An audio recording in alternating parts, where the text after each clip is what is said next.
Welcome back to another episode of Infidelity Tales Lab.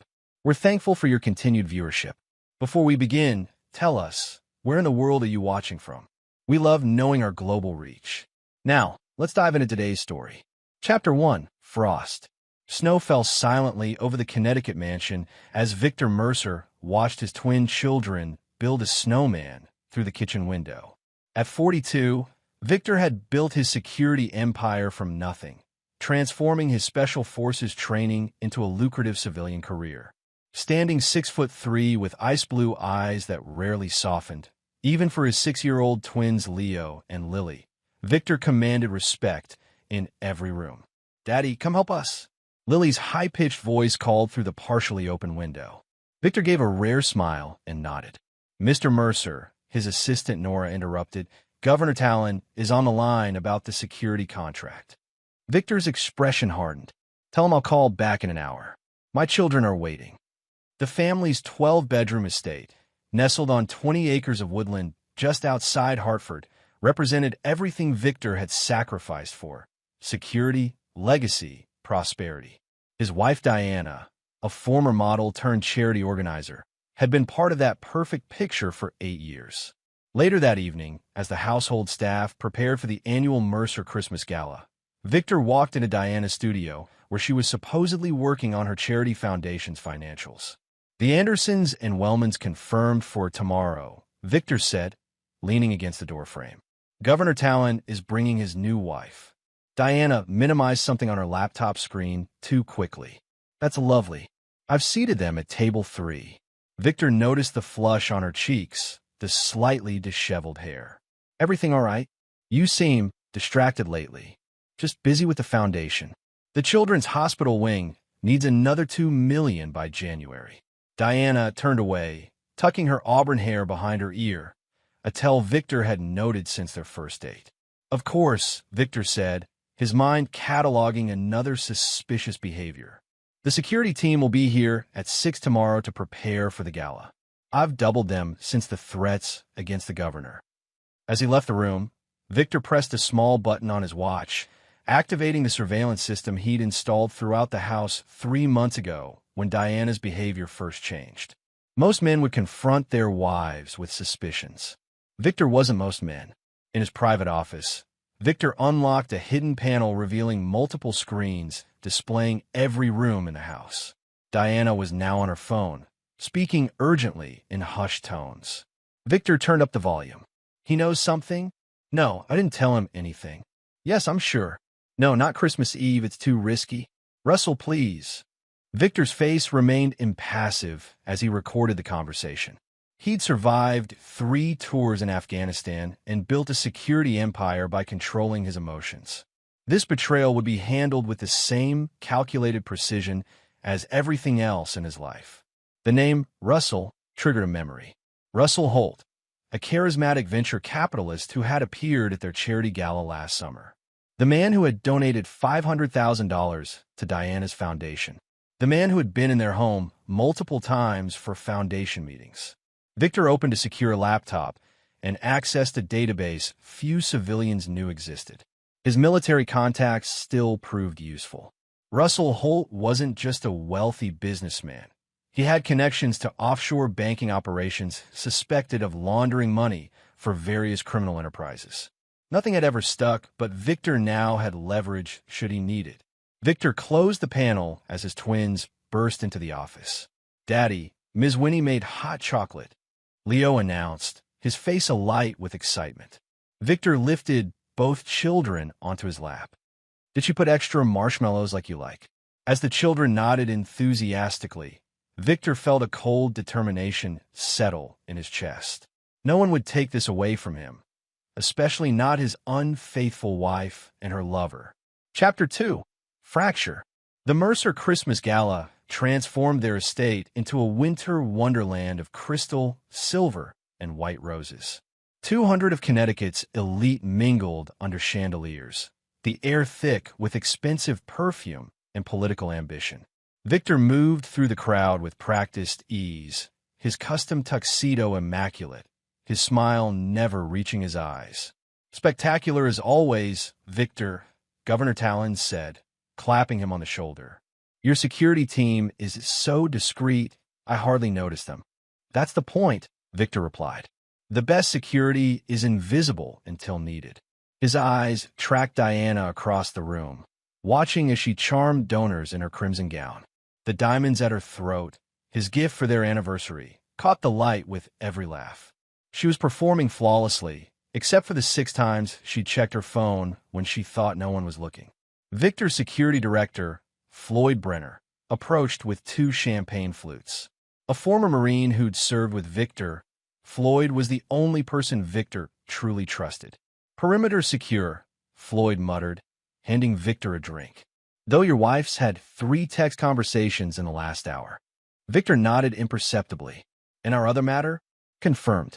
Russell Holt has a room at the Waldorf in Hartford. Checked in yesterday. Floyd's expression darkened. There's more. He's on a watch list. Treasury Department suspects him of funding arms deals in Eastern Europe. Nothing solid enough for charges yet. Interesting choice of lover, Victor said, his voice devoid of emotion. Have Jensen follow her if she leaves tonight. As midnight approached, Diana made her excuses to Victor, claiming a migraine. He played the concerned husband, suggested she take something and rest, aware of the overnight bag already hidden in her car. In their bedroom, Diana changed into casual clothes, applied fresh makeup, and crept down the service stairs. Victor watched on the security feed as she slipped into her Mercedes and drove away. She's heading east on Route 7, Floyd confirmed through Victor's earpiece. Jensen's following at a distance. Victor finished his conversation with the investment banker, excused himself, and returned to his office. On his screens, Diana's car pulled into the Waldorf's underground parking. Hotel security cameras, accessible thanks to a substantial maintenance contract Victor had arranged months earlier, showed Diana entering a suite on the 12th floor. Russell Holt's room, Floyd confirmed, entering the office. Wanting to send someone in? Not yet, Victor said. I need more than just an affair to work with. Victor accessed the hotel room's audio surveillance, installed by his team, disguised as maintenance workers. Diana's voice came through clearly. I'm scared, Russell. Victor's not stupid. He notices everything. You worry too much, Russell replied, his voice smooth with confidence. The transfer is almost complete. 2 more weeks, and we'll have everything moved. He'll never trace it. And then what? I just leave with the twins on a normal Tuesday. We've been over this. You file for divorce, claiming emotional neglect. With your documented charity work and his absences for business, custody won't be an issue. Then we disappear to the house in Geneva. The accounts are untraceable. Victor's expression didn't change as he realized the full scope of the betrayal. Not just an affair, they planned to take his children and a significant portion of his assets. The Christmas Eve plan is still best, Russell continued. While everyone's distracted with holiday festivities, we finalize the transfers. You give him the divorce papers the day after Christmas. By New Year's, it's done. As Diana agreed, Victor closed the feed and turned to Floyd. I want everything on Russell Holt. Every account, property, contact, and crime, suspected or confirmed. And I want our lawyers to review Diana's access to all accounts immediately. Floyd nodded. And the children? Move additional security to their wing. No one takes them anywhere without my explicit approval. Victor's voice was ice. Also, prepare the cabin in Vermont. We may need it. After Floyd left, Victor opened his safe and removed a satellite phone that couldn't be traced. He dialed a number few people possessed. It's Mercer, he said when a gruff voice answered. I'm calling in Blackwood Protocol. Authorization code Delta 7 Echo 09. The voice on the other end paused. Confirmed. Timeline, Christmas Eve, Victor replied. I'll send details in the usual way. 3 days before Christmas, Victor took the twins ice skating, buying Diana time to meet Russell again. He smiled and took photos as Leo and Lily wobbled across the ice, all while his team monitored Diana's meeting at an upscale restaurant in New Haven. That night, after tucking the twins into bed, Victor modified his security protocols. Any genuine love he'd felt for Diana had crystallized into something harder, colder, and infinitely more dangerous. His enemies in business called him the Iceman for good reason. Victor didn't get angry. He got even, with a calculated precision that left nothing to chance. Christmas was coming, and with it, a reckoning no one but Victor would see coming. Chapter 3. Shatter. Christmas Eve arrived with picture-perfect snowfall that transformed the Mercer estate into something from a holiday card. Inside, the house buzzed with activity as staff prepared an intimate family dinner. Victor had arranged everything carefully. The twins' favorite foods, Diana's preferred wine, and a string quartet playing in the drawing room. "The musicians seem excessive for a family dinner," Diana commented, arranging poinsettias on the dining table. "The children love live music," Victor replied. "And it's Christmas Eve. Nothing is excessive." What he didn't mention was that the musicians were actually part of his security team, their instrument cases containing more than violins and cellos.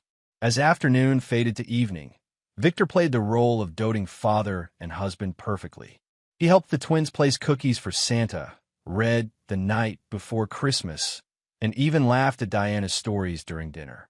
Anyone watching would have seen a perfect family celebrating the holiday.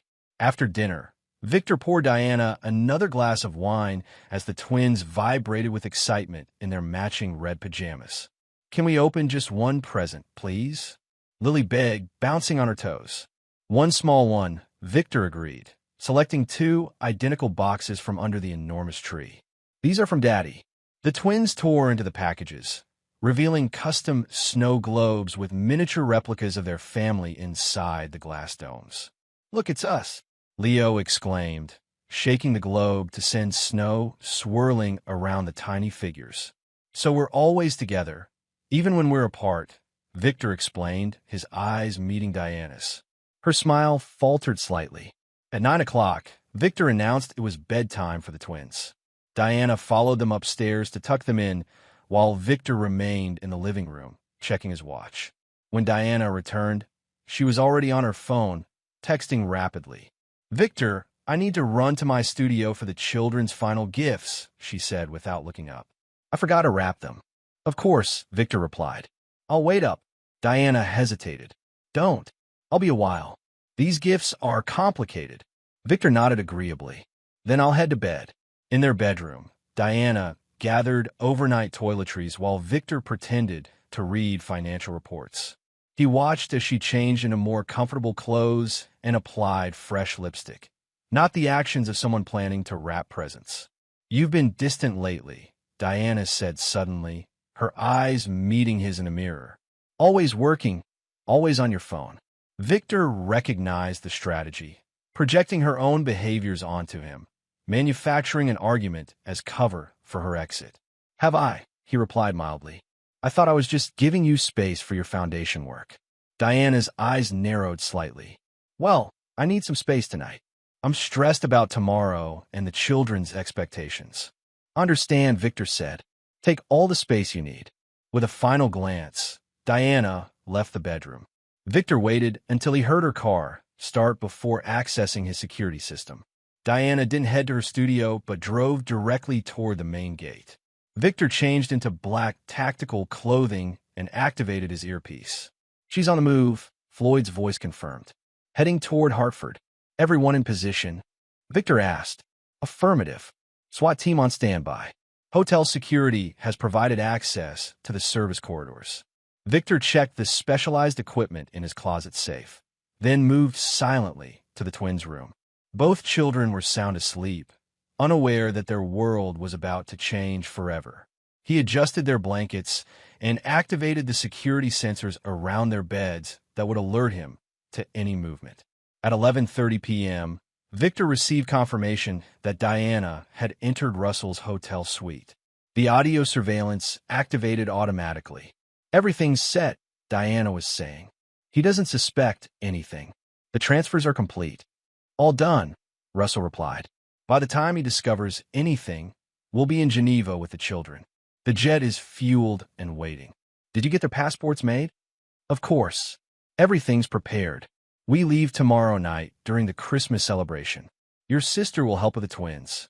Victor's expression didn't change as he heard his sister-in-law Valerie was involved. He simply added another name to his mental list. Victor walked to his office and pressed a button beneath his desk. Immediately, all electronic locks in the house engaged. He sent a prearranged text to Floyd, then changed into pajamas and settled onto the living room couch, positioning himself perfectly for what would come next. At 12:45 a.m., Diana's car returned. Victor heard her enter through the kitchen, then the sound of her heels on the marble floor as she approached the living room. She paused upon seeing him on the couch. "I thought you'd be in bed," she said, clearly unsettled. "Found the bedroom door locked," Victor replied evenly. "It was a text from you. Something about losers sleep on the couch." Diana's face paled slightly. "I was upset earlier. You know how stressed I get at Christmas." "Of course," Victor said, his tone conversational. "Stress makes people do strange things. Take overnight trips to see their lovers, for instance." Diana froze. "What are you talking about?" "Russell Holt. The Waldorf. Suite 1242. Victor maintained eye contact. "The planning to take my children to Geneva with falsified passports. That kind of stress." "You're paranoid," Diana whispered, but her hand trembled as she set down her purse. "You've always been controlling, always." "Spare me," Victor cut her off. "I have recordings of everything. Every meeting, plan, transfer from my accounts to the ones in Zurich." Diana's composure cracked. "It's not what you think. Russell and I—" "Save it for the authorities," Victor interrupted, checking his watch. "It's nearly time." "Time for what?" Diana's voice shook. Victor didn't answer, simply stretched out on the couch as if preparing to sleep. Diana stood uncertainly for a moment before heading upstairs. Her footsteps hurried. Victor counted down silently, knowing Diana would contact Russell immediately. The bedroom surveillance confirmed his prediction as she frantically whispered into her phone. "He knows. I don't know how much, but he knows. No, I don't think he has proof. Yes, we should accelerate. Tomorrow morning. I'll drug his coffee." Victor closed his eyes, not sleeping but waiting. At dawn, precise footsteps padded down the stairs. The twins, eager for Christmas morning. Victor feigned sleep until they approached the couch. "Daddy," Leo whispered, poking his arm. "Why are you sleeping here?" Victor opened his eyes slowly. "Mommy needed space last night." "Daddy," Lily whispered, her eyes wide with confusion. "There's a strange man in Mommy's room." Victor sat up, his expression carefully concerned. "Are you sure, sweetheart?" "We heard noises and peeked in," Leo confirmed. "He's in bed with Mommy." Victor nodded, placing a gentle hand on each child's shoulder. "I need you both to be very brave. Go to the kitchen and tell Ms. Winnie to give you breakfast in the safe room, just like we practiced in our safety drills. Can you do that?" The twins nodded solemnly and headed toward the kitchen. Victor waited until they were out of sight, then pulled out his phone and dialed. "They're ready," he said simply.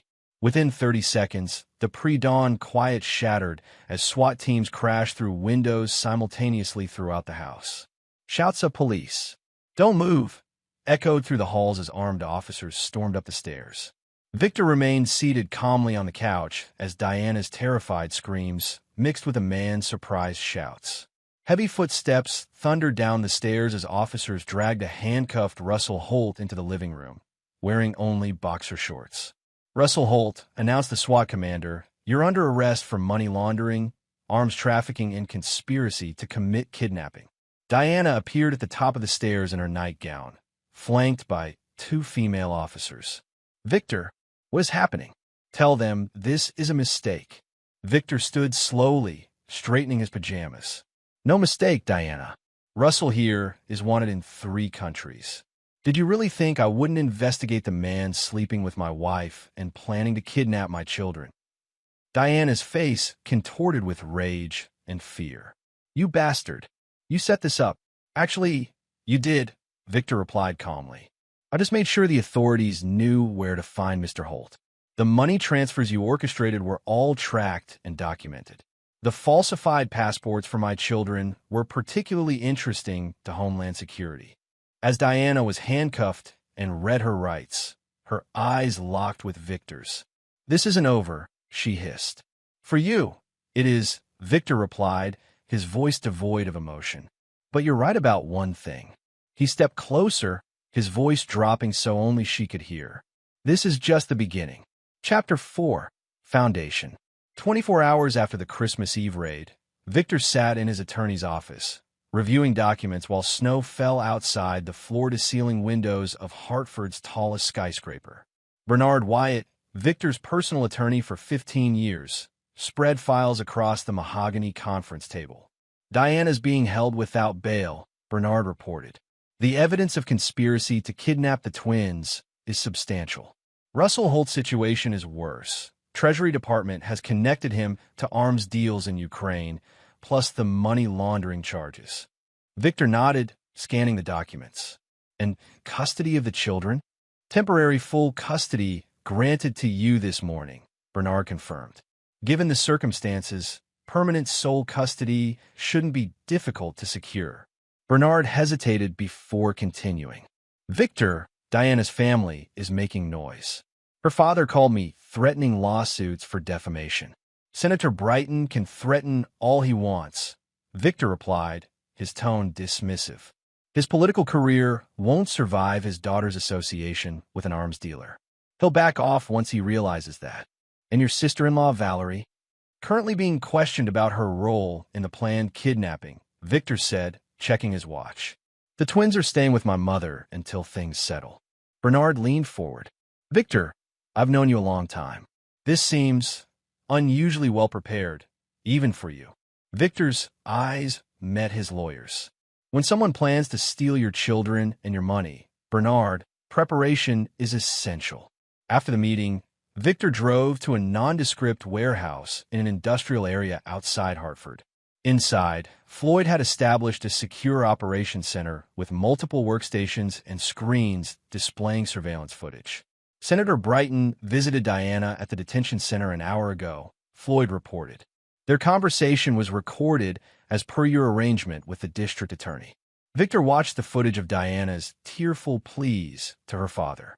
The senator looked ashen, his usual confidence shattered as Diana explained her situation.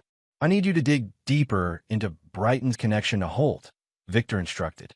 Diana didn't choose Russell randomly. There's a pattern I'm not seeing yet. Floyd nodded. Already on it. Something else you should know. The twins' nanny, Winnie, has been accepting payments from Diana's personal account. $50,000 over the past 3 months. Victor's expression hardened.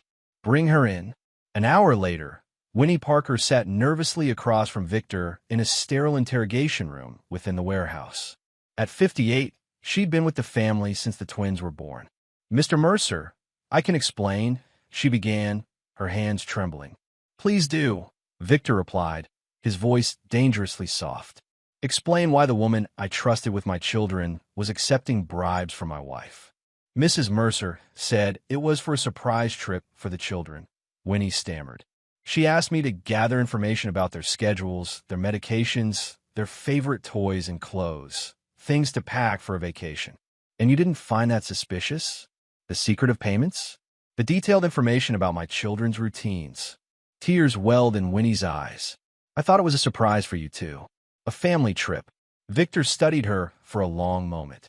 Were you aware the children were to be taken out of the country without my knowledge or consent? No, I swear. Winnie's voice cracked. I would never help someone take those children away from you. I've seen how much you love them, even if you don't always show it like others might. Victor made a decision. You'll provide a complete statement to my security team. Everything Diana asked, every detail you provided. If your information proves useful and your ignorance genuine, you may avoid criminal charges. After Winnie was led away, Floyd approached with a tablet. You believe her? Not entirely, Victor replied. Keep her under surveillance and replace her immediately.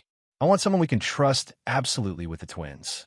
Already vetted 3 candidates, Floyd confirmed. Former Secret Service, specialized in child protection. Victor nodded his approval. What about Diana's sister? Valerie was released 2 hours ago. She's claiming she knew nothing about kidnapping plans. Thought Diana was just leaving you. She's lying, Victor stated flatly. The surveillance at her apartment picked up multiple conversations about the Swiss arrangements. Keep her under watch, but don't interfere yet. She'll lead us to others involved. Later that night, Victor visited his mother's lakeside home where the twins were staying. At 70, Margaret Mercer maintained the sharp intellect and direct manner that had helped her raise Victor alone after his father's death in military service. "They're asleep," Margaret informed him as he entered. "They've been asking questions I can't answer." Victor removed his coat. "What did you tell them? That their mother had to go away for a while, and that you're doing everything to keep them safe?" Margaret's steely gaze fixed on her son. "Now tell me what's really happening. Your calls have been cryptic at best." Victor explained the situation concisely, leaving out only the most disturbing details. Margaret listened without interruption, her expression growing grimmer with each revelation. "I always thought Diana was playing a role," she finally said. "Too perfect, too practiced." She paused. "What are you planning, Victor? I know that look." "Justice," Victor replied simply. Margaret shook her head. "No, that's your public face. I'm asking what you're really planning." Victor met his mother's gaze unflinchingly. "Diana and her associates didn't just betray me. They plan to take my children, your grandchildren, forever. They will face consequences beyond what the legal system provides." "Be careful," Margaret warned. "The twins still love their mother, despite everything.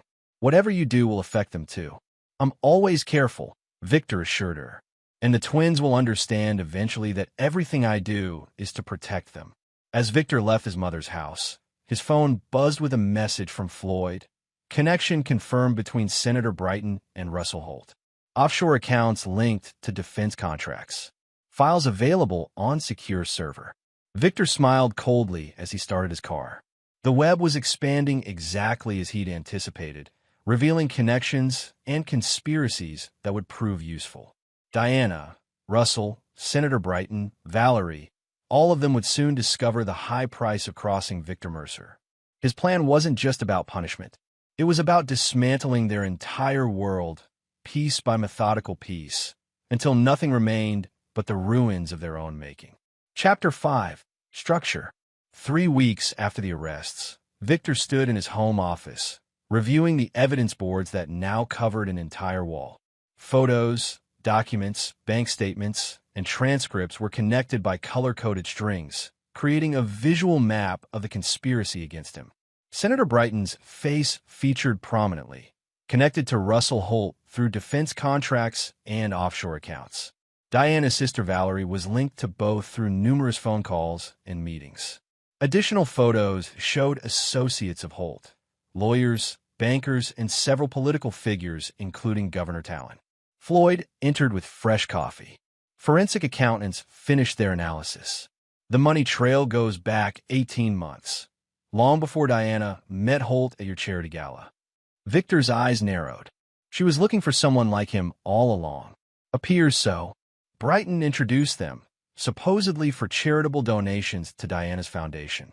But the foundation was transferring funds to shell companies owned by Holt almost immediately afterward. So Diana's foundation was a money laundering operation, Victor concluded, with her father's knowledge and assistance. Floyd nodded. Brighton's been feeding classified defense information to Holt for years. Diana was their conduit, using her position as your wife to access certain circles without suspicion. Victor absorbed this information, adding it to his mental calculation. What about Valerie, former intelligence analyst for the State Department, before she conveniently resigned to focus on family? She's been the operational planner, using her government contacts. The pieces were falling into place. Victor hadn't just been betrayed by his wife. He'd been targeted specifically because of his wealth, connections, and security expertise. Diana had never loved him. He'd been selected as part of a long-term operation.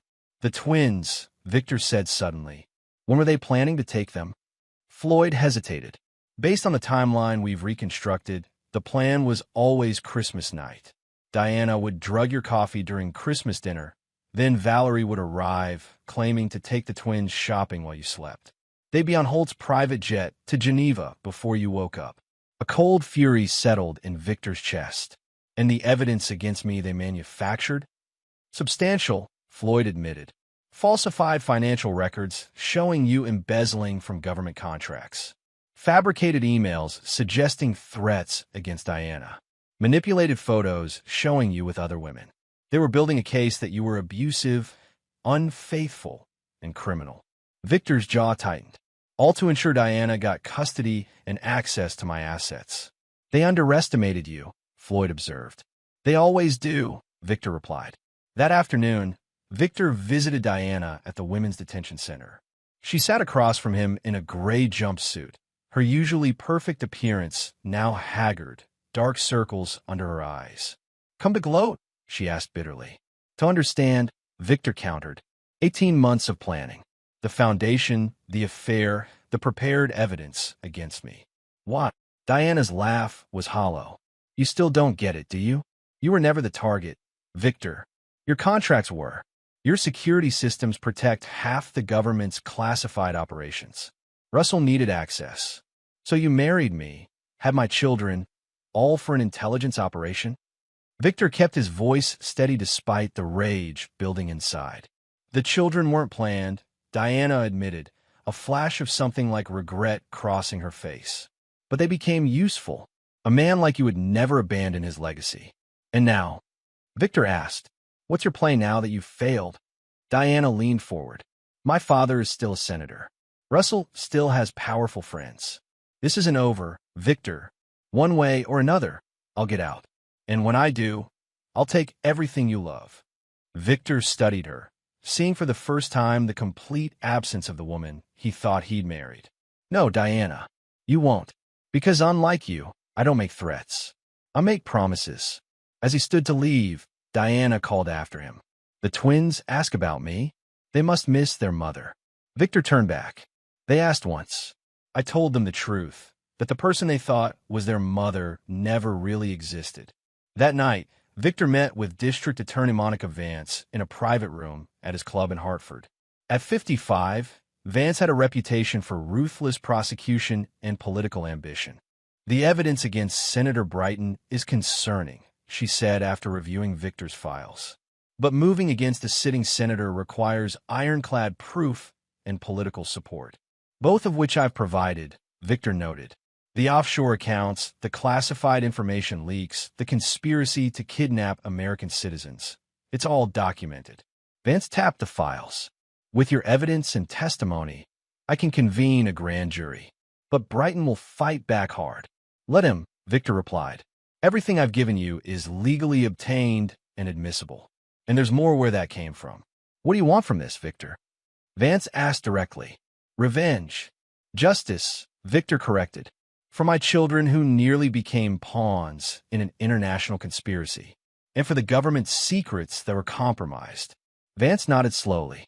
I'll move forward with this. But be prepared. Once I file these charges, Brighton and his allies will come at you with everything they have. I'm counting on it, Victor said with a cold smile. The following morning, as Victor reviewed security protocols with his team at the warehouse, Floyd received an urgent call. We have a situation, he reported after hanging up. Valerie just boarded a flight to Zurich despite being under court order not to leave the state. Let her go, Victor instructed. She'll lead us to the rest of their network. Alert our Swiss contacts to maintain surveillance, but take no action. There's more, Floyd continued. Governor Talon has called an emergency press conference for noon today. Victor checked his watch. Right on schedule. They're mobilizing their political assets to try to get ahead of this. At noon, Victor watched from his office as Governor Talon stood before cameras, his expression grave. It has come to my attention that Victor Mercer, a defense contractor with access to sensitive government information, has been using his position to fabricate evidence against respected public servants, including Senator Brighton. These baseless accusations appear to be retaliation for personal matters and have no place in our justice system. Victor smiled as the governor continued his prepared statement defending Brighton and questioning Victor's mental stability following his marital problems. Predictable, he commented to Floyd. They're trying to discredit me before the DEA files charges. It could work, Floyd pointed out. Talon has considerable influence with the media. He does, Victor agreed. But unlike Brighton, the governor has always been careless. He turned to his computer and sent a pre-prepared email to every major news outlet in the country. Within an hour, breaking news alerts interrupted regular programming as reporters revealed documents showing Governor Talon had received millions in kickbacks from defense contracts arranged by Russell Holt through Senator Brighton's office.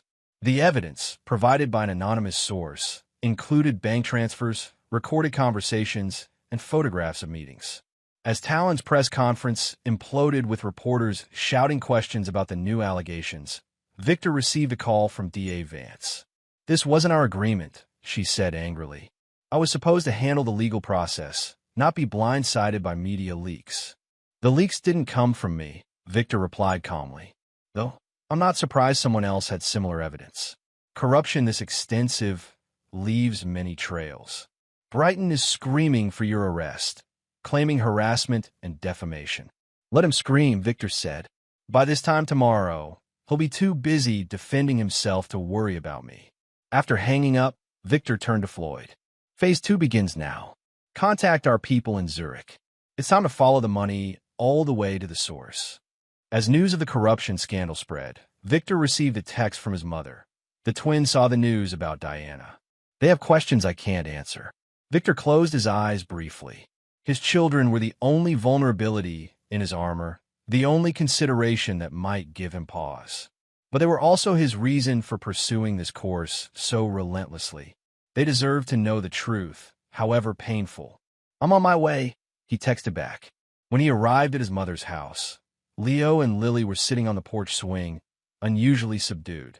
Victor sat between them, putting an arm around each child. Ms. Winnie said Mommy did something bad. Lily said quietly, "That's why she's in jail." "Is Mommy a criminal?" Leo asked, his voice small. Victor chose his words carefully.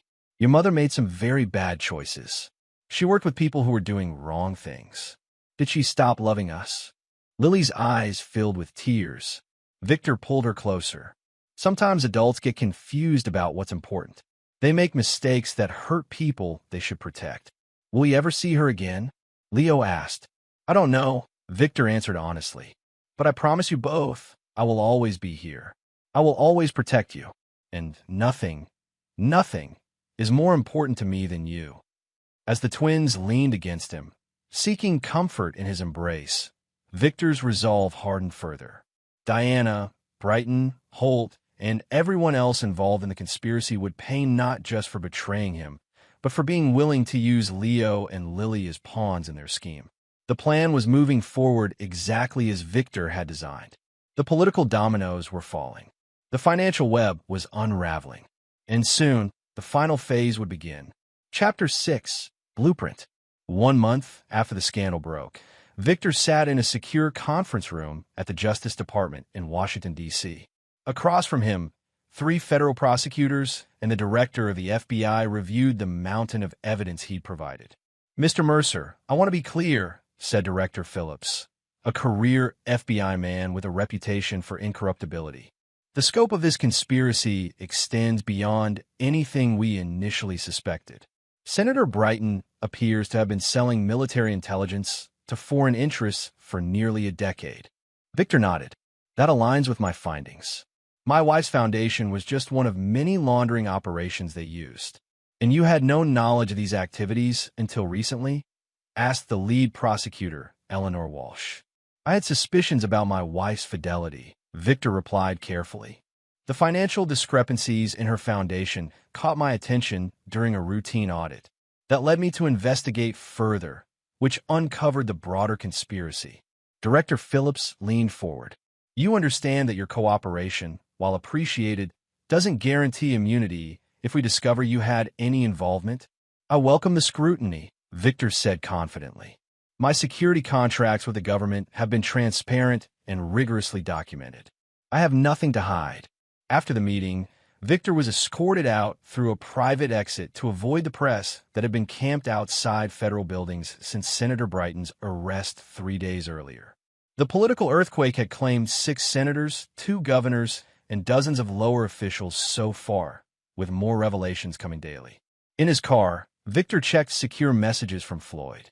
"Swiss accounts emptied 48 hours before we gained access. Funds traced to Cayman Islands, then lost." Victor wasn't concerned. The money had always been a secondary objective, merely bait to lure bigger fish. The primary goal, dismantling the network that had infiltrated his life and threatened his children, was progressing perfectly. His next stop was the federal detention center where Russell Holt was being held without bail. Unlike Diana, who maintained her defiance, Holt had been cooperating with authorities, desperate to save himself.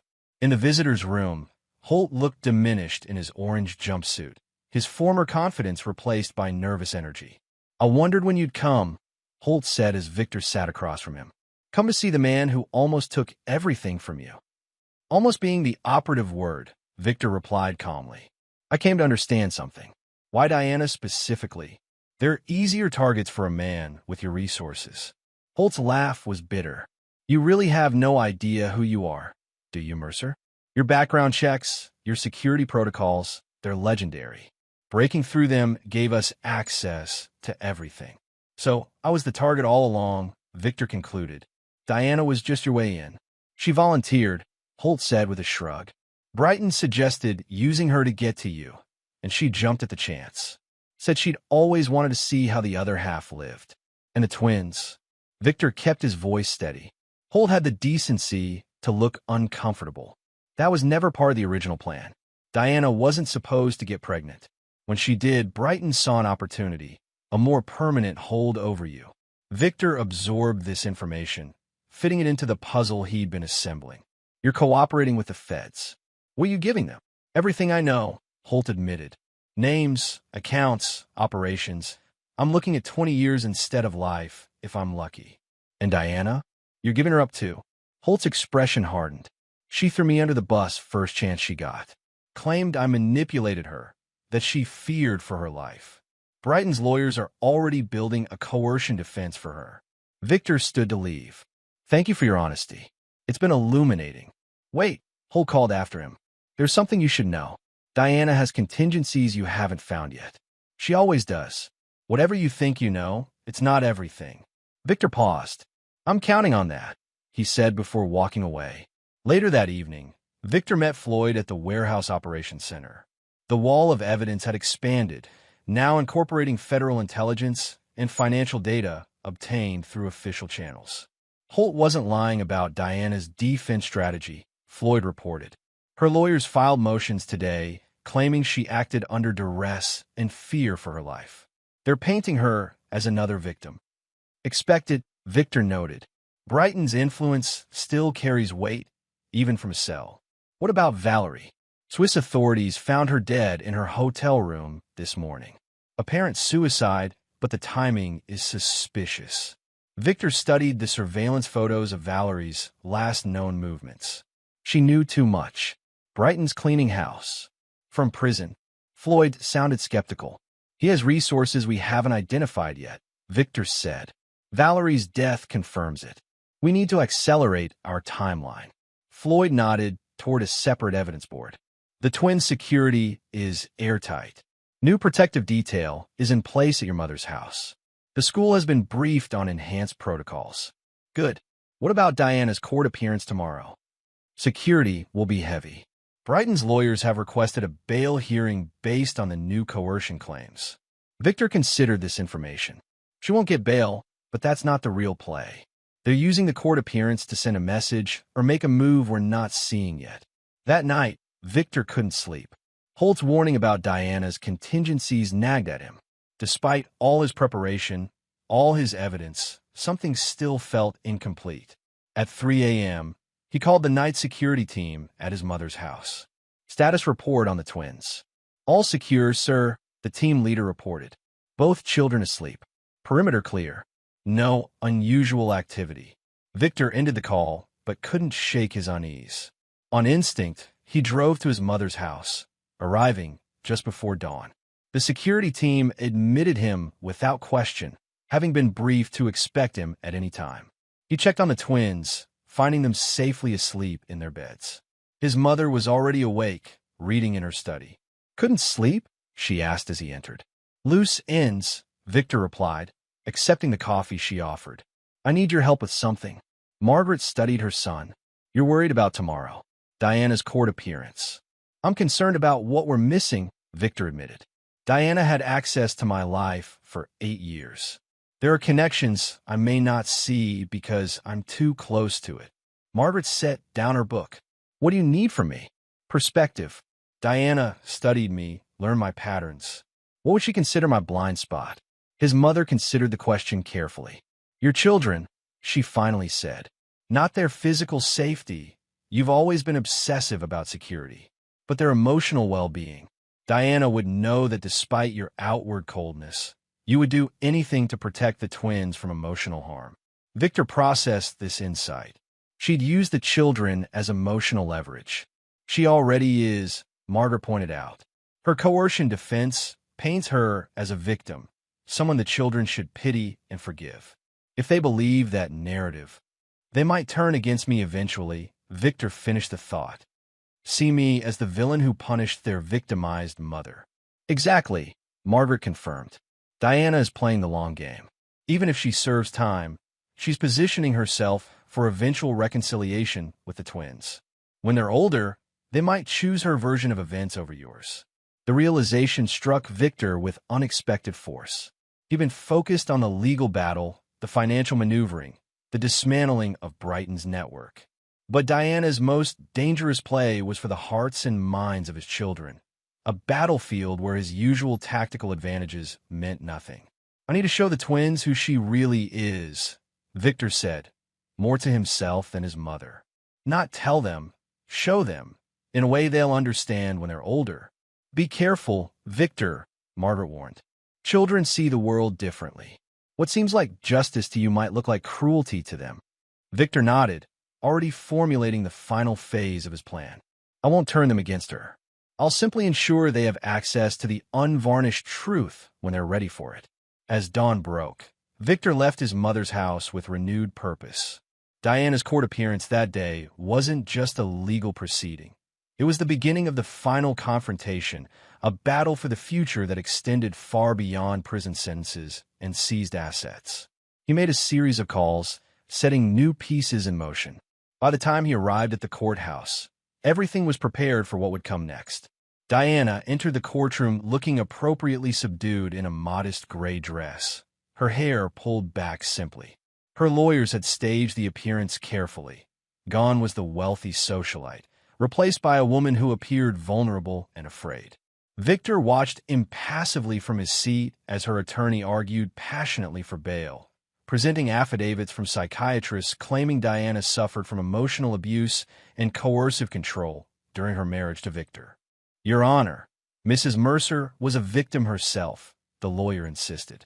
She acted under extreme duress, fearing not only for her own safety, but for her children's well-being. Mr. Holt exploited her vulnerability, as did her father. The prosecutor challenged these claims vigorously, presenting evidence of Diana's willing participation in the conspiracy. As the arguments continued, Victor noticed Diana watching him, gauging his reaction to the character assassination being performed in the courtroom. When it was his turn to testify, Victor spoke calmly about the evidence he'd discovered, the threats to his children, and the elaborate deception Diana had maintained. He never raised his voice, never showed anger, just presented facts with clinical precision. During cross-examination, Diana's attorney attempted to portray Victor as controlling and emotionally abusive. Mr. Mercer, isn't it true that you monitored your wife's communications without her knowledge or consent? I installed security measures in my home after detecting unauthorized access to sensitive information related to government contracts, Victor replied evenly. As the CEO of a security firm with classified clearance, I'm legally obligated to investigate potential breaches.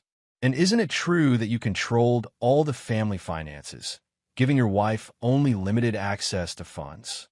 My wife maintained sole control of her foundation, which received millions in funding annually, Victor countered. The financial records show she transferred those funds to accounts controlled by Mr. Holt. At the end of the hearing, the judge denied bail, citing the serious nature of the charges and the risk of flight. As Diana was led away by marshals, she looked directly at Victor and mouthed words only he could see. The twins will know. It was the confirmation Victor needed. Diana's contingency plan involved turning his children against him. She had prepared something, evidence, testimonials, manipulated recordings, that would paint him as the villain when the twins were old enough to understand. Outside the courthouse, reporters shouted questions as Victor walked to his car. He made no comment, maintaining the stoic facade that had become his public image throughout the scandal. Back at the warehouse, Floyd was waiting with updates. "We found it," he said without preamble. "Diana's insurance policy. It was hidden in a safe deposit box registered to her childhood nanny." Victor examined the contents spread across the table. Documents, flash drives, photographs, and handwritten journals, all carefully crafted to present Diana as a desperate mother trying to escape a controlling, dangerous husband. "She's been building this archive for years," Floyd observed, "long before the actual conspiracy began. It's quite thorough. Manipulated recordings of arguments, edited emails, testimonials from friends claiming you were abusive." Victor nodded slowly, all designed to convince Leo and Lily that their mother was the victim and I was the monster. "What do you want to do with it?" Floyd asked. Victor considered the question carefully.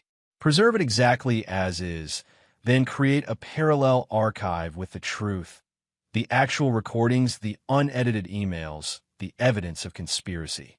When the twins are older, they'll have both versions and can judge for themselves. And Diana?" Victor's expression hardened. "She needs to understand that this final play has failed too. That no matter what she does, she can't turn my children against me or rewrite history to cast herself as the victim." "How do you plan to show her that?" Victor outlined his strategy quickly. Floyd listened, his expression growing increasingly concerned. "That's crossing a line, Victor," he finally said. "Everything up to now has been legal, if ruthless. This is different." "The law has limits," Victor replied.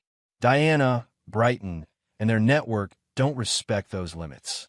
Neither will I when it comes to protecting my children, not just their physical safety, but their understanding of the truth." After Floyd reluctantly agreed to assist, Victor made one final call to DA Vance. "I need a private conversation with Diana before her transfer to federal custody," he requested. "That's highly irregular," Vance objected. "Her attorneys would need to be present." "Not if she waives that right," Victor countered. "And she will, because she believes she still has leverage over me." "What leverage?" "Something she thinks I don't know about. Her contingency plan involving my children. Give us 15 minutes alone, with recording equipment disabled."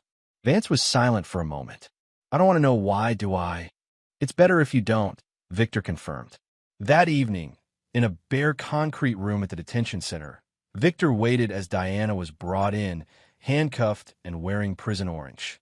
The guards removed her restraints and left them alone as arranged.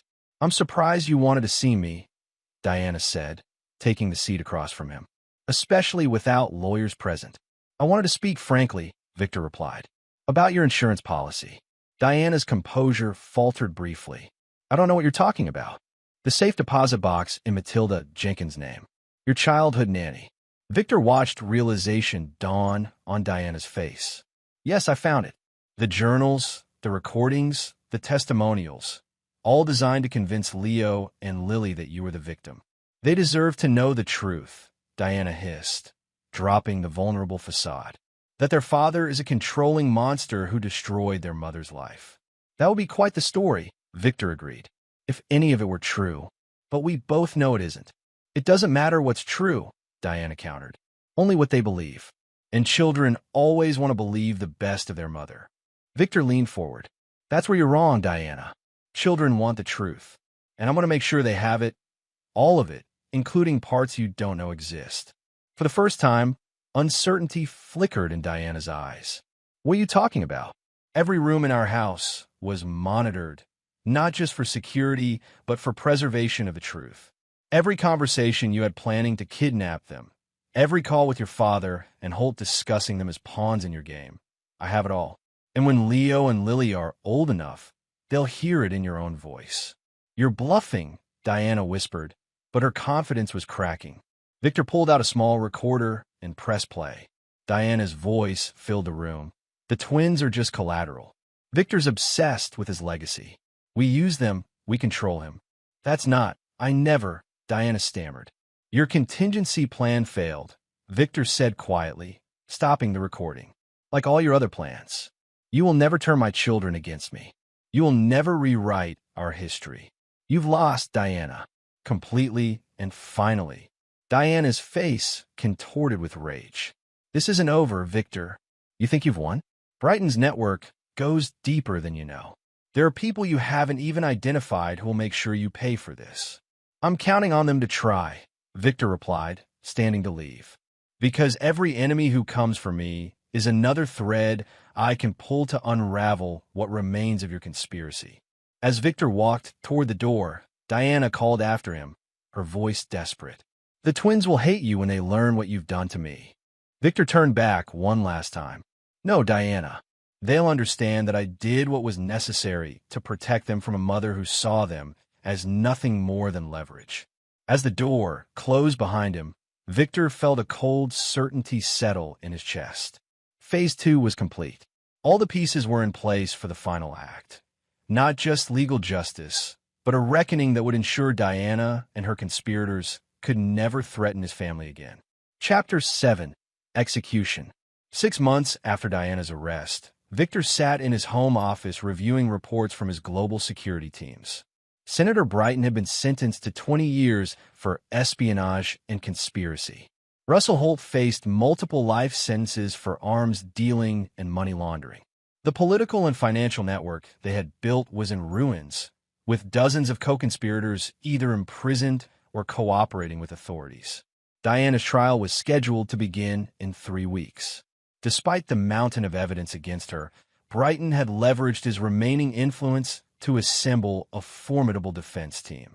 They continued to push the narrative that Diana had been a victim of coercion and manipulation by both her father and Holt. Floyd entered with the daily security briefing. The twins' school reported another incident. A woman claiming to be Diana's cousin attempted to contact Leo during recess. Security intercepted her before any conversation occurred. Victor frowned. Identification, false credentials. When questioned, she refused to cooperate. Local police have her in custody, but she hasn't been linked to any known associates yet. Increase security at the school, Victor instructed, and move the twins to the Vermont property this weekend as planned. I don't want them anywhere near Connecticut during Diana's trial. Floyd hesitated before continuing. There's something else. Diana's attorneys filed a motion requesting supervised visitation with the children. They're arguing that prolonged separation is causing psychological harm. Victor's expression hardened. Denied immediately. The court already ruled that no contact is permitted while charges are pending. Her team is persistent. They've scheduled a hearing with a different judge, claiming new psychological evaluations support their position. Have Bernard handle it, Victor said dismissively. The federal charges alone preclude any visitation rights. After Floyd left, Victor turned to the wall of evidence that remained in his office, a scaled-down version of the comprehensive case file. Something about the recent attempts to contact the twins bothered him. Diana remained in federal custody with limited communication privileges. These coordinated efforts suggested she still had resources and allies Victor hadn't identified. He activated the secure line to his contact at the Federal Bureau of Prisons. I need Diana Mercer's complete communication log for the past month. Calls, visitors, correspondence, everything. Within an hour, Victor was reviewing Diana's prison records. She had received visits from her attorneys and one approved family member, a cousin named Patricia Loden. Victor immediately ran a background check on Loden, discovering she had visited Diana weekly for the past 2 months. Floyd, Victor called over the intercom. Give me everything on Patricia Loden, age 43, resident of Baltimore. Priority 1. The results were troubling. Patricia Loden had no criminal record, but had worked for a private intelligence firm with connections to several foreign governments. The woman intercepted at the twins' school matched Loden's description, but had used false identification. Victor made another call to his federal contact. I need the surveillance footage from Diana Mercer's meetings with Patricia Loden. There's a security concern regarding my children. The footage arrived encrypted on Victor's secure server. He watched each meeting carefully, noting that the women spoke quietly, often with their heads close together to avoid the microphones. In the third meeting, Victor observed Diana passing something small to Loden beneath the table, possibly a note or memory card. She's still running operations from inside, Victor murmured to himself. The realization was both concerning and useful. If Diana was violating the terms of her pre-trial confinement, it would strengthen the case against her and eliminate any possibility of the reduced charges her lawyers were seeking. Victor compiled the evidence and sent it to DA Vance with a brief message. Diana Mercer is communicating with outside operatives through her cousin. My children may be at risk. Vance responded immediately. Cell search authorized. Loden being brought in for questioning. Additional security measures implemented at detention center. That evening, Victor received an unexpected call from Vance. We found something during the cell search, she reported. A phone, cleverly hidden in Diana's personal items. The call history shows frequent communication with a prepaid number we haven't identified yet. And Loden? Victor asked. Denied everything initially, but we found multiple burner phones in her possession, along with $50,000 in cash. She's talking now, claiming Diana was trying to arrange for the twins to be taken to Switzerland through a network of associates. Victor's grip tightened on the phone. Another kidnapping attempt. It appears so, Vance confirmed. We're adding additional charges of attempted kidnapping and conspiracy. This eliminates any chance of the reduced charges her defense was seeking. After ending the call, Victor summoned Floyd for an emergency meeting. Diana is still active. She was planning another attempt to take the twins. Floyd processed this information quickly. The Vermont move is compromised then. They'll be expecting it. Exactly. We need to change plans. Victor pulled up a map on his computer. My mother's property in Montana. It's remote, secure, and not associated with me officially. The property is held by a trust under her maiden name. When do we move? Tonight, Victor decided. Quietly, with minimal personnel. Use the medical evacuation protocol we established. It allows for immediate removal of the children from school without alerting the standard security channels. While Floyd mobilized the security team, Victor visited the twins at his mother's house. Leo and Lily were playing a board game in the sunroom, monitored by their new nanny, a former Secret Service agent named Teresa. Daddy, Lily exclaimed, running to hug him. Are you staying for dinner? Miss Teresa made spaghetti. Victor embraced his daughter, then his son. Actually, I have a surprise. How would you like to take a trip to see the mountains? We can leave tonight. Leo's eyes widened. Like a vacation? What about school? I've arranged for your lessons to continue wherever we go, Victor assured him. Think of it as an adventure. Will Grandma come too? Lily asked. Of course. It's her special house we're going to. Victor knelt to their level. I need you both to pack quickly, just like we practiced in our drills. Can you do that? The twins nodded solemnly and hurried upstairs with Teresa. Victor found his mother in the kitchen. Diana, Margaret asked simply. Still dangerous, Victor confirmed.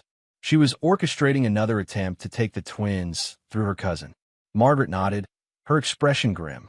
Montana, then? I'll pack immediately. Thank you, Victor said, squeezing his mother's hand. For understanding. Understand more than you think, Margaret replied. I've always known what you're capable of, Victor. Just remember that whatever you do, the twins will eventually learn about it.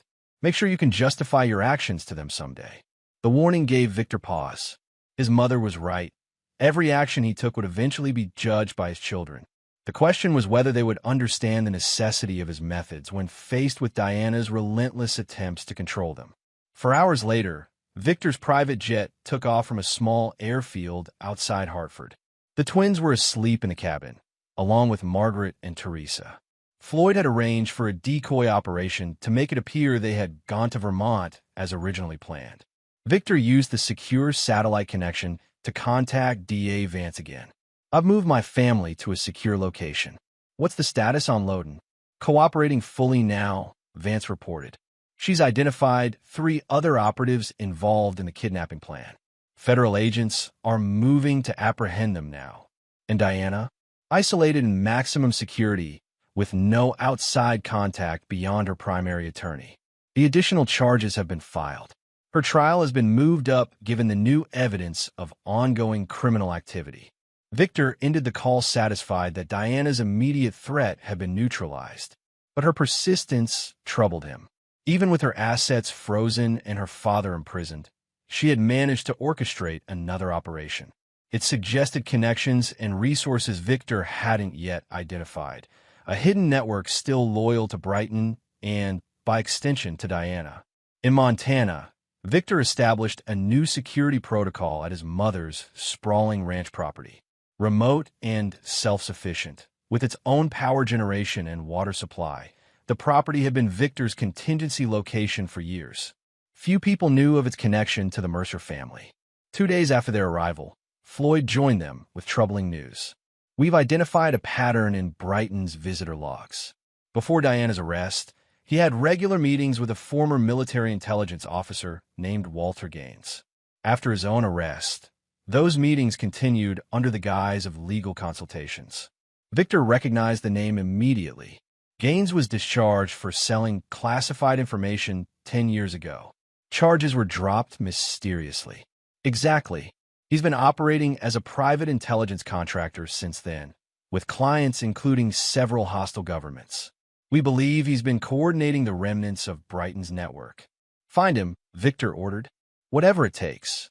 Over the next week, Victor divided his time between securing the Montana property and directing the hunt for Gaines. The twins adjusted to their new environment quickly, enjoying the horses and wide-open spaces of the ranch. Victor arranged for tutors to continue their education while maintaining strict security protocols. 8 days after relocating to Montana, Victor received an encrypted message from Floyd, Gaines located, operating from a private compound in Wyoming. Surveillance confirms communication with Diana's attorney. Victor studied the satellite imagery of Gaines' compound. It was well fortified with private security, unusual for a supposed consultant.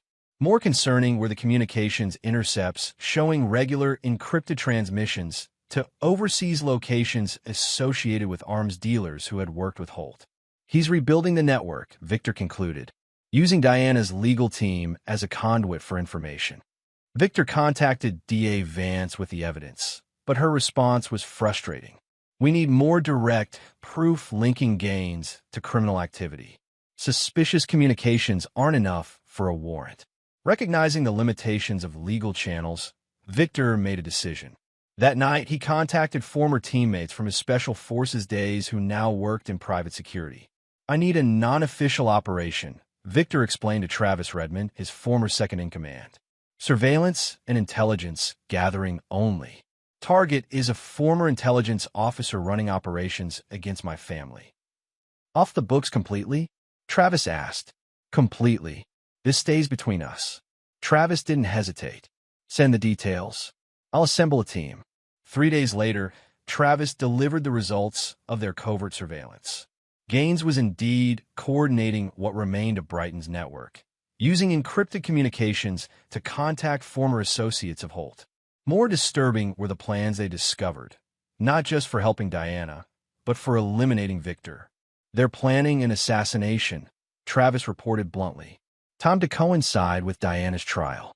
With you gone, they believe the evidence against the broader conspiracy dies too. Victor reviewed the intelligence calmly. And the twins? Part of the plan includes extracting them during the confusion following your death. They have detailed schedules, security protocols, information that could only have come from someone close to your operations. We have a leak, Victor concluded. Someone on my security team or legal team is feeding them information. It appears so, Travis agreed. We need to flush them out. Victor devised a strategy immediately. Feed false information through separate channels. Different extraction plans, different schedules. See which one Gaines acts on. The trap was set carefully. Through various channels, Victor's team disseminated conflicting information about his plans to return to Connecticut for Diana's trial. Each version included different dates, different security protocols, different transportation arrangements, each shared with a limited group of individuals. 4 days later, The traitor revealed himself when Gaines' team began preparations based on information shared exclusively with Bernard Wyatt's legal assistant, Michael Trent. Surveillance confirmed Trent had been communicating with Gaines through an encrypted messaging app. "I want everything on Trent," Victor instructed Floyd. "Family, finances, connections, anything that explains his motivation." The investigation revealed that Trent's sister had been involved with one of Holt's associates years earlier. Financial records showed regular payments to an offshore account in Trent's name, beginning shortly after he joined Bernard's firm. "He's been their plant from the beginning," Floyd concluded, "positioned specifically to monitor your legal strategies." "Which means they've known our moves before we made them," Victor said grimly. "Until now."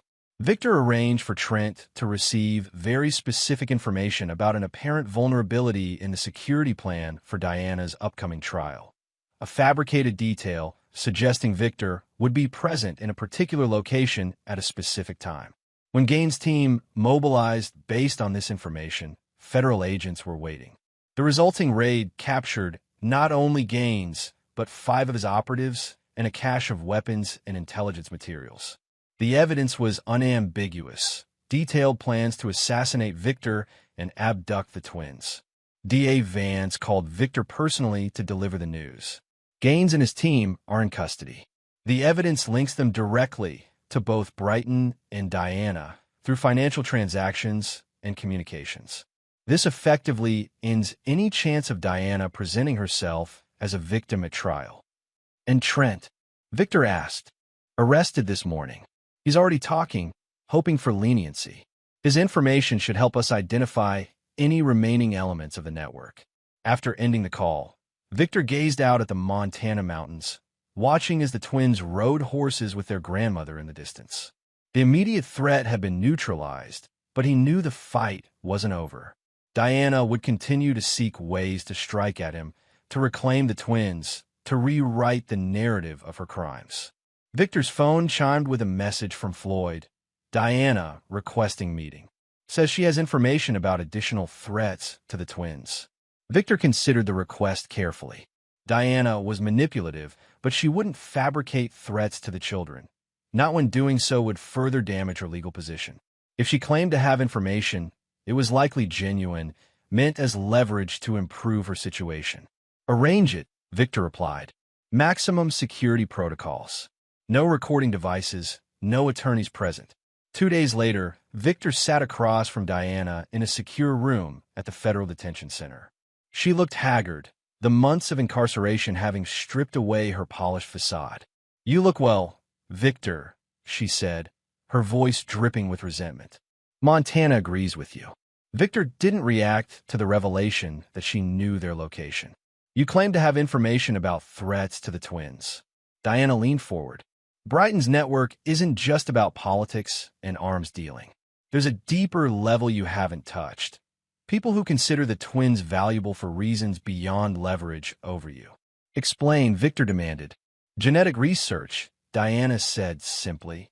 "The twins' DNA is unique. Identical twins with specific genetic markers Brighton's associates have been studying for years. Why do you think I was selected for this operation? My genetic profile, combined with yours, produced exactly what they wanted." Victor maintained his composure despite the shock of this revelation. "You're claiming our children were part of some genetic experiment?" "Not exactly an experiment," Diana clarified. "More like long-term research subjects. Brighton arranged their conception deliberately, using fertility treatments I told you were just to help us conceive.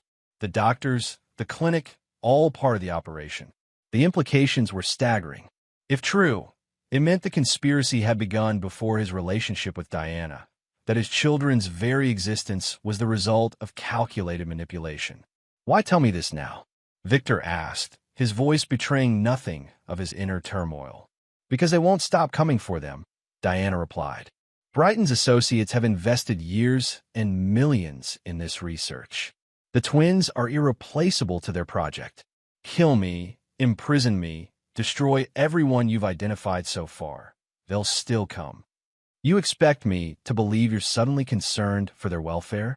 Victor's skepticism was evident. "I'm their mother," Diana said fiercely. "I may have used them, but I never intended them harm. These people don't care if they're damaged in the process of their research. Victor studied her, searching for the lie. Finding none, he asked, "What do you want in exchange for names?" "Protection," Diana answered immediately. "Not freedom. I know that's not possible now. But a secure facility away from Brighton's reach. He'll eliminate me as a liability if he can." "Brighton is finished," Victor pointed out. "His power is gone." Diana laughed bitterly. "You still don't understand. Brighton was never the top of the chain. He answered to people you haven't even identified yet, people who don't appear in any of your evidence boards or federal investigations." Victor considered his options carefully.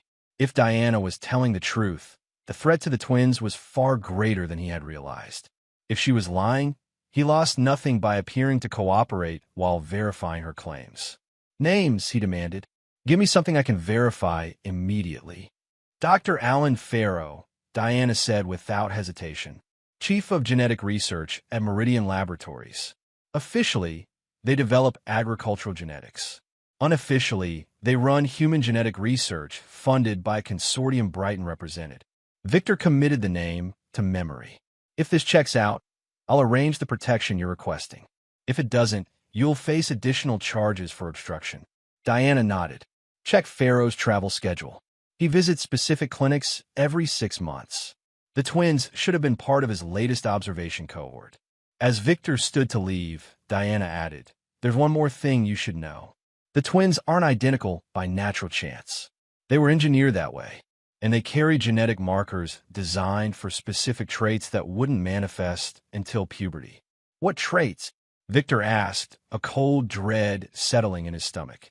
"Enhanced intelligence, physical capabilities, stress resistance. The perfect operatives for the next generation." Brighton called it Project Legacy. The twins are just 2 of several dozen children born to carefully selected parents. Victor left the detention center with his mind reeling. If Diana was telling the truth, it would transform his understanding of the conspiracy and the danger to his children. It would also mean that Leo and Lily were not merely his legacy, but unwitting subjects in a program with implications he could barely comprehend. Within hours, Floyd had confirmed key elements of Diana's story. Dr. Alan Farrow existed, his travel schedule matched Diana's description, and Meridian Laboratories received funding through shell companies linked to Brighton's associates. "There's more," Floyd reported grimly. The twins' pediatrician for their first 3 years, Dr. Elise Warren, worked for a clinic with ties to Meridian. She submitted regular reports on their development to a research database we've traced to Farrow's department. Victor absorbed this confirmation stoically. "Find Farrow. I want to know everything, his research, his associates, his security. And I want the complete files on the twins from this program." "What about Diana's protection request?" Floyd asked. "Arrange it," Victor decided. "Not for her sake, but because we need what she knows. And because the twins shouldn't lose their mother to an assassination, regardless of her crimes." The revelation about Project Legacy changed everything. What had begun as a personal betrayal and criminal conspiracy now involved his children's very genetic makeup and future. The vengeance Victor had pursued so methodically was no longer sufficient. He needed to eliminate not just Diana's ability to harm his family, but the entire system that had created the threat in the first place. As night fell over the Montana ranch, Victor watched the twins sleeping peacefully, unaware of the forces that had shaped their existence or the battles still to come. His resolve hardened into something beyond revenge, a determination to ensure that those who had used his children as pawns in their genetic game would face a reckoning unlike anything they could imagine. The final phase of his plan was taking shape, not just justice or vengeance, but a complete dismantling of Project Legacy and everyone connected to it. Diana, Brighton, Holt, they had been merely the visible faces of a deeper conspiracy.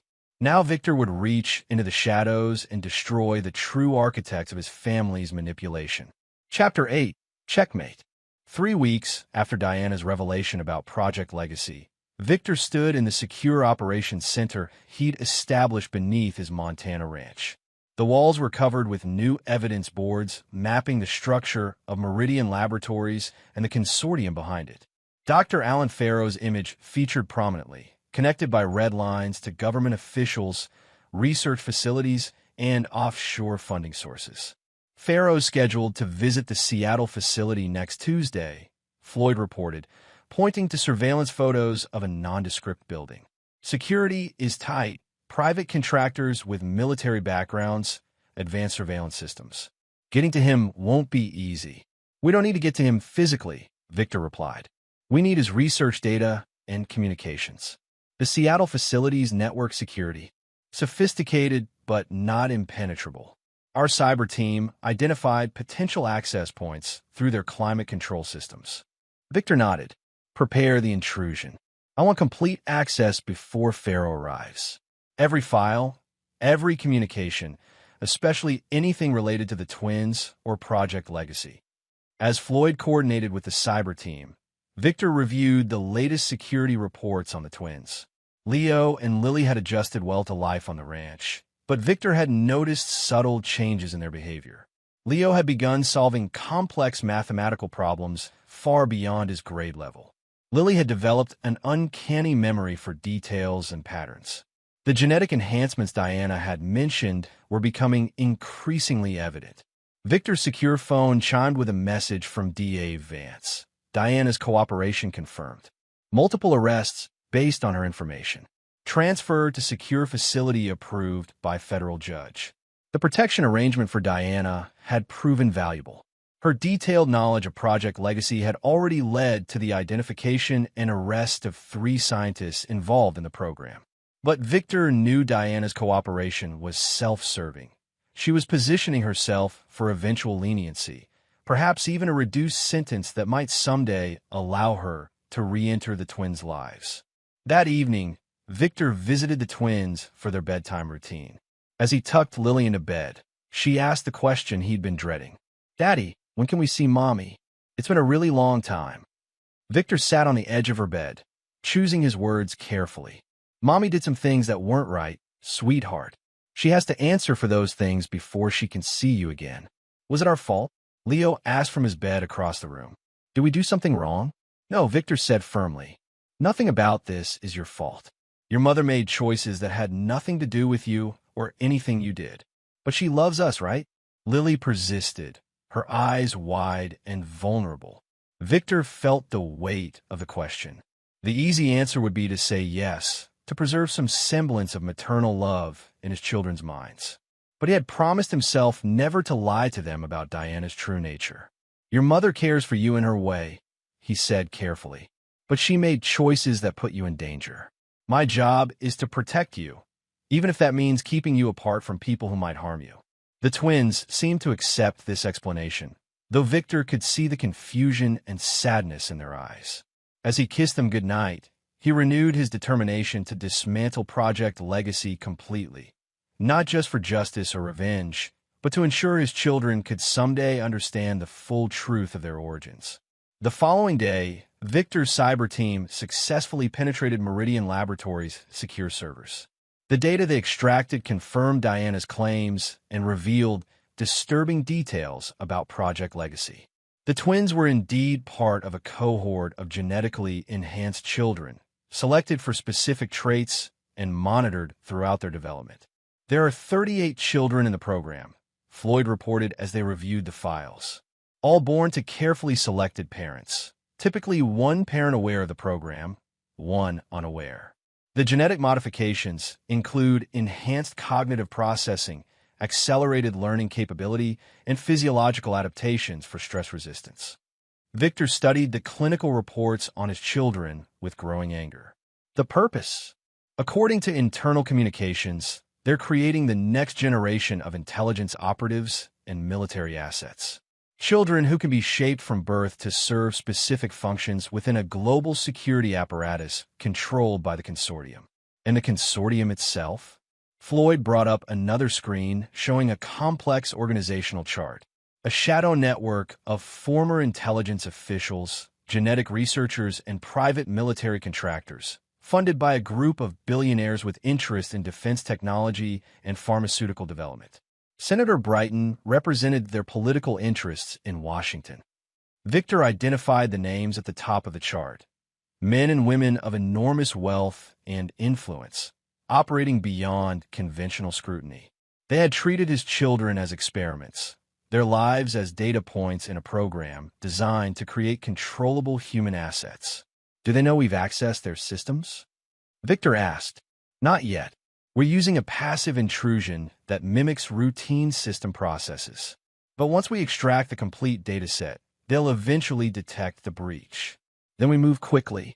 I want everything: research protocols, funding sources, communications between consortium members. And I want the complete files on all 38 children. Over the next 48 hours, Victor's team extracted terabytes of data from Meridian servers. The information painted a disturbing picture of Project Legacy's scope and ambition. Beyond the genetic modifications, the program included behavioral conditioning protocols designed to activate during adolescence, triggering predetermined psychological responses that would make the children susceptible to specific training regimens. Victor was reviewing these protocols when Floyd burst into the command center, his expression grave. We've been compromised. Meridian's security systems detected our intrusion. They're implementing countermeasures and purging servers. Did we get everything? Victor demanded. Most of it, but they know we have the data now.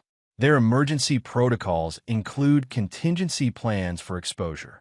Victor immediately activated the ranch's enhanced security systems. Full lockdown. Triple the perimeter guards. No one approaches the twins without direct authorization from me. There's more, Floyd added. Dr. Farrow has disappeared. Missed his scheduled appearance in Seattle. Hasn't been seen in 36 hours. He's either running or being extracted by the consortium, Victor concluded. Either way, we've lost our primary target. Not necessarily, Floyd countered, pulling up surveillance footage. Our team in Washington, D.C. spotted Farrow entering a private club frequented by high-level government officials. He met with this man. The screen showed Farrow shaking hands with a distinguished older man Victor recognized immediately. William Hargrove, Deputy Director of National Intelligence and a longtime associate of Senator Brighton. The government connection, Victor murmured. Project Legacy has official protection. At some level, yes, Floyd confirmed.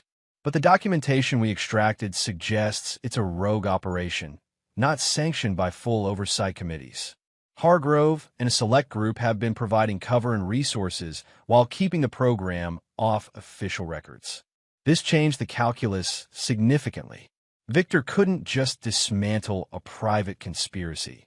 He was potentially going up against elements within the intelligence community itself. We need leverage, Victor decided. Something Hargrove and his associates can't afford to have exposed. Floyd hesitated. There is something. Among the files we extracted was a recording of a meeting between Hargrove, Brighton, and 3 consortium members. They explicitly discuss using the enhanced children as deniable assets for operations against American targets. Treason, Victor said flatly. Conspiracy against the United States. Exactly. But exposing it means exposing the entire Project Legacy, including the identities of all 38 children. Victor faced the most difficult decision of his campaign. Exposing Project Legacy would protect his children from the consortium's control, but would simultaneously reveal their genetic modifications to the world. Leo and Lily would forever be marked as products of an illegal program, subjects of public scrutiny and potential discrimination. There has to be another way, Victor said finally. A targeted exposure that protects the children while eliminating the threat. After hours of strategic planning, Victor developed a 2-phase approach. First, they would use the evidence of treason to force Hargrove and his government associates to withdraw support from Project Legacy. Second, they would systematically dismantle the consortium's infrastructure while securing legal protections for all children involved. The execution began with a carefully orchestrated leak to a trusted contact at the Justice Department. Evidence of Hargrove's treasonous activities without specific details about Project Legacy itself. Within hours, federal agents moved to secure Hargrove's offices and residence. Simultaneously, Victor deployed private security teams to monitor each of the consortium's key members.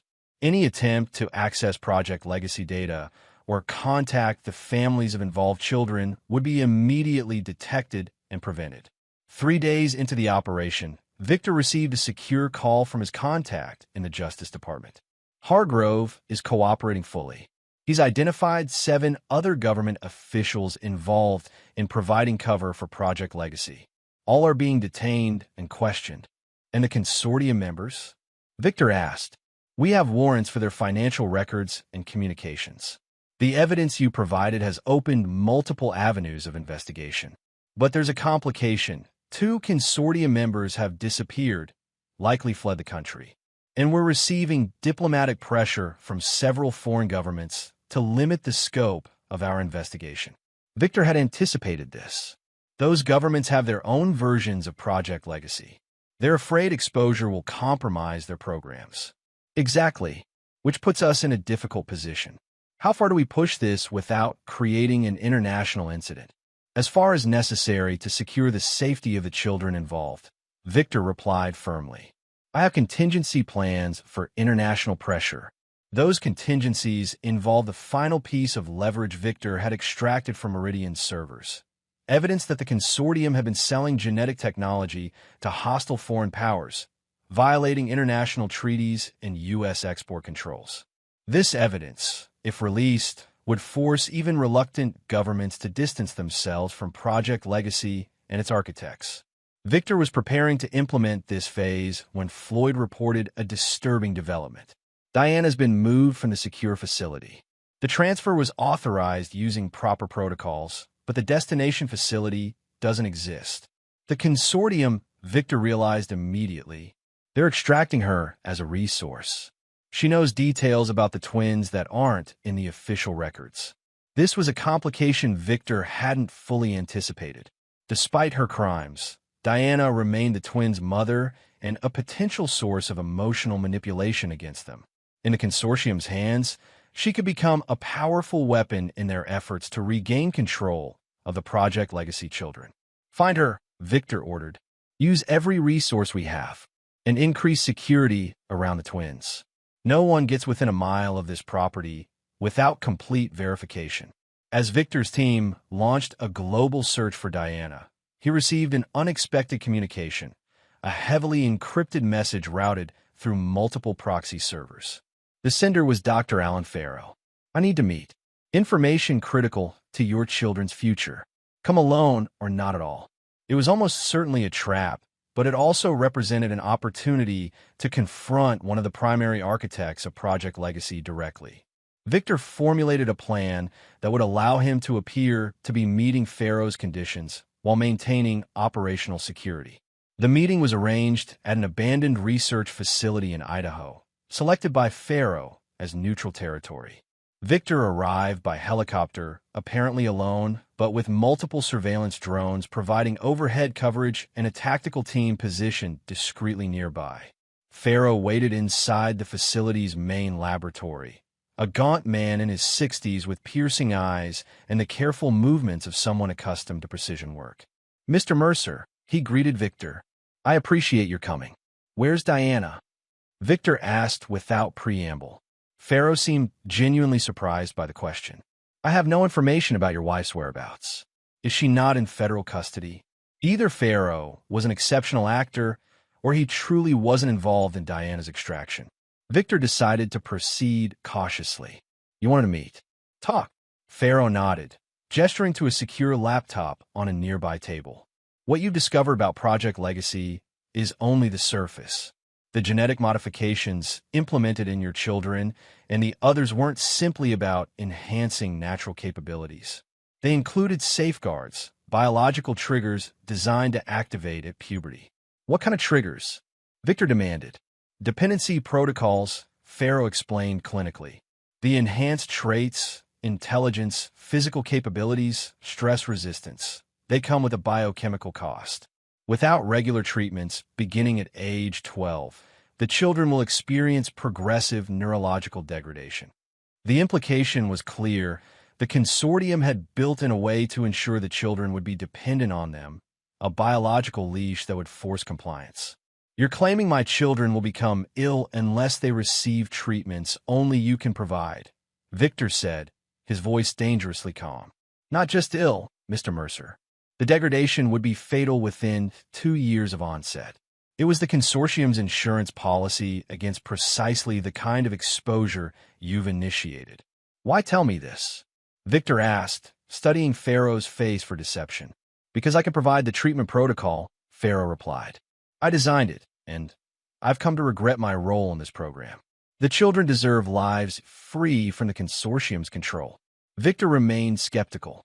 Your sudden attack of conscience is convenient. Not sudden, Pharaoh countered. I've been documenting the program's ethical violations for years, building a case against the consortium. Your actions accelerated my timeline. To prove his sincerity, Pharaoh opened the laptop and displayed detailed medical protocols and formulas, the treatments the children would need to remain healthy without remaining under the consortium's control. This information has been deleted from Meridian servers, Pharaoh explained. The consortium intends to use it as leverage to force the families to surrender the children once symptoms begin appearing. Victor examined the medical data carefully. It appeared legitimate, consistent with the genetic information he'd already obtained from Meridian servers. Even if I believe you, Victor said finally, why would you betray your employers? They'll kill you for this. Pharaoh's expression hardened. Because they crossed a line. The original project was about advancement, creating the next evolution of human capability. But the consortium weaponized my research, turned these children into assets rather than pioneers. And they've begun implementing more aggressive protocols in a new generation of subjects, protocols that amount to complete biological control. As Victor considered Pharaoh's claims, his tactical team alerted him to approaching vehicles, multiple SUVs moving rapidly toward the facility. You were followed, Victor accused Pharaoh. Or you were, Pharaoh countered, looking genuinely alarmed. The consortium has resources within every intelligence agency. If they tracked either of us, Victor cut him off, grabbing the laptop and pulling Pharaoh toward a rear exit. Move. Now. They barely reached the exit when the first explosive charge detonated, collapsing part of the facility's roof. Victor shoved Pharaoh ahead of him as they ran toward a concealed position where extraction had been prearranged in case of emergency. Gunfire erupted behind them as armed men in tactical gear poured from the SUVs. Victor's own team engaged from their positions, providing covering fire as Victor and Pharaoh reached the extraction point where a camouflaged helicopter waited. As they lifted off, Pharaoh clutched the laptop to his chest. The formula must be preserved. Without it, all 38 children will die. Victor studied the geneticist, still uncertain of his true motives, but convinced of the threat to the children. Who sent the team? The consortium or someone inside the government? At this point, the distinction hardly matters, Pharaoh replied grimly. Hargrove's cooperation has fractured their alliance, but both sides want the same thing, to contain the exposure and regain control of the Project Legacy subjects. Back at the Montana ranch, Victor established Pharaoh in a secure medical facility where the geneticist could work on refining the treatment protocol while under constant surveillance. The attack at the Idaho facility confirmed that despite the legal pressure, the consortium remained operational and dangerous. Floyd updated Victor on Diana's status. We've tracked her to a private medical facility in Switzerland. Surveillance confirms she's there voluntarily, not as a prisoner. She's meeting regularly with this man. The screen showed Diana in conversation with a distinguished-looking man in his 70s, Conrad Whitmore, chairman of a pharmaceutical conglomerate and one of the consortium's founding members. She switched sides, Victor concluded. Again, appears so. Intercepted communications suggest she's providing detailed information about the twins' development that wasn't included in the official records.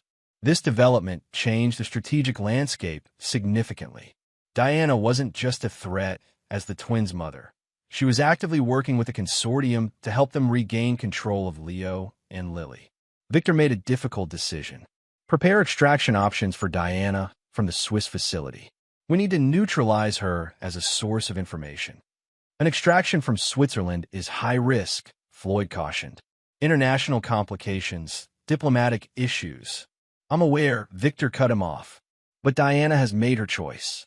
She's now an active threat to the twins' safety and autonomy. As Victor's team prepared the extraction plan, DA Vance called with disturbing news. The case against Diana is being reevaluated based on new evidence suggesting coercion.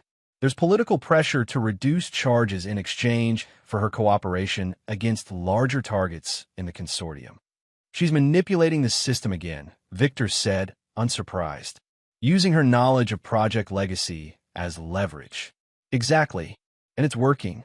Several key officials see her as more valuable as a witness than as a defendant. This confirmed what Victor had suspected. Diana was playing both sides, positioning herself to emerge for the collapse of Project Legacy with reduced legal consequences and potential access to the twins in the future. She can't be allowed to rewrite history again, Victor said firmly. I have evidence of her current collaboration with Whitmore. She's not a cooperative witness. She's actively working to undermine the investigation. The next 48 hours were a careful dance of legal maneuvers and covert operations.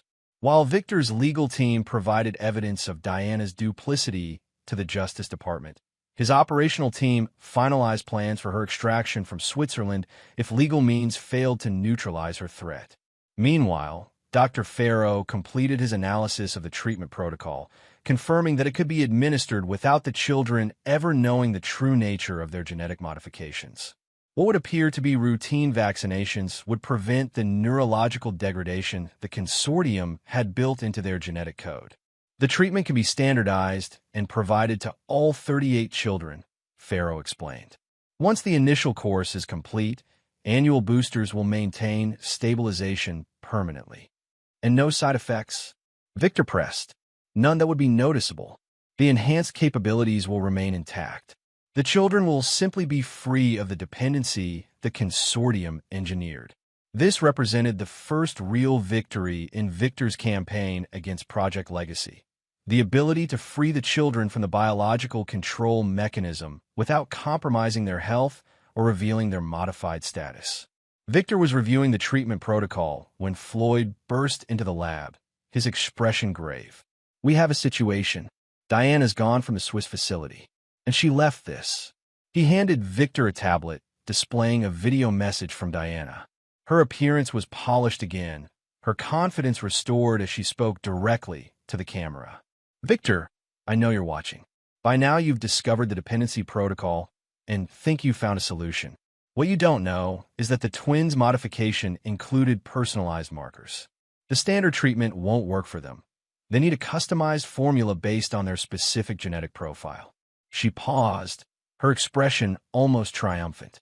I have that formula, and I'm willing to provide it in exchange for very reasonable terms. Supervised visitation with my children and a reduced sentence served in a minimum security facility. My attorneys will be in touch with specific proposals. As the video ended, Victor turned to Farrow. Is this possible? Personalized markers that would make the standard treatment ineffective. Farrow hesitated. It's possible. Some subjects received customized modifications based on their parents' genetic contributions. I would need to see their complete genetic profile to determine if Leo and Lily have such markers. Run the analysis, Victor ordered. I want to know if Diana is bluffing or if the twins truly need a customized treatment. While Farrow worked, Victor consulted with his legal team about Diana's proposal. The terms she suggested were crafted to seem reasonable to outside observers. A mother seeking limited contact with her children in humane conditions during her incarceration. But Victor recognized the strategy behind the apparent reasonableness. Diana was creating a narrative where refusing her terms would make him appear vindictive and cruel.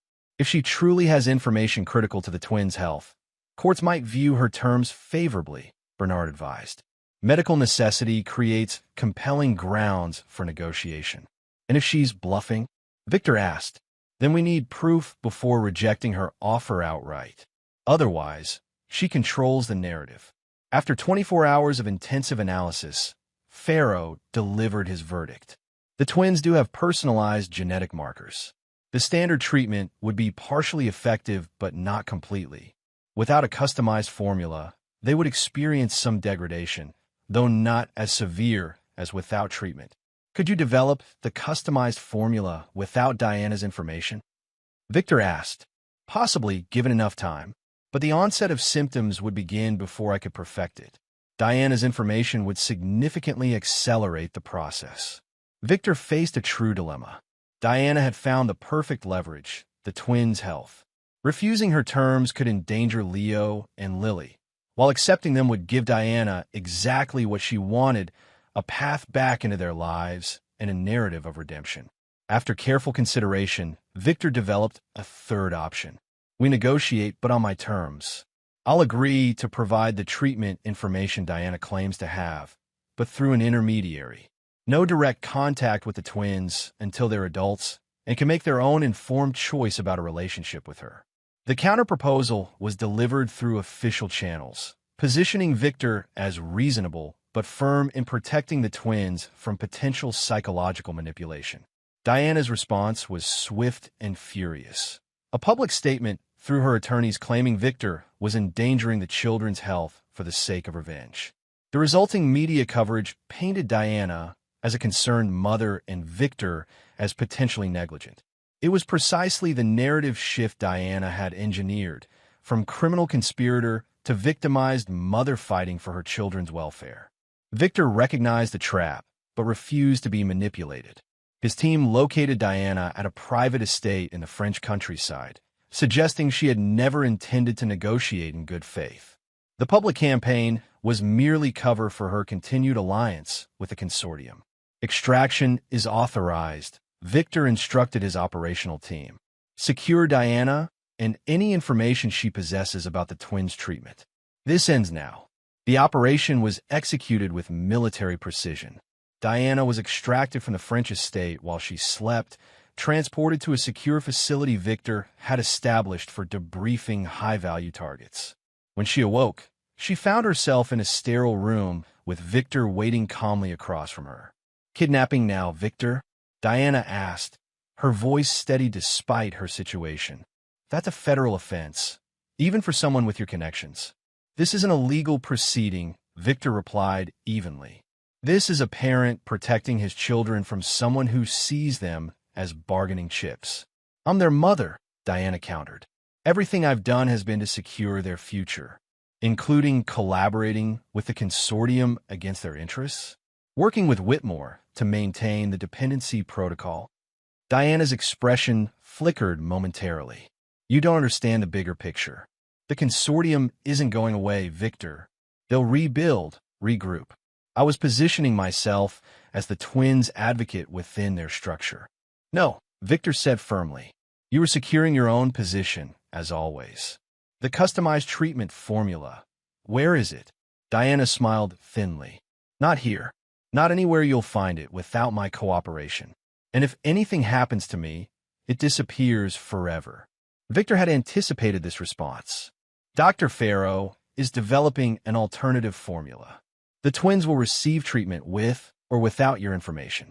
The only question is whether you want to contribute to their well-being or be remembered as the mother who withheld critical medical information for leverage." For the first time, uncertainty crossed Diana's face. "Farrow is working with you? He betrayed the consortium. He chose the children over the program," Victor confirmed. "As any parent should." The implication struck home. Diana's confidence wavered visibly. "What are you offering?" "Nothing you don't already have. Imprisonment for your crimes. But with the knowledge that you did one decent thing for your children at the end." Diana considered her options carefully. "And if I provide the formula, what guarantee do I have you'll actually use it?" "You have my word as their father," Victor replied simply. "I will always act in their best interest, regardless of my feelings toward you." After a tense silence, Diana made her decision. "There's a secure server in Geneva. The formula is there, along with complete documentation of the twins' genetic modifications and projected developmental milestones." She provided the access protocols, her demeanor shifting from defiance to resignation. "They'll never know what was done to them, will they? The consortium's manipulations, my betrayal. you'll protect them from all of it. Until they're old enough to understand the full truth, Victor confirmed. Then they'll know everything, including that their mother eventually chose to help them, even if it gained her nothing. Diana looked away. Small comfort. They'll still hate me. That will be their choice to make, Victor said, standing to leave. Just as this was yours. Within hours, Victor's team had accessed the Geneva server and retrieved the formula, along with extensive documentation about the twins' genetic profile. Dr. Farrow confirmed its authenticity and began preparing the treatment immediately. Diana was returned to federal custody, her brief absence unrecorded in official channels. She made no further public statements or demands, perhaps recognizing that her final gambit had failed. The narrative she had tried to create, the concerned mother fighting for her children, collapsed under the weight of evidence Victor provided about her collaboration with Whitmore and the consortium. 1 week later, Leo and Lily received their first treatments, administered as routine vaccinations by Dr. Farrow.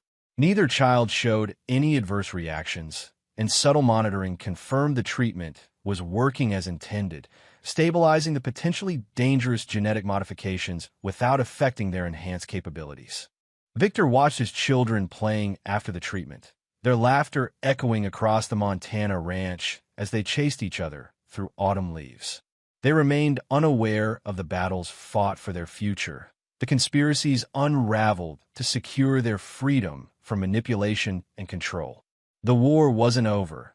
Elements of the consortium remained at large, and the political fallout from Project Legacy continued to reverberate through government agencies and international relations.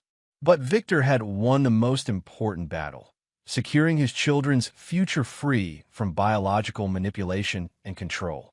As darkness fell over the Montana property, Victor made a decision that would shape the final phase of his campaign against those who had threatened his family. The twins were safe, their treatment secured. Now it was time to ensure that the architects of Project Legacy could never threaten them or any other children again. Prepare the endgame protocol, Victor instructed Floyd. Every remaining consortium member, research facility, financial support structure, I want it all dismantled within 30 days. Some targets are beyond our legal reach, Floyd cautioned, particularly the overseas operations. Then we operate beyond legal parameters, Victor replied coldly. These people treated my children as experiments. They won't receive the courtesy of legal proceedings. The final offensive against Project Legacy's architects began with a carefully orchestrated financial attack. Using evidence from Meridian's servers, Victor's team initiated simultaneous freezes on accounts and assets belonging to consortium members across 12 countries. Conrad Whitmore, attempting to flee to a private island in the Pacific, found his aircraft denied landing clearance at every airfield within range. When he was forced to land at a small regional airport for refueling, a team of federal agents was waiting, acting on anonymous intelligence about weapons smuggling. 3 other consortium leaders suffered similar fates, their escape routes compromised, their safe houses exposed, their protection details neutralized through methods that couldn't be traced back to Victor. Within 2 weeks, the core leadership of Project Legacy was either in custody or in hiding without resources. Dr. Farrow, continuing to cooperate, provided critical intelligence about research facilities worldwide where genetic experimentation continued. Victor's teams didn't directly assault these facilities. Instead, they exposed their activities to local authorities and media simultaneously, creating a global wave of raids and shutdowns that appeared unconnected but served a single coordinated purpose. Diana, now fully aware of the comprehensive dismantling of the consortium, made one final attempt to salvage her position. Through her attorneys, she offered to testify against Whitmore and reveal additional projects beyond Project Legacy in exchange for witness protection and eventual supervised contact with the twins. Victor's response was delivered through official channels. No deals. No concessions. No contact. The message was clear. Diana would receive no mercy, no forgiveness, no path to redemption through her children.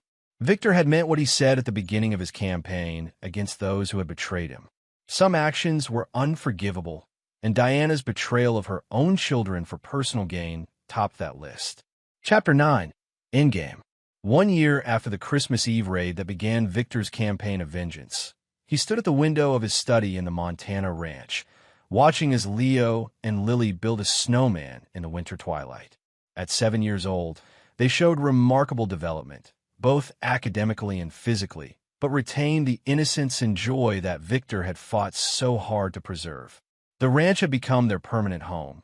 The Connecticut mansion sold, and its memories purged from their lives. Victor had restructured his business operations to allow him to be present for his children daily, a change that had strengthened their bonds in ways he hadn't anticipated. Floyd entered the study with a secure tablet. Final confirmation from our European team.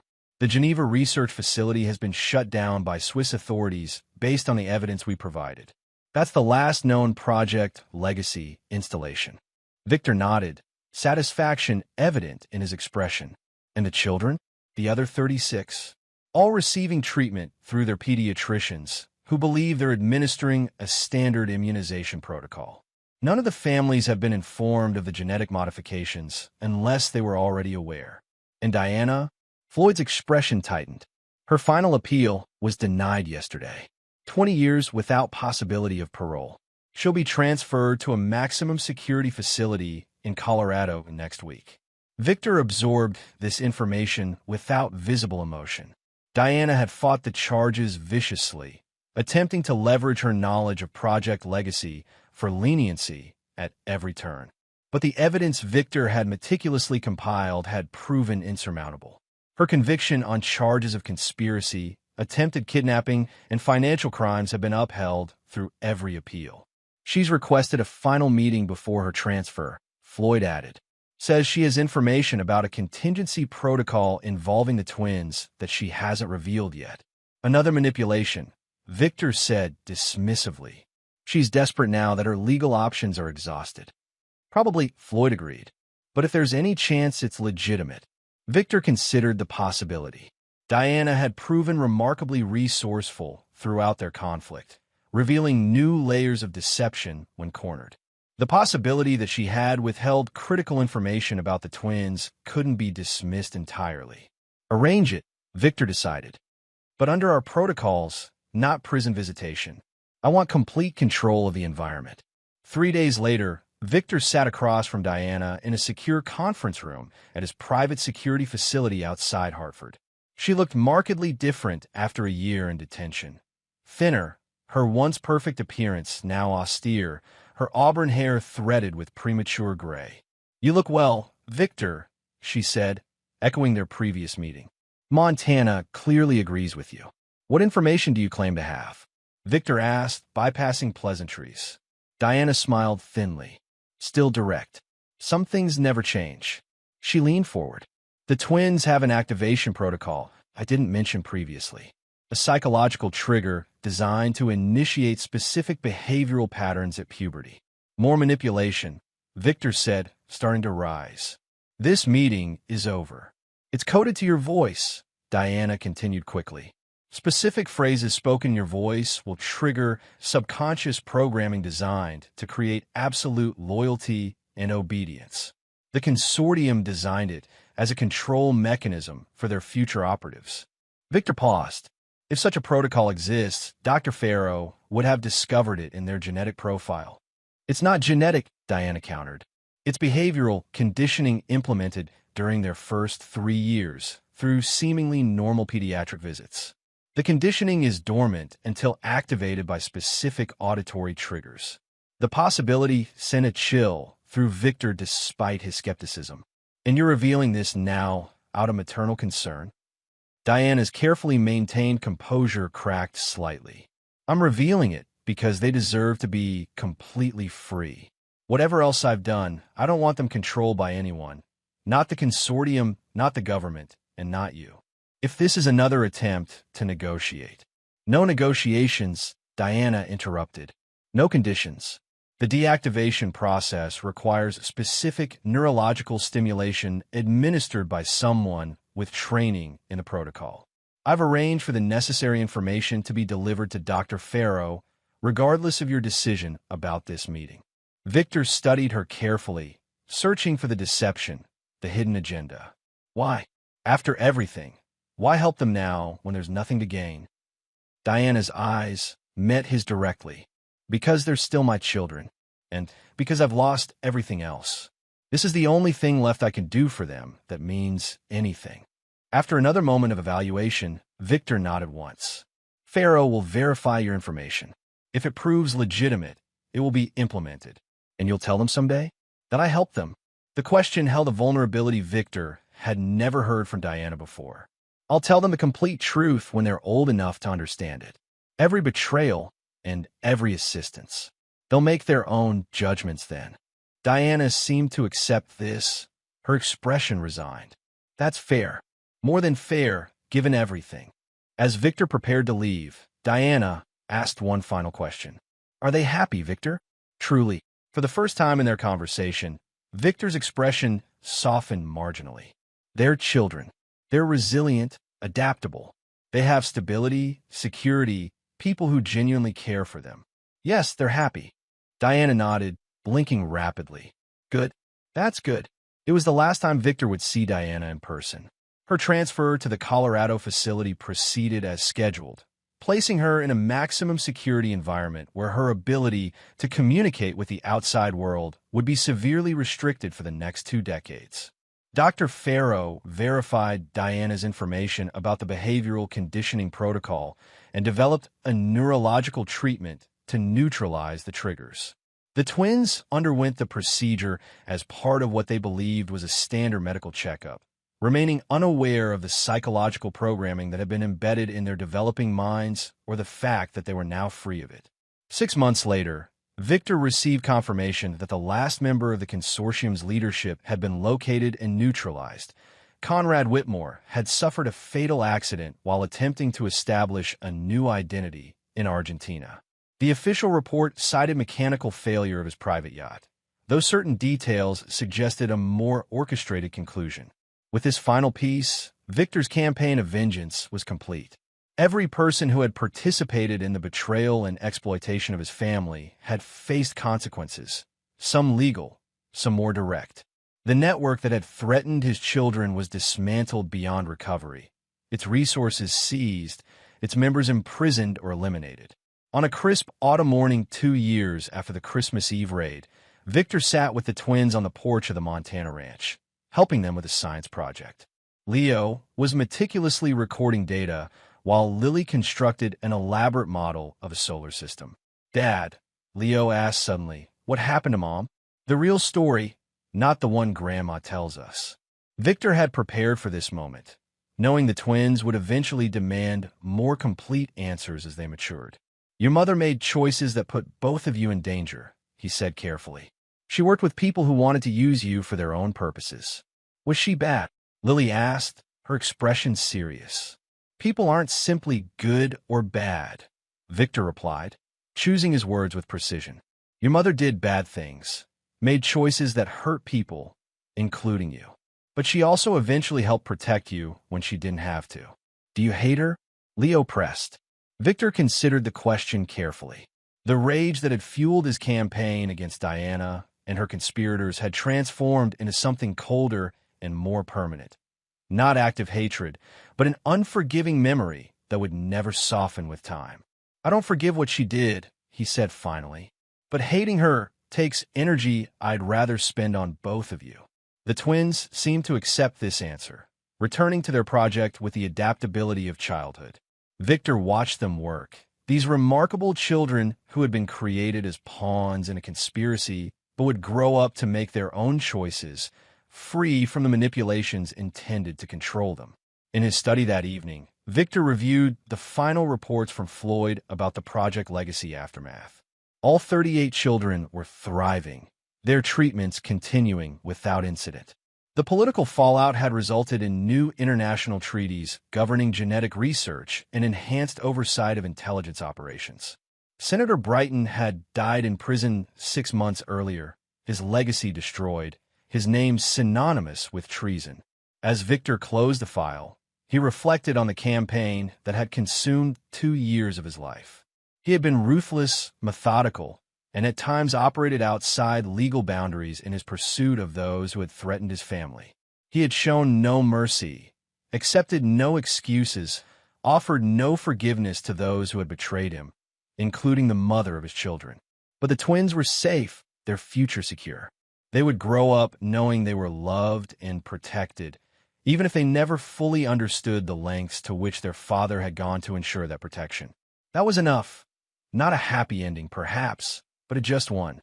Victor Mercer had lost his wife to betrayal, his trust to deception, and his belief in ordinary justice to the realities of power and influence. But he had kept what mattered most: his children, his determination, and his absolute commitment to protecting what was his no matter the cost. As snow began to fall outside his window, Victor closed the final file on Project Legacy. The war was over. He had won. And those who had dared to threaten his family had learned the most important lesson of all. Some men can't be manipulated, some betrayals can't be survived, and some vengeance can't be escaped. For Diana, for Brighton, for everyone involved in the conspiracy against his family, that lesson had come too late. For anyone who might threaten the Mercer family in the future, Victor hoped the lesson was clear. Some men don't get mad. They don't make threats. They simply ensure that those who cross them never have the opportunity to do so again. And there you have it. Another story comes to an end. What did you think? I'd love to hear your thoughts in the comments below. If you enjoy this story, consider joining our community by subscribing. It means the world to us. For more stories like this one, check out the recommended videos on screen. And I'll see you there. Welcome to Infidelity Tales Lab. We're thrilled you've joined us today and truly appreciate your support. We're curious. Where in the world are you watching from? Let us know in the comments below. Now, let's dive into today's story. Chapter 1. Fractures. Vincent Keller stepped through the front door of his craftsman-style home, exhaustion settling in his bones. The hospital had been understaffed, and, as chief of cardiothoracic surgery, he performed 3 consecutive valve replacements. All he wanted was to see his family, his anchor in the storm of his demanding career. The house was unusually quiet. No television blaring cartoons, no patter of small feet. Vincent loosened his tie and set his leather briefcase on the entryway table. "Lily? Natalie?" he called out. His 6-year-old daughter appeared at the top of the stairs, her eyes wary rather than lighting up as they usually did. "Hi, Daddy," she said, her voice small. Vincent climbed the stairs, arms open for their nightly hug ritual. "Hey, Princess. How was school today?" Lily took a step back, clutching her stuffed rabbit tighter. "Mommy says you make her cry." The words hit him like a bucket of ice water. Before he could respond, Melissa appeared behind Lily, her hand protectively on their daughter's shoulder. "Come on, sweetie. Bath time," Melissa said, her voice warm for Lily but her eyes cold when they met Vincent's. She pulled Lily close. "We need to protect ourselves," she whispered, loud enough for Vincent to hear. "Melissa, what's going on?" Vincent asked, bewildered. "Ask your lawyer," she replied, ushering Lily to the bathroom and shutting the door with a decisive click. Vincent stood frozen in the hallway, his mind racing. Things had been tense between them for months. Melissa's increasing distance, her late nights working, the password suddenly appearing on her phone, but he'd attributed it to the natural ebb and flow of a 12-year marriage. He'd been working long hours himself, sometimes sleeping at the hospital between difficult cases. He retreated to his home office, pouring a finger of bourbon. Something was very wrong. The next morning, Vincent woke early after a restless night on the office couch. When he opened the front door to retrieve the newspaper, he found an envelope taped to the door. Inside was a restraining order prohibiting him from coming within 100 feet of Melissa and Lily, effective immediately. The document claimed pattern of intimidation and emotional abuse. Vincent's hand trembled. He'd never raised his voice to Melissa, let alone his hand. His phone buzzed, the hospital. A scheduled surgery needed his attention. Dazed, he read the restraining order once more before placing it on his desk. He'd have to deal with this later.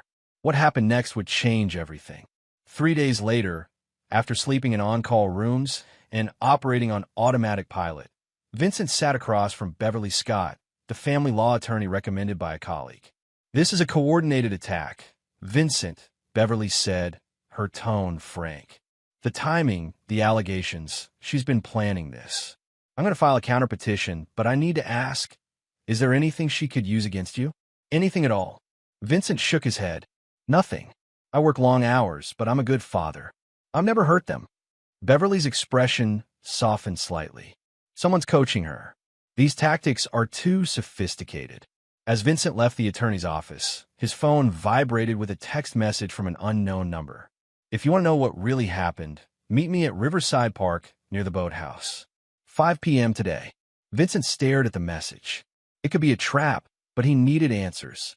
At precisely 5 p.m., Vincent sat on a bench facing the water. A woman approached, Diane Freeman, Melissa's colleague from the real estate office where she worked part-time. I'm sorry about all this, Diane said without preamble.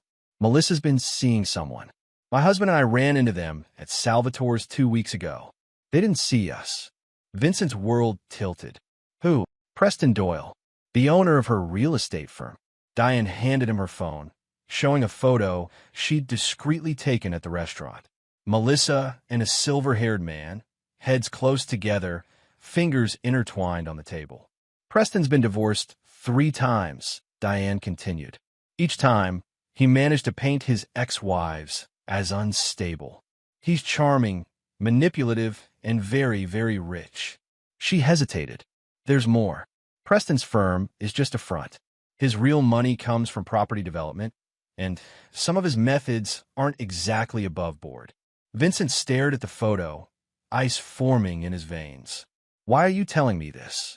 Because Preston ruined my sister's life the same way. And because I have a daughter too. Diane stood. Be careful, Vincent. Preston has friends in high places. As she walked away, Vincent remained on the bench, watching the sunset bleed across the water. The shock of betrayal crystallized into something harder, colder. He wouldn't just fight back. He would dismantle every piece of the life they were trying to build on the ruins of his. Chapter 2. Evidence. For the next 2 weeks, Vincent lived like a ghost in his own life.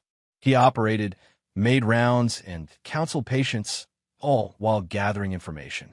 He hired Travis Reynolds, a private investigator recommended by Beverly, who documented Melissa and Preston's meetings, their kisses in parked cars, the nights Lily was left with a babysitter while her mother was at Preston's lakeside mansion.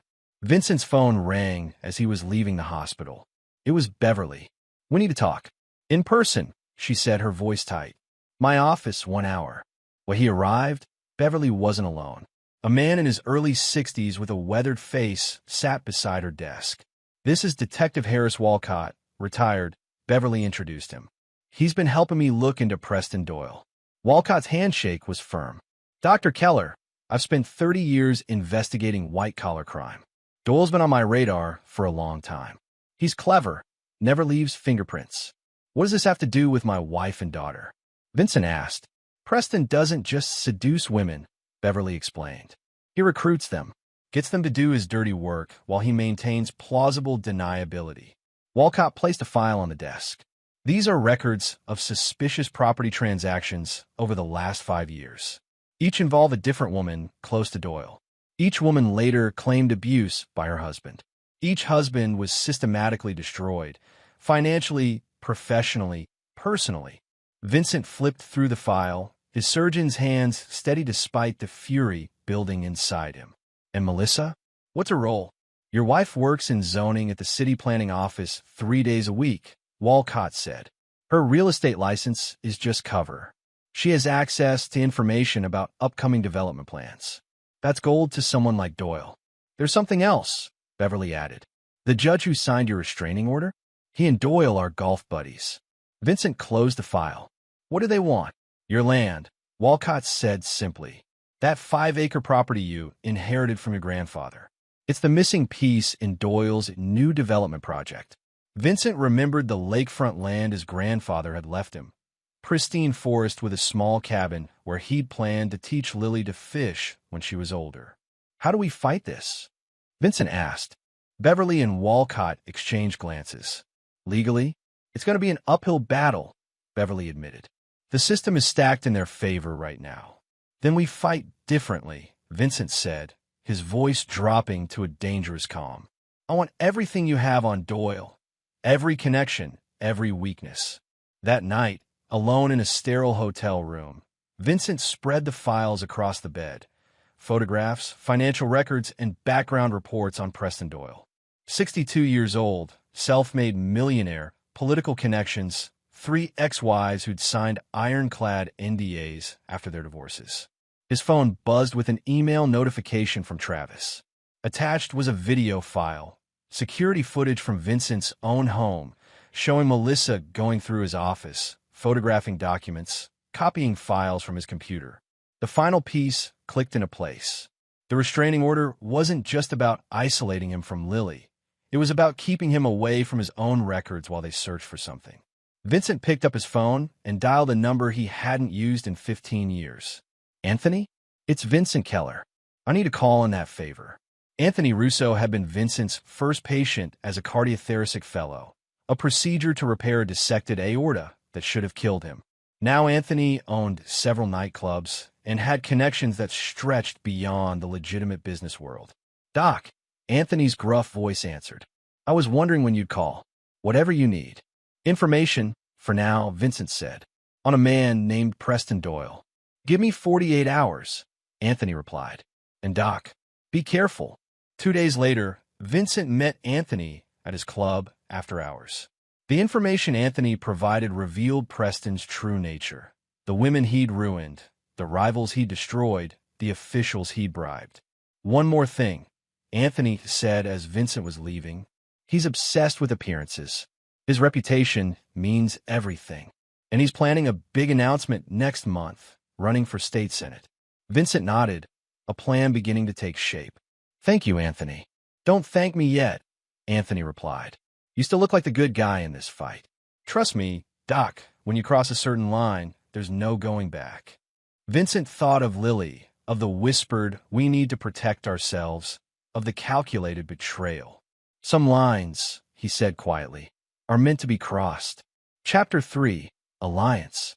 The preliminary hearing for custody was scheduled for June 15th. In the weeks leading up to it, Vincent prepared meticulously, like planning for a high-risk surgery.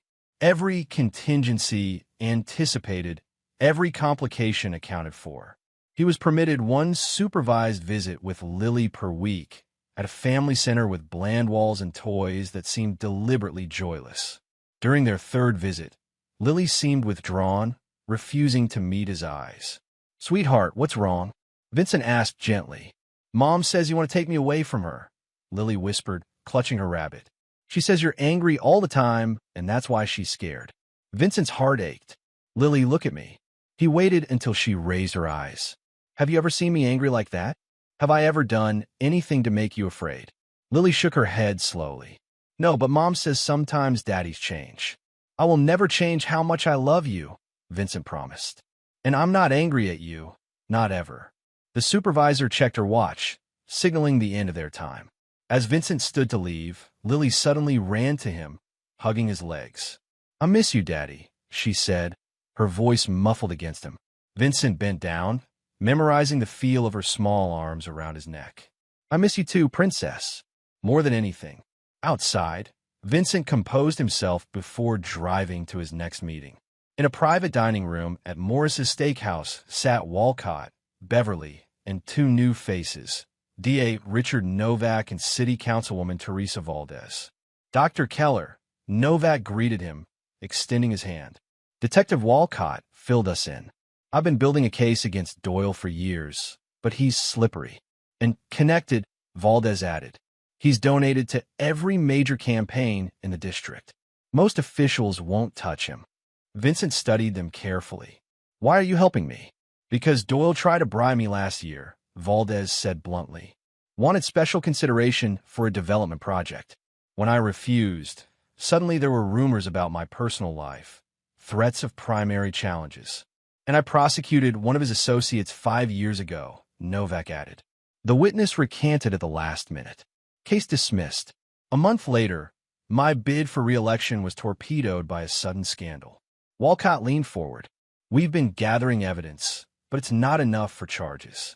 We need something concrete, records, testimony, anything that directly links Doyle to the illegal activities. Vincent thought of the security footage of Melissa searching his office. "They're looking for something specific in my files," he said. "Something Doyle needs." "Your grandfather's property deed," Beverly suggested. "Maybe there's something about the land they need to know before pushing forward with development plans." "Or leverage," Novak mused. "Something they can use against you in court." Valdez, check your watch. "I have a committee meeting. Dr. Keller, we'll help where we can, but be careful. Doyle doesn't play by any rules." After the others left, Vincent and Beverly remained, reviewing strategy for the upcoming hearing. "They'll paint you as controlling, workaholic, possibly unstable," Beverly warned. "We need character witnesses, proof of your relationship with Lily." Vincent nodded. "I've spoken with colleagues, neighbors, Lily's teachers. They're all willing to testify." "Good." "And Vincent," Beverly hesitated, "the judge will ask about reconciliation possibilities. Melissa's lawyer will push for counseling, a cooling-off period." "No," Vincent said firmly. "There's no going back. Not after this." As Vincent drove home to his empty house that night, he received a text from an unknown number. The past always catches up. "Ask Preston about Westlake Heights, 1999. Vincent forwarded the message to Walcott, then sat in his driveway, staring at the darkened windows of what had once been his family home. In the rearview mirror, he caught his own reflection, the same face, but somehow fundamentally changed. The man who had left this house weeks ago no longer existed. In his place was someone colder, someone who understood that mercy was sometimes just another word for weakness. Vincent had never been one to surrender in the operating room, even when a case seemed hopeless. He wouldn't start now. Chapter 4, Revelations. The morning of the preliminary hearing dawned clear and cool. Vincent dressed with surgical precision, charcoal suit, subtle tie, his most conservative watch. Nothing flashy, nothing that could be construed as intimidation or excess. The courthouse buzzed with quiet energy as Vincent and Beverly made their way through security. In a small conference room, they reviewed their strategy one final time. "Remember, no matter what they say, keep your emotions in check," Beverly advised. "Doyle wants you to lose control." Vincent nodded, his face a mask of professional calm that had served him well through countless high-pressure surgeries. The courtroom fell silent as Judge Raymond Wilkins entered, a stern man in his 60s with reading glasses perched at the end of his nose. Vincent immediately recognized him from the files Walcott had provided, a regular at Preston's charity golf tournaments. Melissa sat at the opposite table with her attorney, Kenneth Baldwin, a shark-like man known for high-conflict divorces. Preston wasn't present, too careful to show his hand so openly. Melissa had chosen her outfit with equal care, a modest blue dress, minimal makeup, hair pulled back in a simple style. She looked vulnerable, proper, and vaguely frightened. Baldwin opened with a blistering character assassination, painting Vincent as an absent father, emotionally distant husband, an intimidating presence whose demanding career had always taken precedence over family. "Your Honor," Baldwin concluded, "Mrs. Keller seeks primary physical custody with supervised visitation for Dr. Keller, pending a full psychological evaluation and anger management counseling." When Beverly rose to speak, her approach was methodical rather than emotional, presenting Vincent's spotless record, documentation of his involvement in Lily's life, and affidavits from teachers and neighbors attesting to his gentle nature and commitment as a father. "Furthermore," Beverly added, "we have reason to believe Mrs. Keller's claims are part of a coordinated effort to separate Dr. Keller from his daughter and pressure him regarding valuable property he owns." Baldwin immediately objected. "Outrageous speculation." Judge Wilkins peered over his glasses. "Miss Scott, unless you have concrete evidence of such claims, I'll have to agree with Mr. Baldwin." "Your Honor," Beverly replied smoothly, "we've submitted a motion for discovery regarding Mrs. Keller's relationship with her employer, Preston Doyle, and communications pertaining to Dr. Keller's inherited property." A flicker of something, concern, perhaps, crossed Judge Wilkins' face. "I'll review the motion in chambers." When Melissa took the stand, She played her role flawlessly. The frightened wife, the protective mother, voice trembling as she described Vincent's intimidating presence and unpredictable moods. He would come home from the hospital and barely speak, she testified. When I asked about his day, he'd snap at me. If dinner wasn't ready or if Lily was being too loud, he'd get this look. She shuddered delicately. Vincent maintained his composure, though internally he seethed at the calculated performance. This woman had shared his bed for 12 years, had once laid her head on his chest, and told him he was the gentlest man she'd ever known. During cross-examination, Beverly was surgical in her precision. Mrs. Keller, when did you first become romantically involved with Preston Doyle? Melissa's eyes widened. Objection, Baldwin shouted. Irrelevant and inflammatory. Your Honor, Beverly countered, Mrs. Keller's relationship with Mr. Doyle directly pertains to the timing and motivation of these allegations. Judge Wilkins seemed to wrestle with himself before responding. I'll allow it, but tread carefully, Miss Scott. Melissa composed herself. Preston is simply my employer. These insinuations are exactly the kind of jealous, controlling behavior Vincent exhibits. Beverly smiled thinly, then presented the court with photographs from Travis's surveillance. Melissa and Preston embracing, kissing in his car, entering his lake house. And would you describe these as typical employer-employee interactions? Beverly asked.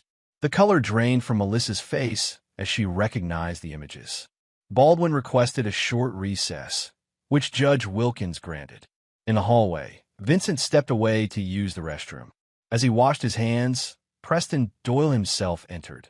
First time they'd been face to face. In person, Doyle was imposing, tall, fit for his age, silver hair immaculately styled, custom suit showcasing his wealthy status. Dr. Keller, Preston said, his voice smooth as aged bourbon. I thought it was time we met. Vincent dried his hands slowly. Nothing to say to me, Doyle. Preston smiled, revealing perfect veneers. Actually, I have a proposition. This unpleasantness, these allegations, they could disappear. Melissa would drop everything, agree to joint custody. In exchange for what? A simple property transfer. That lakefront land, it's wasted sitting empty. I'm prepared to offer 3 times its market value. Vincent maintained his calm exterior while rage boiled beneath. And if I refuse? Preston's smile didn't waver, but his eyes hardened. Then we continue down this road. And I should warn you, it gets much uglier. Your hospital privileges, your medical license, your reputation, everything can be questioned, thrown into doubt. You've done your research, Vincent observed. Thoroughly. I know about Phoenix, Dr. Keller. Vincent felt a cold shock at the mention. Preston had found it, the one dark spot in his past, buried 15 years ago in another state. Think about my offer, Preston continued. For Lily's sake. As Preston turned to leave, Vincent spoke quietly. I know about Westlake Heights. Preston froze momentarily before composing himself. I don't know what you mean. 1999. Ring any bells? Without another word, Preston exited, but Vincent had seen what he needed, the flicker of genuine fear in the man's eyes. Back in the courtroom, Judge Wilkins announced his decision. Temporary shared custody with exchanges to be supervised by a court-appointed monitor, pending a full hearing in 60 days. It wasn't a complete victory, but it wasn't defeat either. Most importantly, Vincent would have regular, unsupervised time with Lily.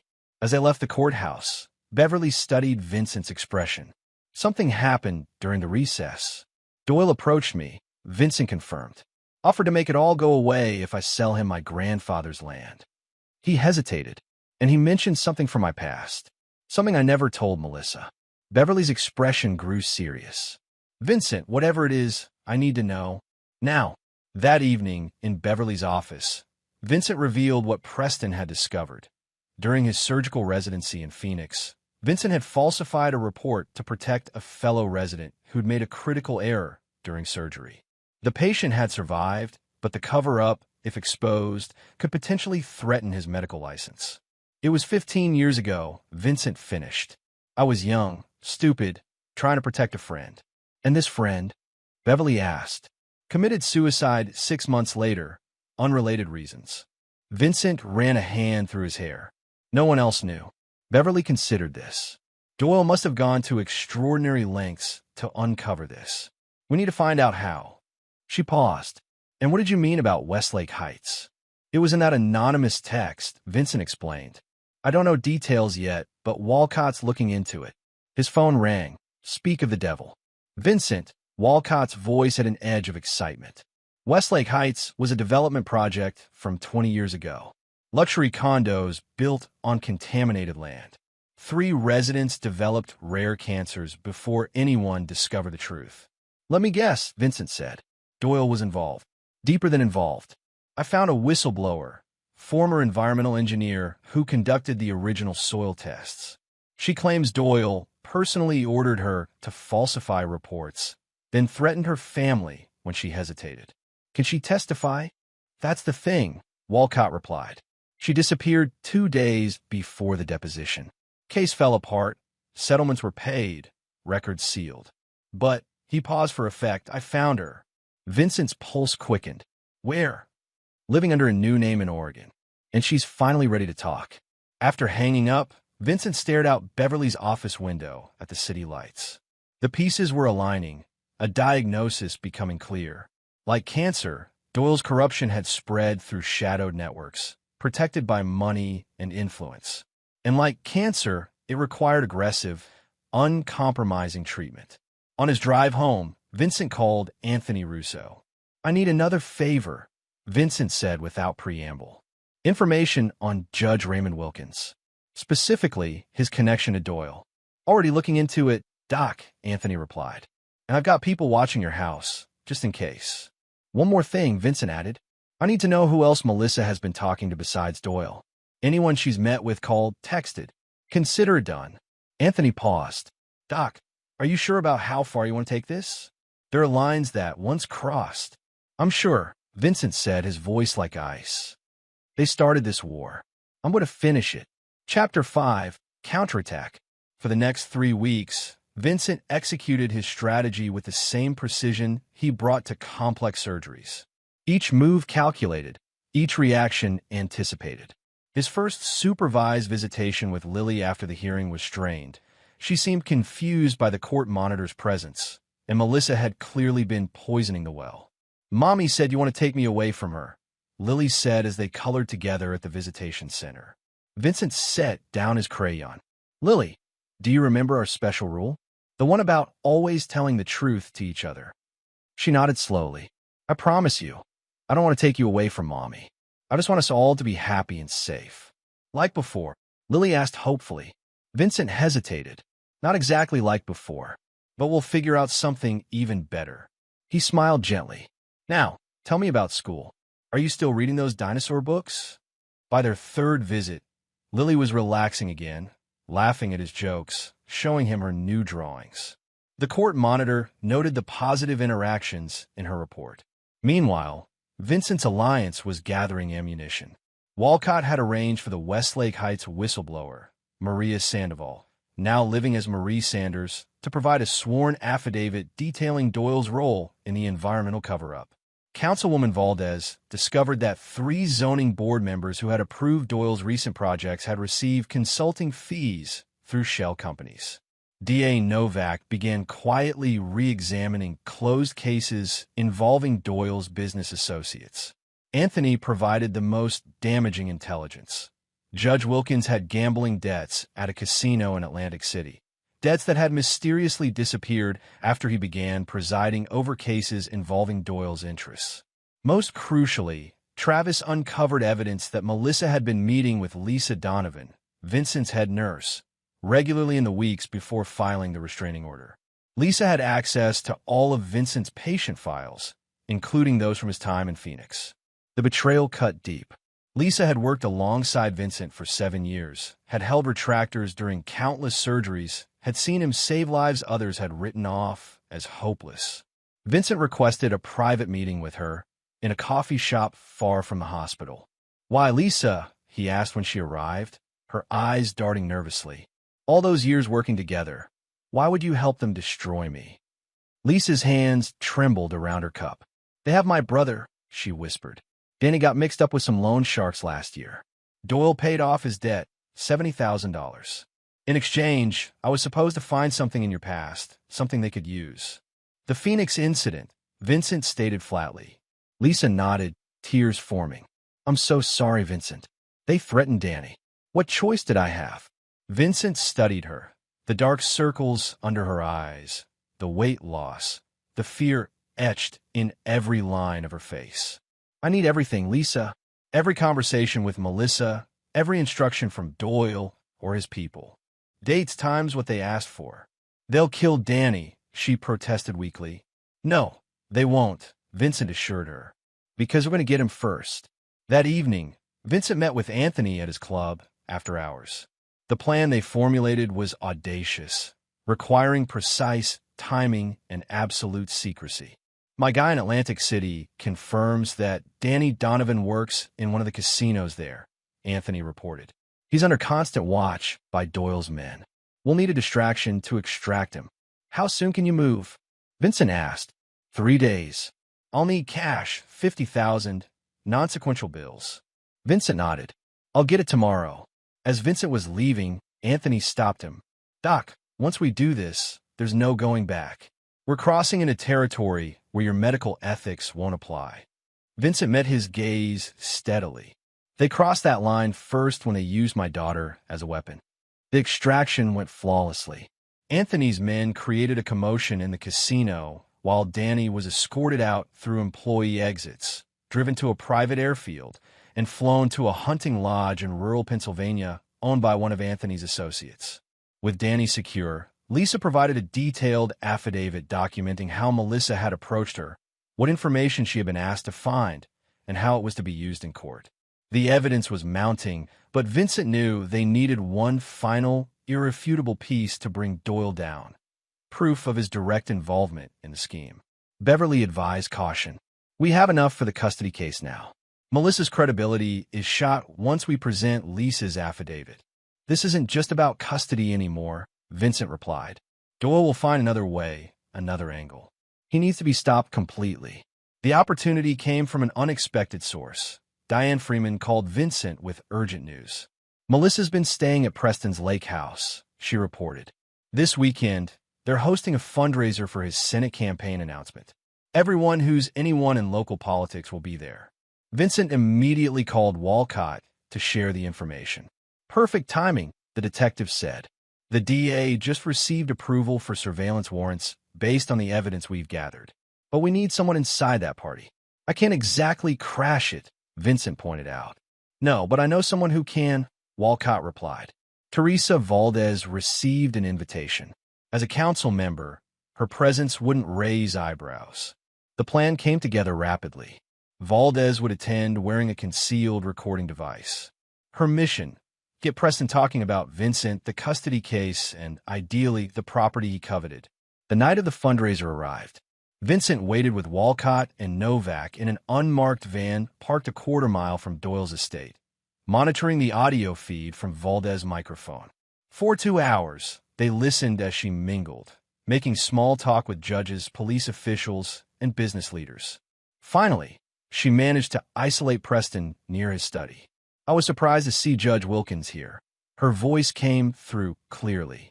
Given the ongoing Keller custody case. Preston chuckled. Raymond understands the bigger picture.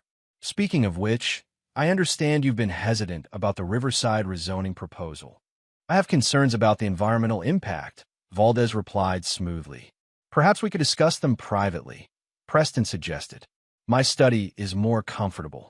Inside the study, Preston became more direct, outlining what amounted to a bribe disguised as a campaign contribution. Then, fatefully, Melissa entered. Preston, Senator Mitchell is asking for you. She stopped, seeing Valdez. Councilwoman, I didn't realize you were here. Just discussing business, Preston said smoothly. Melissa, would you mind bringing us some of that Macallan 25? When Melissa left, Valdez took a calculated risk. I heard about your involvement in the Keller situation. Quite a convenient arrangement. Preston's tone chilled. I'm not sure what you're implying. No implication. Just admiration for the strategy. Custody claim, restraining order, pressure on a land deal. all while keeping your hands clean. There was a pause, and Vincent held his breath. Nothing is ever completely clean in business or politics, Preston finally said. The Keller property completes our lakefront development. Once it's secured, the project moves forward. Certain people benefit, others don't. Circle of life. And his daughter? Lily, isn't it? Another pause. Collateral considerations. Melissa understands what needs to happen. In the van, Novak smiled grimly. We've got him. Clear implication of using the custody case to pressure a property transfer. But the conversation wasn't over. Melissa returned with the drinks, and Valdez continued pushing. It must be difficult, maintaining the narrative that Dr. Keller is dangerous when his reputation at the hospital is impeccable, she remarked. Melissa's voice hardened. You don't know him like I do. I know that until 3 months ago, you never filed a police report, never sought medical attention, never confided in friends about abuse, Valdez countered. Teresa, Preston interrupted, you seem unusually interested in my personal affairs. One might wonder why. The tension was palpable even through the audio. Valdez smoothly changed the subject, but the damage was done. Preston was suspicious. 20 minutes later, Valdez excused herself and returned to the main party. Shortly after, she sent a text to Walcott. Leaving now. Followed.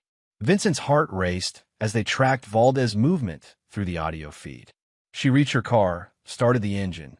Then the microphone captured a male voice. Councilwoman, a moment. One of Preston's security personnel had followed her. Is there a problem? Valdez asked calmly.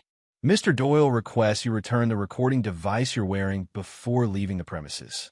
In the van, Walcott cursed. They made her. We need to move now. Vincent grabbed his arm. Wait. Listen. Valdez's laugh came through the speaker. Recording device? I think Mr. Doyle has been watching too many spy films. Ma'am, we're going to need you to step out of the vehicle. That would be unlawful detention, Valdez replied coolly. And as an elected official, I would consider it a very serious offense. Now, if you'll excuse me, I have an early meeting tomorrow. They heard her car accelerate, followed by tense minutes of silence, broken only by the sounds of her driving. Finally, she spoke. If you can hear me, I'm clear. But Doyle knows. Whatever we're going to do with this recording, we need to do it fast. Back at the DA's office, they reviewed the audio evidence. It wasn't a smoking gun, but combined with the other evidence, it was enough for Novak to seek warrants for financial records and electronic communications. We move at dawn, Novak decided. Multiple simultaneous warrants, Doyle's offices, his home, the lake house, and electronic records. Maximum surprise. As Vincent drove home that night, a strange calm settled over him. The pieces were in motion. The trap was set. His phone buzzed with a text from Melissa. We need to talk. About Lily. Meet me at the house tomorrow, 10 a.m. Please come alone. Vincent stared at the message, suspicion immediate. After weeks of hiding behind lawyers and restraining orders, why reach out now? It could only be a trap. Unless Melissa had realized Doyle was exposed. Unless she was looking for a way out. He typed a careful reply.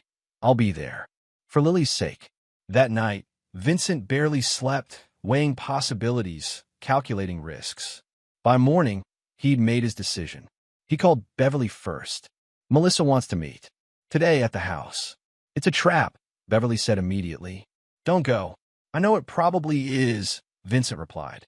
But if there's any chance of resolving this for Lily's sake, I have to try. Next, he called Walcott, informing him of the meeting and its potential risks. I'll have plainclothes officers nearby, Walcott promised. And Vincent, be careful. Cornered animals are the most dangerous. At precisely 10 a.m., Vincent pulled into the driveway of what had once been his family home. Through the windows, he could see Lily's toys still scattered in the living room. A life interrupted. Melissa opened the door before he could knock.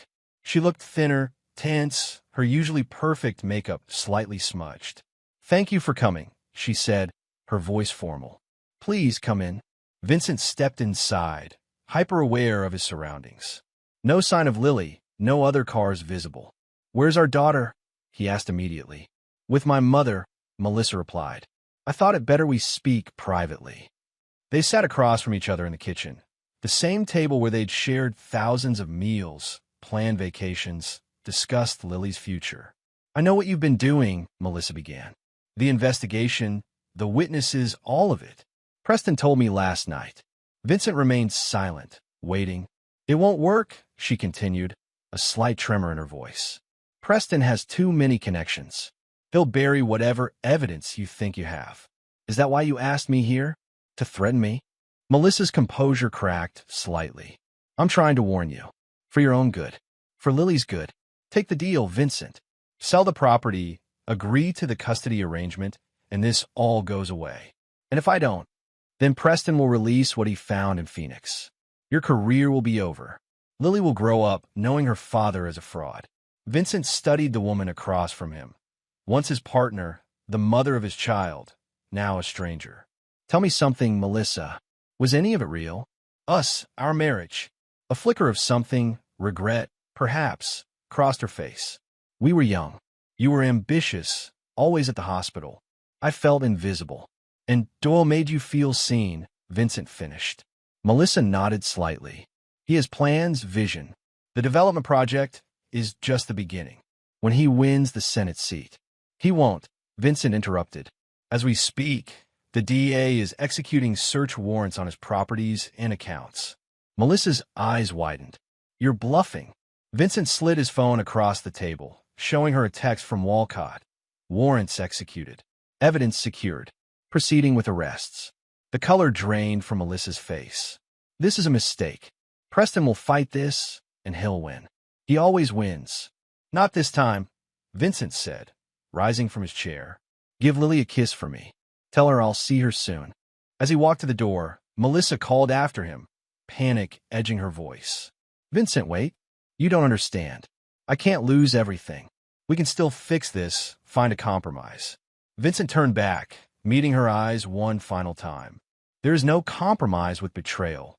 Melissa, you chose your side. Now live with it." As he drove away, Vincent called Beverly. "It's done. She tried to threaten me with Phoenix, offer a deal." "As expected," Beverly replied. "But we have good news. The raid uncovered financial records linking Doyle directly to the fraudulent property schemes. And we found something else, evidence that he bribed expert witnesses in previous custody cases."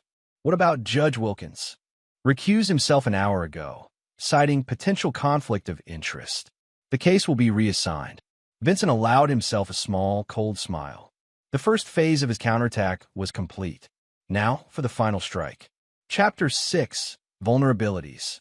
The headlines dominated local news for weeks. Real estate mogul Preston Doyle arrested on multiple felony charges. Judge Raymond Wilkins resigns amid corruption investigation. Senate candidate Doyle withdraws from race following indictment. Vincent watched the fallout with detached satisfaction. Doyle's carefully constructed empire was collapsing like a house of cards. Business partners distancing themselves, political allies suddenly developing amnesia about their relationships, banks freezing accounts pending investigation. Yet Vincent took no public victory lap. He continued his surgical schedule, met with his lawyers, and focused on rebuilding his relationship with Lily during their court-mandated visitations, which had been expanded under the new judge assigned to their case. 3 weeks after Doyle's arrest, Vincent received an unexpected call from Melissa's new attorney, Eleanor Walsh. Baldwin had withdrawn from the case when Doyle's funding evaporated. "Dr. Keller," Walsh began, her tone businesslike. "My client wishes to discuss the possibility of a settlement regarding custody and divorce terms." Vincent's grip tightened on the phone. "Is that so?" "Mrs. Keller is prepared to withdraw all allegations of abuse and intimidation, agree to joint legal and physical custody, and proceed with an equitable division of marital assets." "And what does she want in return?" Vincent asked, though he already knew. "Immunity from prosecution related to the Doyle investigation, and your agreement not to pursue civil claims against her." Vincent had anticipated this move. With Doyle facing multiple felony charges, Melissa was scrambling to save herself. "I'll discuss it with my attorney," Vincent replied neutrally. Beverly was skeptical when they met later that day. "It's a decent offer from a legal standpoint. Joint custody would give you equal time with Lily, and immunity would likely be granted anyway, since Melissa is cooperating with the DA's office against Doyle. Vincent shook his head. It's too easy. After everything she did, using our daughter as a weapon, the false allegations, the character assassination, she expects to walk away unscathed. What exactly do you want, Vincent? Beverly asked carefully. Justice, he replied simply. Real consequences for what she did. Beverly sighed. Revenge and justice aren't the same thing. You have a chance to end this cleanly. Focus on healing your relationship with Lily. Vincent was silent, turning the heavy crystal paperweight on Beverly's desk. Finally, he spoke. Schedule a meeting. I want to hear what she has to say in person. The meeting was set for the following week at Beverly's office. Melissa arrived with Walsh, her appearance markedly different from her court persona. No more vulnerable victim costume. Her hair was pulled back severely, her pantsuit conveying businesslike determination. Thank you for agreeing to meet, Walsh began. As I mentioned on the phone, Mrs. Keller is prepared to make significant concessions to resolve this matter expeditiously. Beverly nodded. We understand your client's position has evolved. Perhaps she could explain the reason for this change directly. All eyes turned to Melissa, who squared her shoulders. I recognize that mistakes were made, she said, her voice carefully modulated. In the interest of Lily's well-being, I believe we should move forward constructively. Mistakes, Vincent repeated, the word like ashes in his mouth. Is that what you call false allegations of abuse? Turning our daughter against me? Conspiring with Doyle to steal my property and destroy my career? Melissa flinched slightly. I was misled. Preston can be persuasive. I never intended. Save it, Vincent interrupted. I'm not interested in revisionist history. I want to know exactly what you're offering and what you expect in return. Walsh intervened smoothly. As outlined in our proposal, Mrs. Keller agrees to joint custody with alternating weeks and holidays. All allegations of abuse or intimidation will be formally withdrawn, with a statement acknowledging they were made under duress and external influence. And immunity, Vincent added. Melissa met his gaze for the first time. Yes, I provided valuable information to the district attorney about Preston's operations. In exchange, they've indicated willingness to grant immunity from prosecution, contingent on our agreement not to pursue civil claims, Beverly clarified. Walsh nodded. Correct. Vincent leaned back, studying Melissa, the woman he'd once loved, who had carried his child, who had systematically worked to destroy him. I have a counter-offer, he said finally. Joint legal custody, but primary physical custody remains with me. You get alternate weekends, 1 evening per week, and split holidays. You withdraw all allegations and issue a public apology. You relinquish any claim to my inheritance, including the lakefront property. Melissa's face tightened. That's completely one-sided. I'm Lily's mother, a mother who was willing to use her daughter as a pawn, Vincent replied coldly. A mother who taught her child to fear her father based on lies. I was protecting her. From what, Melissa? From a father who worked long hours to provide for his family, who never raised his voice, let alone his hand, who read her stories every night he was home, who built her science projects, who taught her to ride a bike. Tears welled in Melissa's eyes, genuine or calculated. Vincent couldn't tell anymore. You weren't there, she whispered. You didn't see how it affected her when you'd cancel plans, when you'd miss performances because of surgeries. I save lives, Vincent said simply. I never pretended my job wasn't demanding, but I always came home. I was always faithful. He let the implication hang in the air. Walsh cleared her throat. Perhaps we should take a break. Dr. Keller's proposal requires consideration. After Melissa and Walsh stepped out, Beverly turned to Vincent. That was harsh. It was honest, Vincent corrected. And my terms are non-negotiable. She won't agree, Beverly warned. Not to primary physical custody. Then we go to trial. With Lisa's testimony, the evidence from Doyle's files, and Melissa's documented affair, no judge will rule in her favor. Beverly studied him. Is this really what you want? To take Lily away from her mother? Vincent's expression hardened. Melissa made her choice when she decided our daughter was an acceptable casualty in her ambitions. I'm simply ensuring Lily is protected from future mistakes. When negotiations resumed, Walsh and Melissa countered with a proposal for 50-50 physical custody. Vincent refused. They offered increased child support in exchange for joint physical custody. Vincent refused again.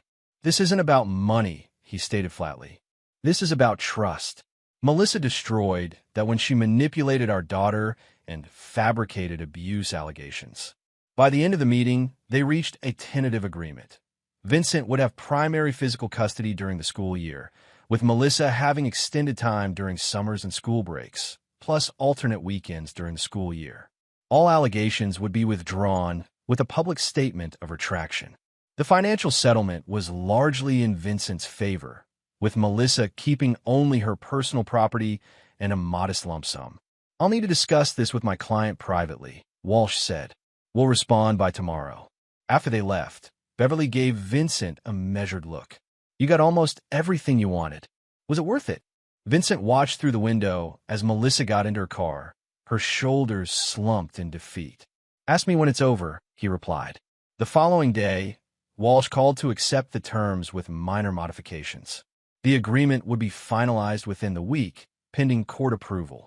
That evening, Vincent sat in his empty house, a glass of bourbon in hand, surrounded by the quiet that had become his constant companion. His phone buzzed with a text from Anthony. "Thought you should know. Doyle made bail. Released 2 hours ago." Vincent stared at the message, a cold unease settling in his stomach. Doyle wasn't the type to accept defeat gracefully. With his empire crumbling and his reputation in tatters, he had nothing left to lose. Another text followed. "My guys are watching your place. Stay alert." Vincent dialed Anthony immediately. "How did he make bail?" "I thought the amount was set in the millions." "Property bond," Anthony replied. "His lake house." Judge Harrison said it. Supposedly no connection to Doyle, but who knows these days? Where would he go? All his accounts are frozen. His associates are scattering. Anthony's voice was grim. "If I were him, I'd be looking for whoever caused my downfall. Watch your back, document." After hanging up, Vincent checked the house security system Anthony's men had installed: cameras, motion sensors, reinforced doors and windows. Then he retrieved the small safe from his closet, entering the combination and removing the Glock 19 inside. Purchased for home protection years ago, barely used except for occasional range practice.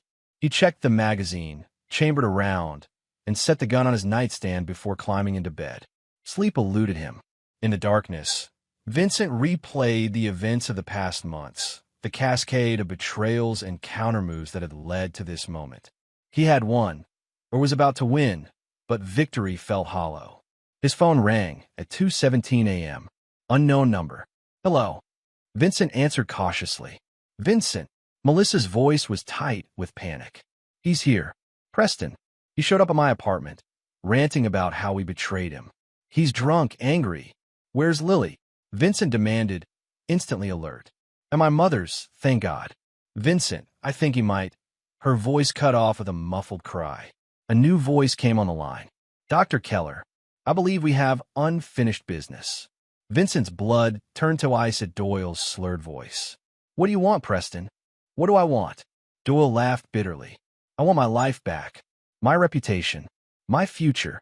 But since you've taken those from me, I'll settle for making you understand loss." "If you hurt her, you'll what?" Doyle taunted. "Call the police?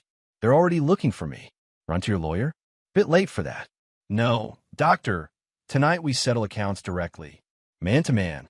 In the background, Vincent could hear Melissa pleading. Then the call ended abruptly. Vincent dialed 911 immediately, reporting the situation. Then he called Anthony. "Preston's at Melissa's apartment. He's threatening her, possibly violent."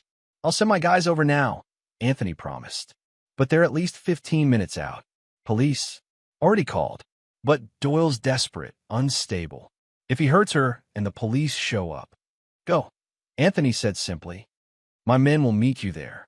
Vincent grabbed his gun and car keys, racing through the dark streets to Melissa's downtown apartment. As he drove, he called Walcott.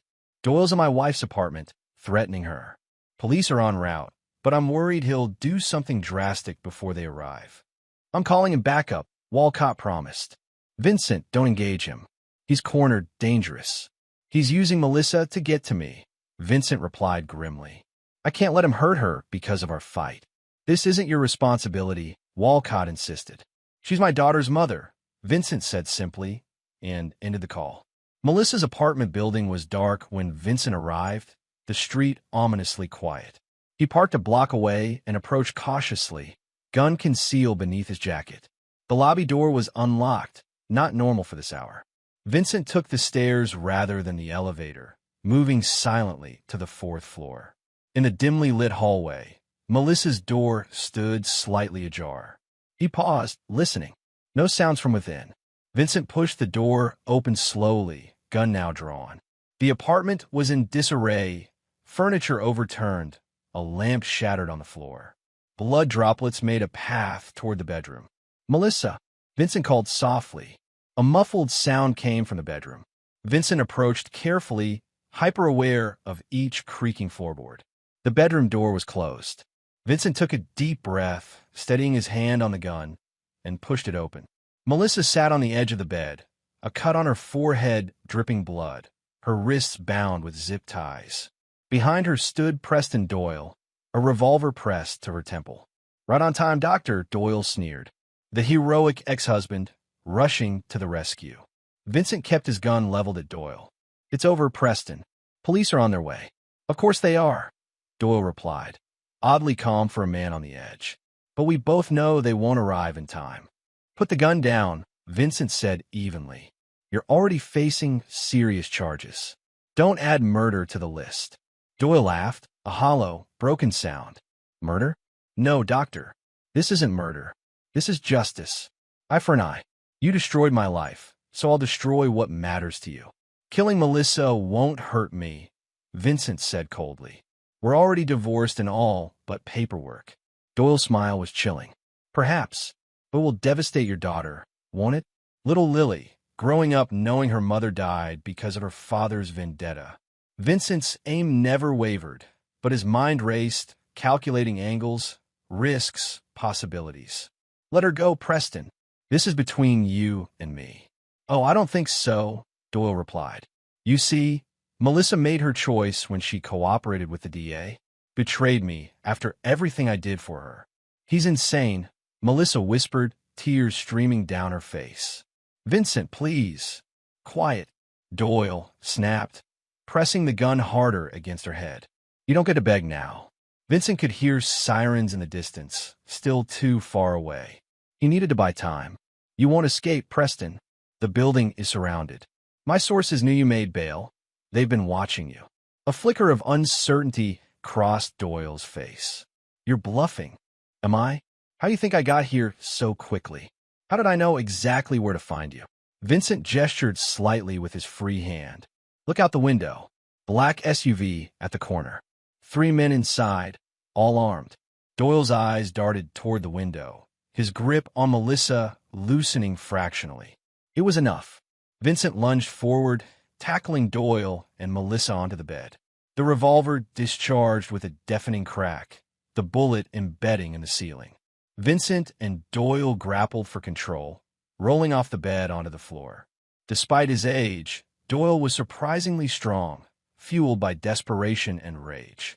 He managed to slam the revolver against Vincent's temple, momentarily stunning him. Blood trickled into Vincent's eye as Doyle scrambled to his feet, aiming the gun again. But before he could fire, Melissa, who had freed herself from the loosened zip ties, swung a heavy crystal lamp, striking Doyle in the back of the head.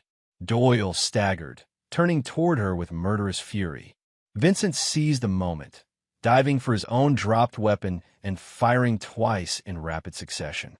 The bullet struck Doyle in the chest. He looked down at the spreading crimson stain, an expression of disbelief on his face, before collapsing to the floor. The apartment door burst open as Anthony's men rushed in, followed moments later by police officers with weapons drawn. Drop the weapon, an officer shouted. Vincent carefully placed his gun on the floor, raising his hands. I'm Dr. Vincent Keller. That man attacked my wife. It was self-defense. The next hours passed in a blur of police statements, paramedics treating Vincent's head wound and Melissa's cuts, detectives taking photographs and collecting evidence. Preston Doyle was pronounced dead at the scene. By dawn, both Vincent and Melissa had been cleared of wrongdoing based on the overwhelming evidence of self-defense, including Melissa's 911 call that had recorded part of the confrontation. As they sat in the hospital waiting room, where doctors had insisted on keeping them for observation, Melissa finally spoke. "You could have let him kill me," she said quietly. "After everything I did to you." Vincent looked at her, really looked at her for the first time in months. The woman he had once loved, mother of his child, author of his greatest pain. In her eyes, he saw genuine remorse mixed with lingering fear. "I couldn't do that to Lily," he answered honestly. "Whatever happened between us, she needs her mother." Melissa nodded slowly, tears welling again. "I'm so sorry, Vincent. For all of it. I got caught up in Preston's world, his promises. I never thought it would go this far." Vincent felt the weight of months of anger and betrayal, and beneath it, a surprising flicker of pity. Melissa had been manipulated by a master, just as so many others had been before her. "We need to figure out how to move forward," he said finally. "For Lily's sake." In that sterile hospital room, as dawn broke over the city, they began the difficult conversation about rebuilding what could be salvaged from the wreckage of their family. Chapter 7. Aftermath. In the weeks following Preston Doyle's death, the media frenzy was relentless. Headlines blared sensationalized versions of the confrontation, painting Vincent alternately as a heroic doctor defending his estranged wife or a calculated vigilante who had orchestrated Doyle's downfall. The truth, as always, lay somewhere in between. The investigation into Doyle's business empire continued, revealing an extensive network of corruption that had tentacles in local government, law enforcement, and the judiciary. Judge Wilkins wasn't the only official on Doyle's payroll. 3 city council members and a deputy police commissioner were also implicated. For Vincent, the legal aftermath was mercifully brief. The district attorney ruled the shooting a clear case of self-defense, with Melissa's testimony and the 911 recording providing irrefutable evidence of Doyle's intentions. Professionally, Vincent took a month's leave from the hospital, partly to recover from his injuries and partly to focus on rebuilding his relationship with Lily. The chief of surgery, Dr. Eleanor Hammond, had been supportive throughout the ordeal, keeping his position secure despite the controversy. "The board unanimously agreed," she told Vincent during a private meeting before his return. "Your work here has saved countless lives. We stand behind you." The custody arrangement was formalized through an accelerated court process. Vincent would have primary physical custody during the school year, with Melissa having extended time during summers and alternate weekends. Most importantly, the judge ordered extensive family therapy to help Lily process the dramatic changes in her young life. Their first session with Dr. Patricia Winters, a child psychologist specializing in family trauma, was difficult. Lily was confused, withdrawn, clinging to the stuffed rabbit that had become her emotional support. "Lily," Dr. Winters said gently, "can you tell me how you're feeling about spending time at 2 different homes?" Lily looked between her parents, uncertainty in her eyes. "I don't know. Daddy's house is quiet. Mommy cries sometimes." Vincent felt a pang at her words. Despite everything, he hated the thought of Lily witnessing Melissa's pain. "It's okay to have different feelings about different places," Dr. Winters assured her. "And it's okay if those feelings change." By their third session, Lily was more forthcoming, expressing her fears through play therapy, her stuffed animals enacting scenarios of separation and reunion. "The bunny is scared the bear, and the fox won't talk to each other anymore," she explained as she manipulated the toys. Dr. Winters nodded. "What does the bunny need to feel safe?" Lily considered this seriously. For the bear and the fox to promise they'll both always love her, even if they don't love each other. Vincent and Melissa exchanged glances, a silent understanding passing between them. Whatever had fractured between them, their love for Lily remained intact. After the session, they stood awkwardly in the parking lot, neither quite ready to part.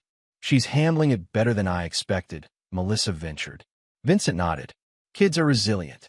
but she needs consistency from both of us. I've been looking at apartments closer to your place, Melissa said, to make the transitions easier for her. It was an olive branch of sorts, a practical gesture acknowledging the new reality of their family configuration. That would be good, Vincent agreed.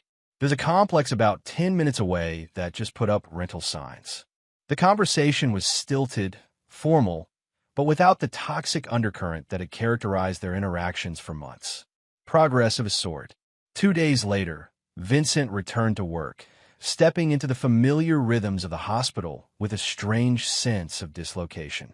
Colleagues greeted him warmly but carefully, unsure how to reference the dramatic events that had played out in the press. Lisa Donovan was notably absent, transferred to another department by her own request. Vincent couldn't blame her. The betrayal had been professional and personal, but he understood the impossible position Doyle had put her in. Vincent's first surgery post-leave was a tricky aortic valve replacement on a high-risk patient. He moved through the procedure, his hands steady despite the whispers he knew were circulating among the staff. "Impeccable work, as always," Dr. Hammond commented during post-op rounds. "Though I'd expect nothing less from the man who took down Preston Doyle." Vincent grimaced slightly. "That's not exactly how I'd characterize it." "No." Hammond raised an eyebrow. "For what I hear, you systematically dismantled his operation, exposed his corruption, and then, when he came after you directly, you defended yourself. Seems pretty clear-cut." "Nothing about this has been clear-cut," Vincent replied. "And I take no satisfaction in a man's death, regardless of what he did." Hammond studied him thoughtfully. "That's why you're one of the best surgeons I know, Vincent. Even after everything, you still see the humanity in people." As he drove home that evening, Vincent reflected on Hammond's words. Had he seen the humanity in Doyle? Or in Melissa, when she'd betrayed him? Or had he simply calculated the most efficient way to neutralize threats to himself and his daughter? The line between justice and vengeance had blurred during those dark months. He wasn't sure he could clearly distinguish his motivations anymore. At home, Vincent prepared for Lily's weekend visit, stocking her favorite foods, setting up the new telescope they'd been planning to use before everything imploded. The house felt different somehow. No longer the mausoleum of a failed marriage, but something new, a space being redefined. The doorbell rang precisely at 6 p.m. Melissa was nothing if not punctual. Vincent opened the door to find Lily bouncing excitedly on the porch, a backpack shaped like a dinosaur slung over her shoulder. "Daddy," she exclaimed, launching herself into his arms. "Mommy said we can look at stars with the telescope. Can we see Jupiter?" Ms. Patterson said Jupiter has 79 moons. Vincent caught Melissa's eye over Lily's head. "Did she now?" "Well, we'll certainly try to spot a few of those moons, won't we?" Melissa smiled faintly. She's been counting down the days. Apparently, astronomy trumps her princess phase. "All set for Sunday evening pickup," Vincent confirmed. Melissa nodded. 7 p.m. "I've enrolled in that parenting class Dr. Winters recommended. It starts Monday." Another small gesture of reconciliation, not with him, but with the idea of co-parenting constructively. "That's great," Vincent said sincerely. "Lily, say goodbye to Mom for now. We've got a universe to explore." The weekend passed in a blur of stargazing, pancake making, and binge-watching nature documentaries. Moments of normal fatherhood that Vincent had feared might be lost forever. Lily's nightmares, which had plagued her during the worst of the custody battle, seemed to have subsided. She slept soundly in her bedroom, surrounded by the solar system mobile they'd assembled together. Sunday evening arrived too quickly. As Vincent helped Lily pack her dinosaur backpack, his phone rang. Anthony Russo. "Doc." Anthony's voice was grave. "We need to talk. It's about Doyle's associates." Vincent stepped into the hallway, lowering his voice. "What about them?" "They're regrouping. Doyle had a partner nobody knew about, someone who stayed completely in the shadows. Guy named Calvin Mercer. Real estate attorney, very connected. Word is, he's picking up where Doyle left off." Vincent felt a chill. "Is he a threat?" "Not immediately," Anthony assured him. "He's smart enough to keep his distance from you and your family. But the operations Doyle was running, the bribes, the property schemes, the intimidation tactics. They're continuing under new management. I see, Vincent said carefully, aware of Lily humming to herself in the bedroom. And what does this have to do with me? Nothing directly. Just thought you should know. And Anthony hesitated. The lakefront property you inherited. Mercer's still interested. Made inquiries through back channels. It's not for sale, Vincent stated flatly. I figured as much. Just watch your back. Document. These people play the long game. After hanging up, Vincent stood motionless in the hallway, processing this new information. The fight he thought was over might just be entering a new phase. Daddy? Is everything okay? Lily appeared in the doorway, clutching her rabbit. Vincent forced a smile. Everything's fine, princess. Just a call from the hospital. He knelt to her level. All packed and ready to go to Mom's? Lily nodded, then suddenly threw her arms around his neck. I love you, Daddy. Vincent held her tight, the simple declaration washing away his darker thoughts. I love you too, Lilybug, more than anything in the world. That night, after dropping Lily off, Vincent drove to Beverly's home. An unusual hour for a legal consultation, but she had agreed immediately when he called. Anthony Russo contacted me, Vincent explained as they sat in her comfortably cluttered study. Apparently, Doyle had a silent partner who's continuing his operations. Beverly frowned. Calvin Mercer? The name's come up in the DA's investigation, but they haven't found a solid connection yet. I'm concerned about Lily, Vincent admitted. If these people are still operating, still interested in my property. I understand, Beverly said. But legally, you're in a strong position now. The restraining order is gone, custody is established, and your reputation has been restored, even enhanced by how you protected Melissa despite everything. It's not enough, Vincent replied, an edge entering his voice. As long as Mercer's organization exists, they're a potential threat. I need to neutralize it completely. Beverly studied him carefully. Vincent, you've won. You have your daughter, your career, your reputation. Doyle is gone. Maybe it's time to let the authorities handle the rest. Vincent stood, pacing the small office. The authorities were compromised before. Who's to say they aren't still? Mercer made inquiries about my property. That means he has the same development plans Doyle did. And you still won't sell? Beverly asked, though she clearly knew the answer. Never, Vincent said firmly. That land stays in my family. It's Lily's inheritance now. Beverly sighed. Then we continue building the case. Legitimately, through proper channels. No more personal vendettas, no more crossing lines. Promise me that much. Vincent met her gaze steadily. I promise to do whatever it takes to protect my daughter's future. It wasn't the reassurance Beverly wanted, but it was the only one he could honestly give. In the months that followed, Vincent maintained a careful balance between his recommitted surgical career, his co-parenting relationship with Melissa, and his quiet investigation into Calvin Mercer's operations. The latter he conducted with Anthony's help, accumulating information rather than taking direct action. Melissa kept her word about moving closer, renting an apartment just 15 minutes from Vincent's house. The proximity made transitions easier for Lily, who began to adapt to her new normal with the resilience of childhood. Their family therapy sessions continued, evolving into productive discussions about boundaries, communication, and shared parenting values. Vincent and Melissa weren't friends. Perhaps they never would be, but they were developing a functional partnership centered on Lily's well-being. One evening in late October, 6 months after Doyle's death, Vincent arrived home to find Melissa waiting in her car outside his house. We need to talk, she said as he approached, her expression troubled. It's important.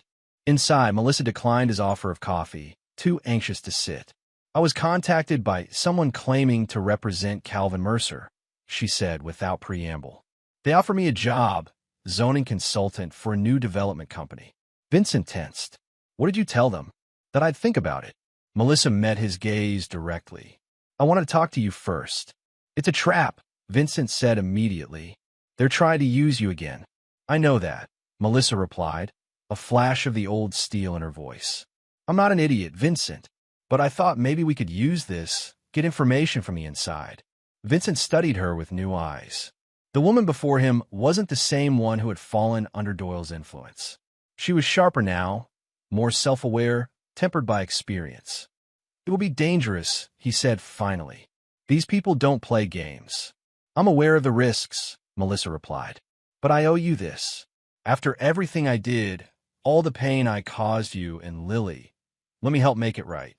Vincent hesitated, torn between pragmatism and protective instinct. "Why? Why put yourself at risk?" Melissa looked away, her voice quieter. "Because I need to prove to myself that I'm not the person Preston made me into. And because," she paused, visibly composing herself, "because Lily deserves parents she can be proud of. Both of us." The sincerity in her words was unmistakable. Vincent felt something shift between them. Not forgiveness exactly, but perhaps understanding. "If you do this," he said slowly, "we do it together. Every step coordinated, nothing kept from each other. And at the first sign of danger, you walk away." Melissa nodded, relief evident in her expression. "I promise." Complete transparency. And so began a new phase in their complicated relationship. Adversaries turned reluctant allies against a common enemy. Melissa accepted the position with Mercer's front company, Atlas Development Group, while feeding information to Vincent, who shared it with DA Novak through Walcott. For 3 months, the arrangement worked seamlessly. Melissa gained Mercer's trust gradually, while carefully documenting irregular payments, zoning irregularities, and questionable meetings with city officials. Vincent kept his distance publicly, maintaining the illusion of their strained relationship while meeting secretly to exchange information. Their cooperation extended to parenting as well, with more flexible custody arrangements that prioritized Lily's increasing school and social commitments. The winter holidays approached, Lily's first Christmas with divorced parents. They agreed to spend Christmas Eve together at Vincent's house, allowing Lily to wake up Christmas morning without having to choose between them. Vincent was putting the finishing touches on the Christmas tree when his phone rang. "Melissa." "Emergency meeting called at Atlas," she said without greeting. "Mercer will be there. This could be it, the connection we've been looking for." "Be careful," Vincent cautioned. "Don't take any unnecessary risks." "I know the drill," Melissa replied. "I'll call you after." But the call never came. By midnight, with no word from Melissa, Vincent's concern had escalated to alarm. He called her repeatedly, straight to voicemail. He contacted Anthony, who dispatched men to check her apartment and the Atlas offices. Both empty. Vincent called Walcott next. "Melissa's missing. She was headed to a meeting with Mercer hours ago." "Stay put," Walcott ordered. "I'll get a team together, check traffic cameras, the works." Vincent paced his living room, checked on sleeping Lily, and tried Melissa's phone again. Nothing. At 2:18 a.m., his phone finally rang. Unknown number. "Melissa," he answered urgently. "Dr. Keller." The voice was male, cultured, with a faint southern accent. "Calvin Mercer. I believe we have a mutual acquaintance." Vincent's blood ran cold. "Where is she?" "Safe, for now," Mercer replied calmly. "Though I must say, I'm disappointed. Melissa seemed so committed to our vision for Atlas. Imagine my surprise when I discovered her extracurricular activities." "If you hurt her—" "Please," Mercer interrupted, sounding almost offended. "I'm a businessman, not a monster like Preston. Violence is messy, inefficient. I prefer negotiation." "What do you want?" Vincent demanded. "The same thing Preston wanted. Your grandfather's property. It's the keystone of a development project worth hundreds of millions. I'm prepared to offer 5 times market value. Plus," he paused meaningfully, "Ms. Keller's safe return to her daughter." "I want proof she's alive," Vincent insisted. "Of course." There was rustling. Then Melissa's voice came through, shaky but clear. "Vincent, don't." Her voice cut off, and Mercer returned. "Satisfied? Now about my offer. The documents will be delivered to your home in 1 hour. Sign them, and this unpleasantness ends. Refuse and what?" Vincent challenged. "You'll kill the mother of my child? How does that help your business interests?" Mercer chuckled. "Kill her? No, but there are other ways to disappear. Plenty of rehab facilities for wealthy women with substance abuse problems. Very private, very secure. Melissa could spend years recovering from her addiction while lost in the system. The threat was clear and frightening in its plausibility. I need time, Vincent stalled. The property isn't a trust for my daughter. There are legal complications. You have until noon tomorrow, Mercer stated flatly. The documents will include all necessary provisions to transfer clean title. Don't involve the police. Don't try to locate us. I'll know. The call ended abruptly. Vincent immediately phoned Walcott, putting him on speaker while he texted Anthony. Mercer just called, Vincent reported. He has Melissa. Want me to sign over my property by noon tomorrow. Did he give any clue to his location? Walcott asked. No, but he's sending someone with documents within the hour. Walcott's voice sharpened. That's our opportunity. I'll have plainclothes officers nearby. When his courier arrives, we'll follow them back to Mercer. Too risky, Vincent countered. He said he'd know if police were involved. Then what's your plan? Walcott demanded. Vincent was silent for a moment. I signed the papers. What? After everything. I signed the papers, Vincent repeated, but not the ones he sends. I need a viable plan by the time his courier arrives. Call Novak, get his input. After hanging up, Vincent called Beverly despite the hour, briefly explaining the situation. I need a fake property transfer, he concluded. Something that looks legitimate but won't hold up to serious scrutiny. That's fraud, Vincent, Beverly cautioned. It's buying time, Vincent corrected. I just need enough to locate Melissa before Mercer realizes the deception. Beverly sighed heavily. I'll be there in 30 minutes with what you need. Vincent next called Mrs. Peterson, his elderly neighbor, asking if Lily could stay with her for a few hours. A family emergency had come up. The kind woman agreed without hesitation. Finally, he contacted Anthony again. I need everything you have on Mercer's properties, safe houses, anywhere he might take a hostage. Already on it, Doc, Anthony replied. And I've got some ideas about tracking that courier when they show up. By the time headlights swept across Vincent's front window at 3:22 a.m., a plan was in motion. Beverly had prepared substitute documents that appeared legitimate but contained subtle legal flaws. Anthony's men were positioned discreetly around the neighborhood. Walcott and Novak waited on standby, ready to move at Vincent's signal. The courier, a nervous young man in an ill-fitting suit, handed over a thick envelope containing the transfer documents. Vincent made a show of reviewing them carefully. There's a problem, he said finally. This doesn't address the existing conservation easement on the property. It would make the transfer invalid. The courier shifted uncomfortably. I'm just supposed to bring back signed papers. Then I'll need to modify these, Vincent said smoothly, taking Beverly's prepared document from his desk. The substance is the same, but the legal framework is correct.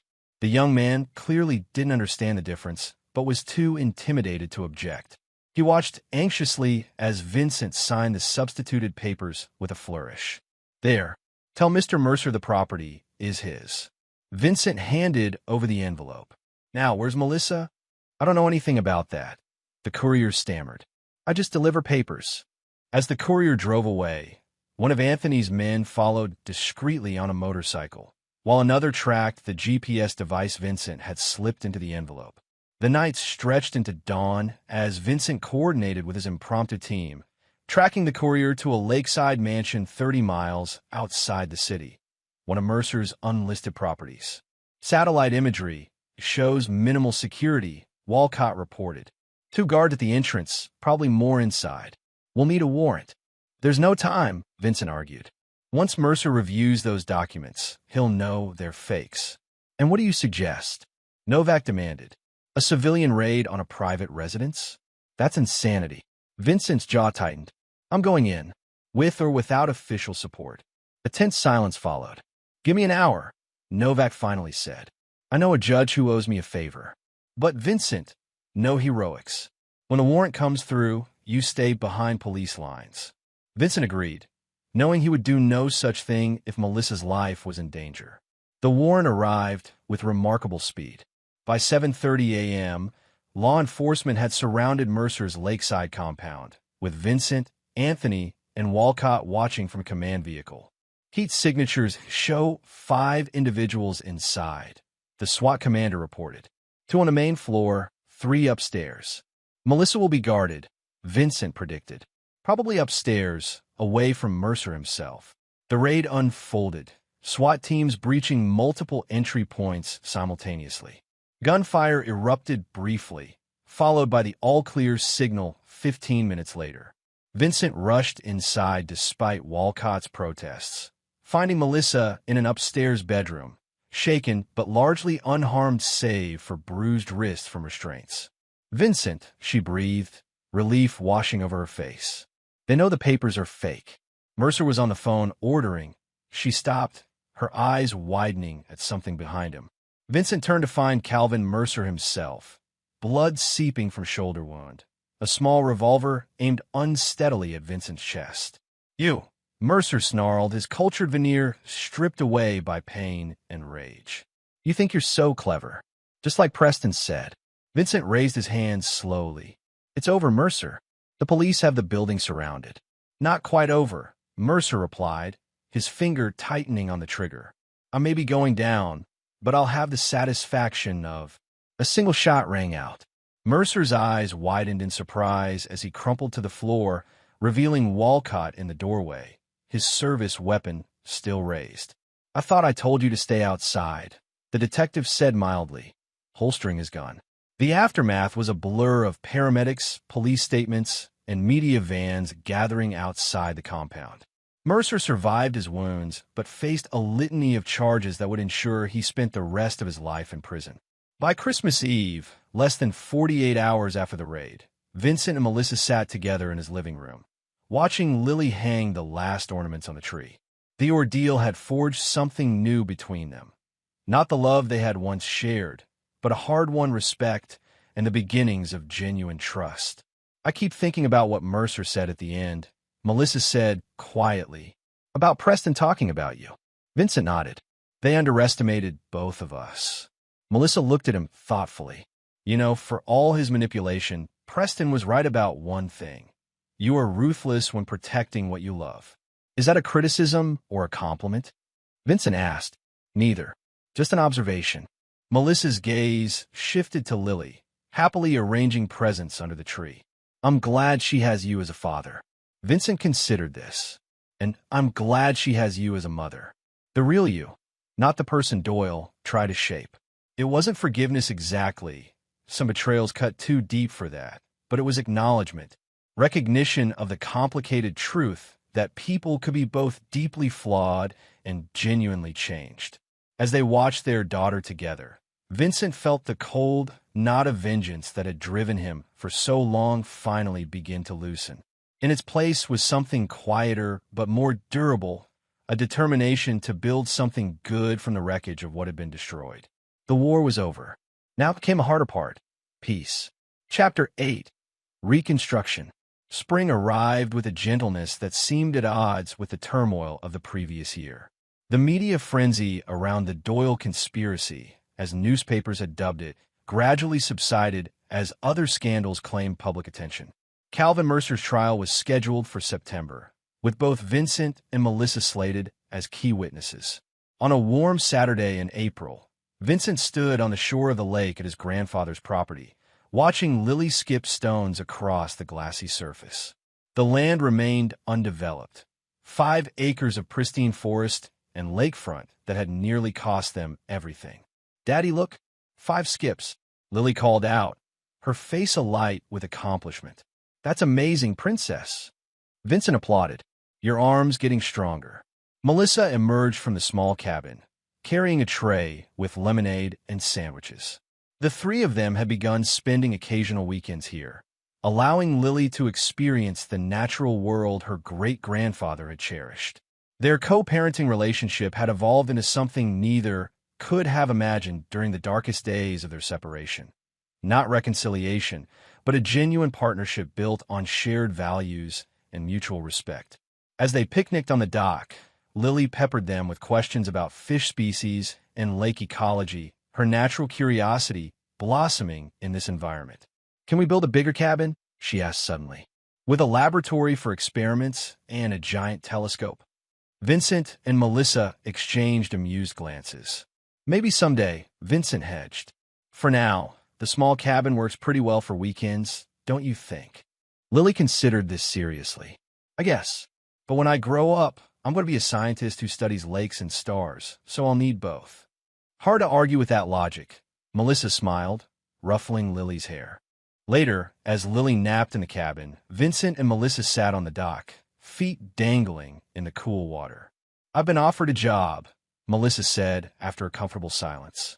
Environmental compliance specialist with the State Conservation Department. Vincent raised an eyebrow. That's quite a change from real estate. I learned a lot during the Atlas investigation, she admitted. About property development, environmental regulations, all of it. Apparently, my unique perspective on how developers try to circumvent laws makes me valuable. Are you going to take it? Melissa nodded. I start next month. The hours are regular, the pay is decent, and, she hesitated, it feels like the right thing to do. Using what I learned from my mistakes to prevent others from making them. Vincent studied her profile against the setting sun. The woman beside him had changed profoundly from the status-seeking, easily influenced person he had married. Hardship had revealed a core of strength he hadn't known was there. I think you'll be excellent at it, he said sincerely. Thank you. Melissa glanced at him. What about you? Any changes on the horizon? Vincent had been contemplating this question himself lately. His surgical career continued to thrive. He had recently been appointed head of the cardiothoracic department following Dr. Hammond's retirement. But the experiences of the past year had shifted something fundamental in his worldview. I'm thinking of starting a foundation, he said, the idea crystallizing as he spoke it aloud. Using part of the land here for a research center focused on environmental medicine, studying how ecosystems impact human health. That sounds perfect for you, Melissa observed. Combining your medical expertise with your connection to this place. Vincent nodded. It's still taking shape. But after everything with Doyle and Mercer, seeing how development without conscience destroys communities, I want to be part of the solution. They lapsed into companionable silence, watching the sun sink toward the tree line. Their shared history, both the years of marriage and the more recent trauma, created a complex bond that defied simple categorization. We should head back soon, Melissa said eventually. Lily has that birthday party tomorrow. The drive back to the city was quiet, Lily dozing in her booster seat, exhausted from a day of exploration. At Vincent's house, where Melissa would pick up Lily the following afternoon, they moved through the familiar handoff routine with practiced ease. Dr. Winters thinks Lily might be ready to reduce therapy to twice a month, Melissa mentioned as they transferred Lily's weekend bag. She says her adjustment has been remarkable. Vincent nodded. I've noticed. The nightmares have stopped completely, and she's talking more openly about her feelings. She gets that from you, Melissa said with a small smile. Always the communicator in the family. It was a gentle joke, acknowledging one of the fault lines in their former marriage. Vincent's tendency to process emotions internally, a trait that had sometimes left Melissa feeling shut out. I've been working on that, Vincent admitted. Therapy's been good for me, too. After Melissa left, Vincent carried sleeping Lily to her bedroom, carefully changing her into pajamas without waking her. As he tucked the covers around her, he marveled at her resilience.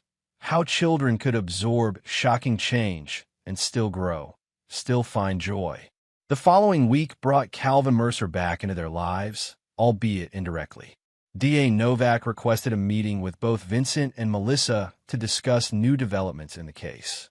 Mercer's offering a deal, Novak explained in his office, surrounded by case files.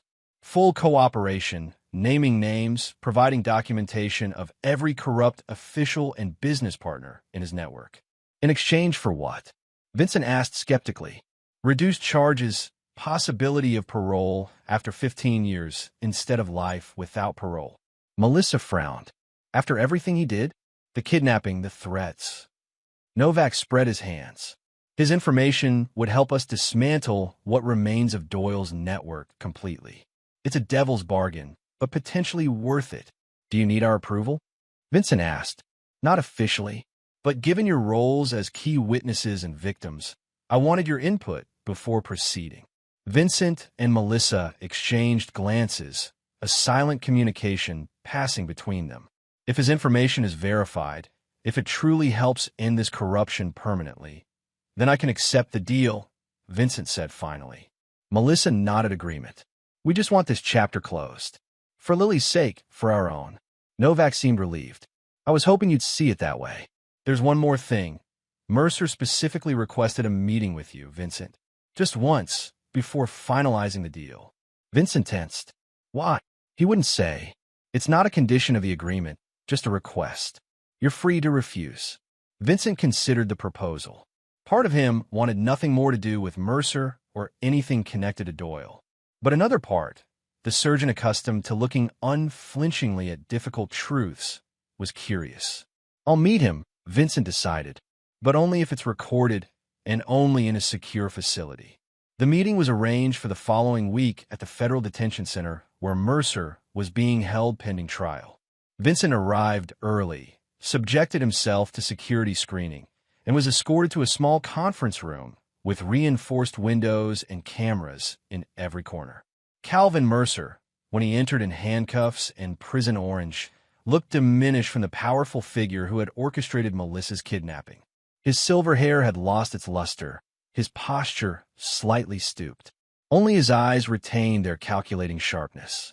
Dr. Keller, he greeted as a guard removed his handcuffs. Thank you for coming. Vincent nodded curtly. You wanted to see me? I'm here. Mercer settled into the chair across the table. I wanted to meet the man who managed what no one else could, bringing down Preston Doyle's empire. Impressive work, especially for an outsider. I didn't do it alone, Vincent replied, refusing to engage with the flattery. No, you assembled quite the coalition. The detective, the DA, your ex-wife, even Anthony Russo. That was an inspired choice. Mercer's mouth quirked in what might have been admiration. Preston underestimated you from the beginning. I warned him, but he was too arrogant to listen. Vincent leaned forward slightly. Is that why you wanted this meeting? To compliment my strategy? Mercer chuckled softly. Partly, but also to understand. You had opportunities to walk away, to cut your losses. The property, your marriage, even your daughter. You could have compromised, reached an arrangement. Instead, you chose total war. They used my daughter as a weapon, Vincent said, his voice low and controlled. Crossed a line that could never be uncrossed. Yes, that was Preston's mistake, Mercer agreed. He thought your daughter was your vulnerability. He didn't realize she was your strength. Vincent studied the man across from him, a predator recognizing another predator. Why are you really talking to me, Mercer? The older man's expression turned contemplative. Professional curiosity, perhaps. In my 40 years in business, I've encountered every type of man. The corruptible, the principled, the pragmatic, the idealistic. But you're something different. A man of both unflinching principles and ruthless execution. I'm a surgeon, Vincent said simply. We make life and death decisions daily, then carry them out with absolute precision. Indeed, Mercer nodded. There's something else you should know. Something not in any of the case files or testimonies. Vincent waited, guard up. Preston had a contingency plan, Mercer continued. If anything happened to him, certain information was to be released about you, your time in Phoenix, other indiscretions he'd uncovered. Vincent's pulse quickened. Why wasn't it activated after his death? Because I countermanded it, Mercer said, surprising Vincent. Not out of any loyalty to Preston. We were partners, not friends. But because I recognized something in you worth preserving. What could that possibly be? Vincent asked skeptically. Mercer leaned back, his gaze distant. I'm an old man, Dr. Keller. I've spent my life building wealth and power through means I won't apologize for. But I've come to appreciate certain qualities, determination, intelligence, unwavering purpose. You eliminated Preston not out of greed or ambition, but to protect what was yours. I respect that clarity. Vincent wasn't sure how to respond to this unexpected admission. The information is contained in a safe deposit box, Mercer continued. Bank of Continental Trust, Downtown Branch. Box 4237. The key and access documentation will be delivered to your office tomorrow. Why would you do this? Vincent asked, genuinely perplexed. Mercer smiled thinly. Consider it professional courtesy. One predator acknowledging another. He paused, and perhaps a recognition that the world still needs men like you. Men willing to go to any length to protect what matters. The guard signaled that their time was ending. Mercer stood, extending his hand across the table. After a moment's hesitation, Vincent shook it briefly. "One piece of advice, Dr. Keller," Mercer said as the guard reapplied his handcuffs.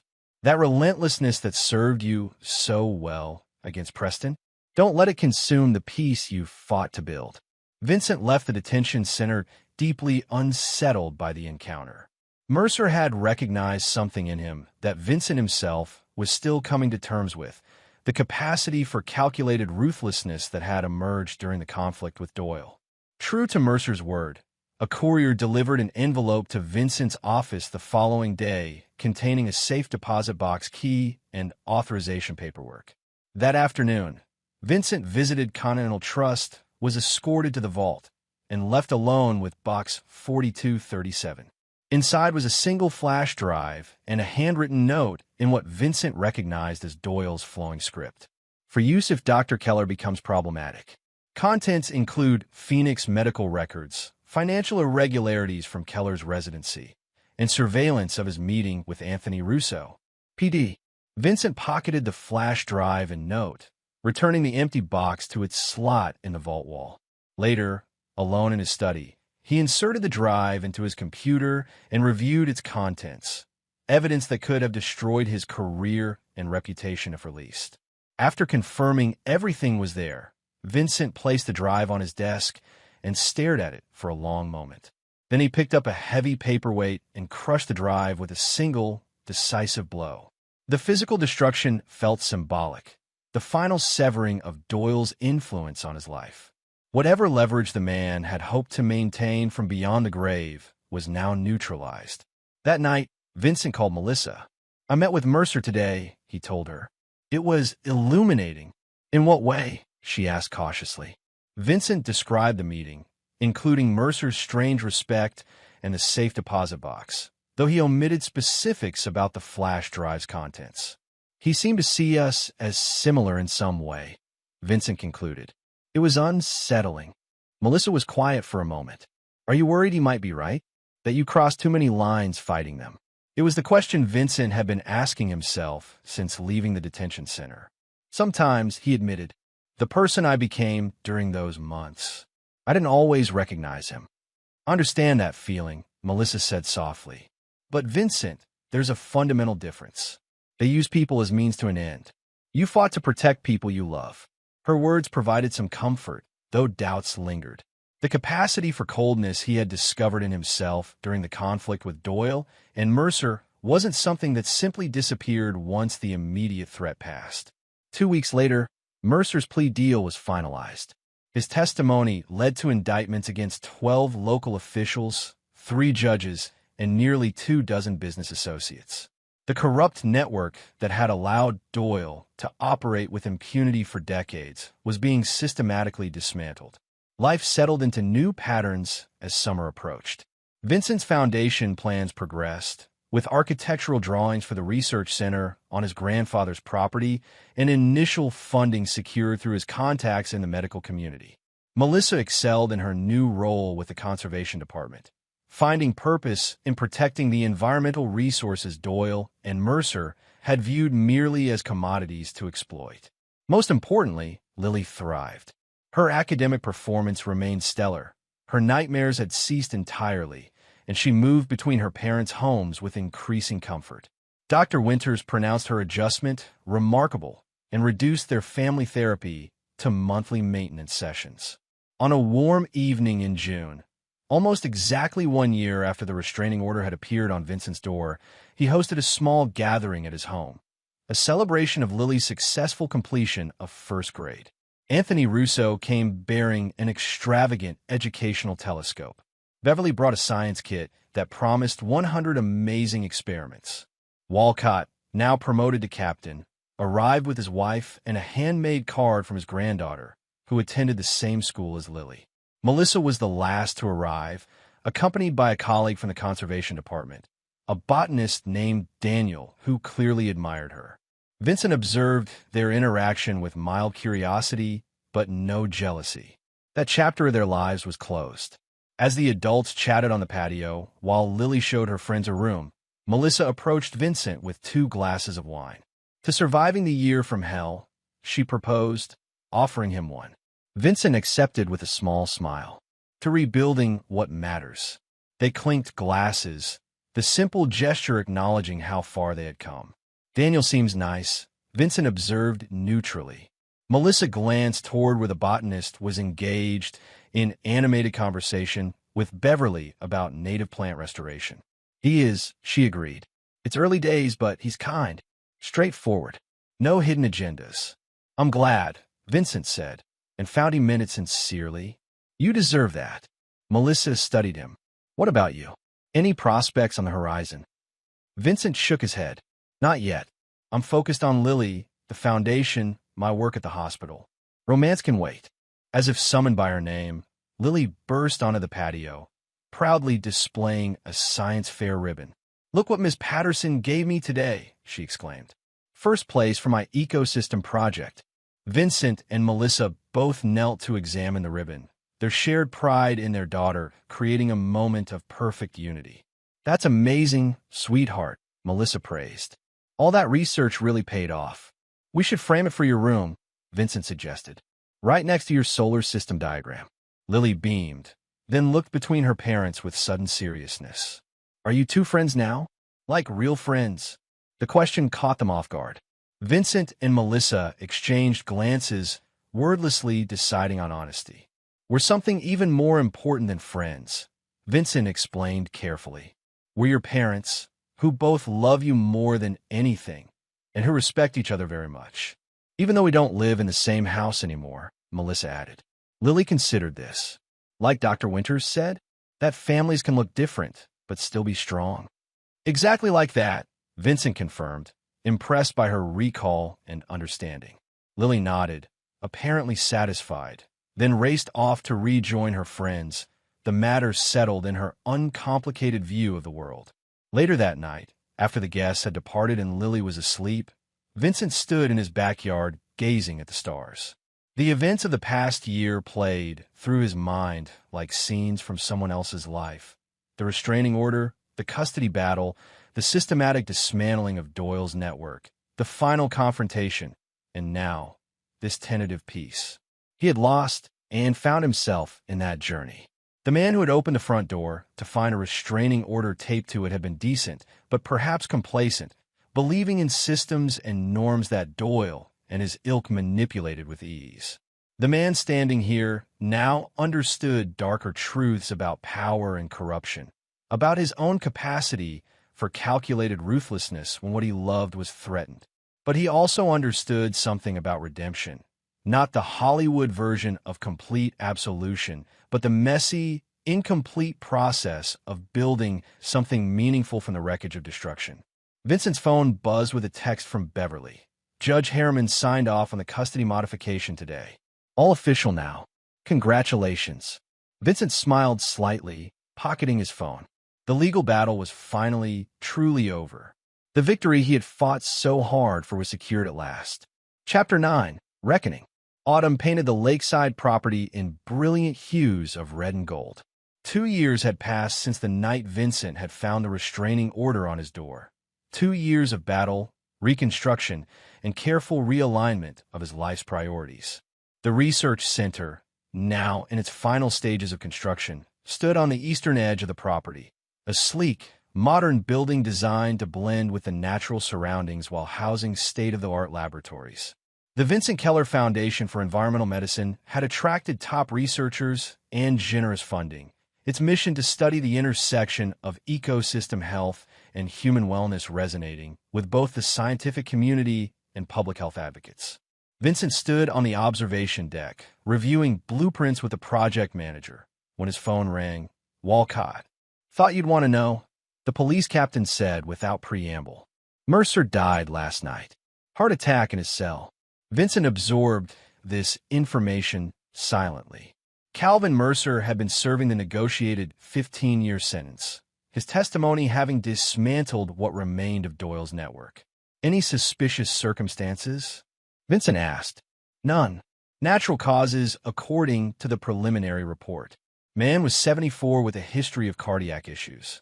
Walcott paused. Thought you might have feelings about it one way or another. Vincent gazed across the lake, contemplating. Just the closing of a chapter, he said finally. Thank you for letting me know. After hanging up, Vincent remained on the deck, reflecting on how thoroughly the landscape of his life had changed. Doyle dead, Mercer now gone as well. The corruption network they had built systematically dismantled, with several former officials still serving prison terms for their roles. His phone buzzed again. A text from Melissa. Lily forgot her science project at my place.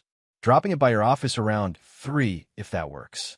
Their co-parenting relationship had settled into a functional, respectful dynamic. The modified custody arrangement gave Vincent primary custody, with Melissa having Lily 3 weekends per month and extended time during school breaks. It worked well for all of them, especially Lily, who had blossomed into a confident, academically gifted third grader with a passion for environmental science that delighted both her parents. As for Melissa, she had found her footing professionally with the conservation department, where she had recently been promoted to regional director. Her relationship with Daniel, the botanist, had developed into something serious. They had moved in together 6 months ago. Vincent harbored no ill will about this. Whatever romantic feelings he had once had for Melissa had been thoroughly excised during the betrayal and subsequent conflict. Vincent texted back a brief confirmation, then drove to the hospital for his afternoon surgeries. His professional life had never been better.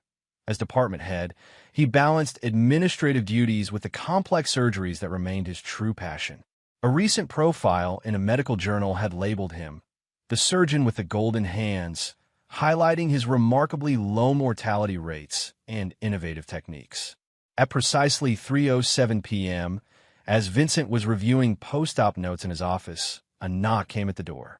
Come in, he called, looking up to see Melissa enter, carrying Lily's science project, an elaborate model of a watershed ecosystem. Thanks for bringing this, Vincent said, clearing space on his desk for the project. She would have been devastated to miss the presentation tomorrow. Melissa nodded, lingering awkwardly in the doorway. There's something else I wanted to discuss, if you have a minute. Vincent gestured to the chair across from his desk, noting the unusual tension in her manner. Everything all right? Melissa sat, her hands clasped tightly in her lap. Daniel asked me to marry him last weekend. I said yes. Vincent studied her carefully, surprised by her evident nervousness about sharing this news. Congratulations. He seems like a good man. Thank you. Melissa relaxed slightly. I wanted to tell you directly before Lily finds out, and to discuss logistics. Of course, Vincent nodded. Will you be staying in the same apartment? Actually, no. Daniel's been offered a position at the University of Oregon, a research fellowship in forest ecology. Melissa met his eyes directly. I'd like to go with him, which means we need to talk about Lily. Vincent felt a cold stillness settle over him, the same focused calm that descended during complex surgeries. You want to take her to Oregon? I want us to find a solution that works for everyone, Melissa clarified. Obviously, I don't expect full custody, but perhaps a different arrangement. Summers with me, school year with you, or vice versa. That would mean changing her school, separating her from her friends, her routine. Vincent's voice remained level, but his mind was already calculating, strategizing. Lily's thriving here. Her therapy is completed. Her academic performance is exceptional. Her social circle is stable. I know, Melissa acknowledged, but she loves Daniel too, and she'd have opportunities there. The ecological diversity of the Pacific Northwest, excellent schools. No, the word was soft but definitive. Melissa blinked. Vincent, I'm not suggesting this lightly. I've researched schools, found a house near a nature preserve that Lily would adore. The custody arrangement stays as is, Vincent stated. If you choose to move across the country, that's your decision. But Lily remains here, where she's established and thriving. A flash of the old Melissa surfaced, determination hardening her features. I'm not asking permission, Vincent. I'm proposing we discuss modifications to the custody agreement that reflect new circumstances. New circumstances that you're choosing to create, Vincent pointed out. Oregon is your choice, not a necessity. The job Daniel currently has is perfectly adequate. This is a career-defining opportunity for him, Melissa countered. And Lily is a life-defining priority for me, Vincent replied evenly. I won't uproot her for someone else's career advancement, especially not when that someone isn't even her parent. Melissa's expression tightened. I hope we could discuss this reasonably, as we've managed to do with other co-parenting decisions. Daniel, and I don't have to leave for 3 months. There's time to work out an arrangement that considers everyone's needs. Everyone except Lily's, Vincent said coldly. Her need for stability, for consistent education, for the support system she's built here. For both parents within reasonable proximity. Children adapt, Melissa argued. And modern technology makes distance less significant. Video calls, regular visits. I said no. Vincent interrupted, his tone final. I won't agree to any modification that moves Lily across the country. If you want to pursue this legally, that's your prerogative. But I should warn you, between your history of false allegations and the documented evidence of how well Lily is doing in the current arrangement, no family court judge will rule in your favor. Melissa stared at him, realization dawning in her eyes. You haven't changed at all, have you? Still ruthless, still uncompromising when it comes to what you want. What I want, Vincent corrected, is what's best for Lily. You once used her as a weapon against me. I haven't forgotten that, even if I've moved past it for her sake. That's not fair, Melissa protested. I've done everything possible to rebuild trust, to be a good co-parent. And now you're willing to disrupt her life completely for a man you've known less than 2 years. Vincent shook his head. Some patterns don't change, Melissa. Her face flushed with anger. This isn't about punishing me for past mistakes, Vincent. This is about Lily's future, which includes me and eventually Daniel as her stepfather. I'm not punishing you, Vincent replied calmly. I'm protecting my daughter from more upheaval. The custody arrangement stays as is. If you choose Oregon over proximity to Lily, that's your decision to make and explain to her. Melissa stood abruptly. This conversation isn't over. I'll have my lawyer contact Beverly. Vincent merely nodded. As you wish. After she left, Vincent sat motionless behind his desk, the cold calculation that had served him during the conflict with Doyle and Mercer settling back into place. He had known, somehow, that the peace of the past year was temporary, that sooner or later something would threaten what he had fought so hard to secure. That evening, he called Beverly, briefing her on Melissa's plans and his position. She doesn't have a legal leg to stand on, Beverly assured him. The current arrangement is working well for Lily by every objective measure. No judge will disrupt that without compelling necessity, which career advancement for a non-parent doesn't qualify as. Still, be prepared, Vincent instructed. Gather Lily's school records, therapy reports, anything that documents her stability and progress under the current arrangement. Already on it, Beverly replied. Though I hope Melissa reconsiders before this reaches the courtroom. Another legal battle won't be good for any of you, especially Lily. Vincent agreed abstractly, but his resolve remained unshaken. He would not surrender what mattered most.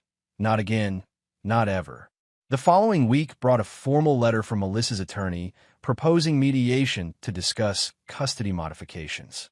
Vincent instructed Beverly to respond with a firm refusal. The current arrangement stood non-negotiable.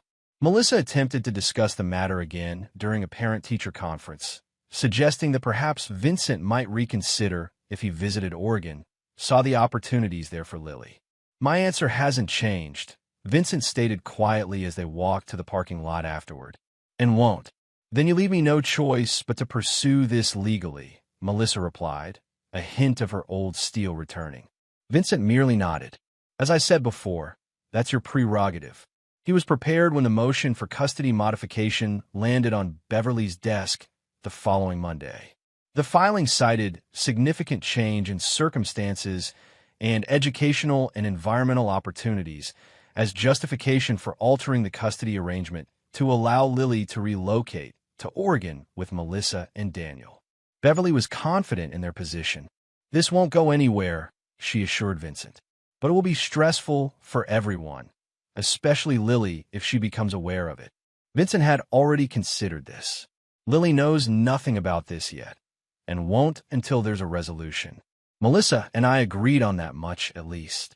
The preliminary hearing was scheduled for early December, just 6 weeks away. Vincent approached it with the same preparation he brought to complex surgeries: gathering evidence, securing expert testimony, documenting every aspect of Lily's stable, thriving life in her current environment. 2 weeks before the hearing, Vincent received an unexpected visitor at the hospital. Daniel Marshall, Melissa's fiancé, requested a meeting on a personal matter.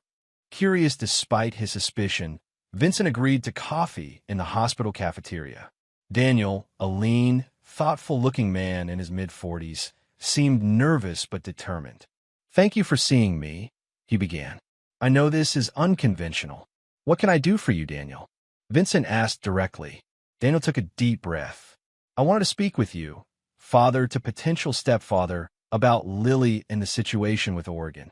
He held up a hand as Vincent began to respond. "Please, just hear me out. I'm not here to argue or negotiate. I just want you to know something important." Vincent waited, expression neutral. "I've withdrawn from consideration for the Oregon position," Daniel said simply. "I've accepted an alternative offer from the university here, slightly less prestigious, but equally meaningful work." Vincent's surprise must have shown despite his effort to conceal it. "Melissa doesn't know yet," Daniel continued. "I wanted to tell you first, to assure you that there won't be any further legal proceedings. No custody battle." "Why?" Vincent asked bluntly. Daniel considered the question carefully. "Because I love Melissa, and by extension, I care deeply about Lily's well-being. When I proposed, I didn't fully understand the complexity of your family situation, the importance of stability for Lily. After seeing the impact this potential move was having on Melissa, on your co-parenting relationship," he shrugged slightly. "Some opportunities aren't worth the cost." Vincent studied the man across from him. Honest, forthright, seemingly genuine in his concern. "I appreciate you telling me this," Vincent said finally, "and your consideration for Lily's needs." Daniel nodded. "I hope we can find a way forward that works for everyone. Lily is an amazing child, bright, curious, compassionate. That speaks volumes about both you and Melissa as parents." After Daniel left, Vincent remained in the cafeteria, contemplating this unexpected development. He had been prepared for battle, had marshaled his resources, and hardened his resolve. The sudden removal of the threat left him in an unfamiliar state of suspension. That evening, his phone rang. "Melissa. Daniel told me what he did," she said without preamble. "That he spoke to you, that he's declined the Oregon position." "Yes," Vincent confirmed. "He seems like a thoughtful man." Melissa was quiet for a moment. "I'm withdrawing the custody modification request. The hearing is canceled." "I appreciate that," Vincent said carefully. "I want you to know," Melissa continued, her voice low and controlled, "that I wasn't trying to take Lily away from you. I truly believe we could find an arrangement that served everyone's needs." Vincent considered his response. The cold, tactical part of him, the part honed during the conflict with Doyle, wanted to press his advantage to ensure this threat could never resurface. But another part, perhaps the surgeon who understood that healing sometimes required restraint, urged moderation. "Lily needs both of us," he said finally, "here, where she's established and thriving. I'm glad you've reconsidered." It wasn't forgiveness. Vincent hadn't forgotten or truly forgiven the original betrayal, the use of Lily as a weapon against him. But it was acknowledgement of their shared interest in their daughter's well-being. "Daniel's a good man," Vincent added, surprising himself at the admission. "Better than Doyle. Better choices, better priorities." "Yes," Melissa agreed quietly. "He is." The call ended shortly after, both parties having said what was necessary and little more. 6 months later, on a warm spring afternoon, Vincent sat on the observation deck of the now-completed research center, watching Lily collect water samples from the lake edge for a science project. The Vincent Keller Foundation was fully operational, its work already garnering attention in both scientific and environmental communities. His phone buzzed with a message from Anthony Russo. Final Doyle associate sentence today. 15 years, no parole. Network officially dismantled. Vincent read the message with quiet satisfaction. The corruption that had nearly destroyed him had been methodically, completely eradicated. Every participant identified, prosecuted, removed from positions of power. Lily came bounding up the steps, her collection vials carefully labeled. "Dad, I found 3 different species of aquatic invertebrates. Can we look at them under the microscope in the lab?" "Of course," Vincent smiled, rising to follow her excitement. "Let's see what you've discovered." Inside the state-of-the-art laboratory, Vincent helped Lily prepare slides, watching her growing confidence with the equipment. At 8 years old, she already showed the precise focus and steady hands that had served him so well in surgery. "Do you think Mom and Daniel will want to see these?" Lily asked as she adjusted the microscope. "For their wedding?" Vincent chuckled. "Perhaps not at the actual ceremony this weekend, but I'm sure they'd love to see your findings afterward."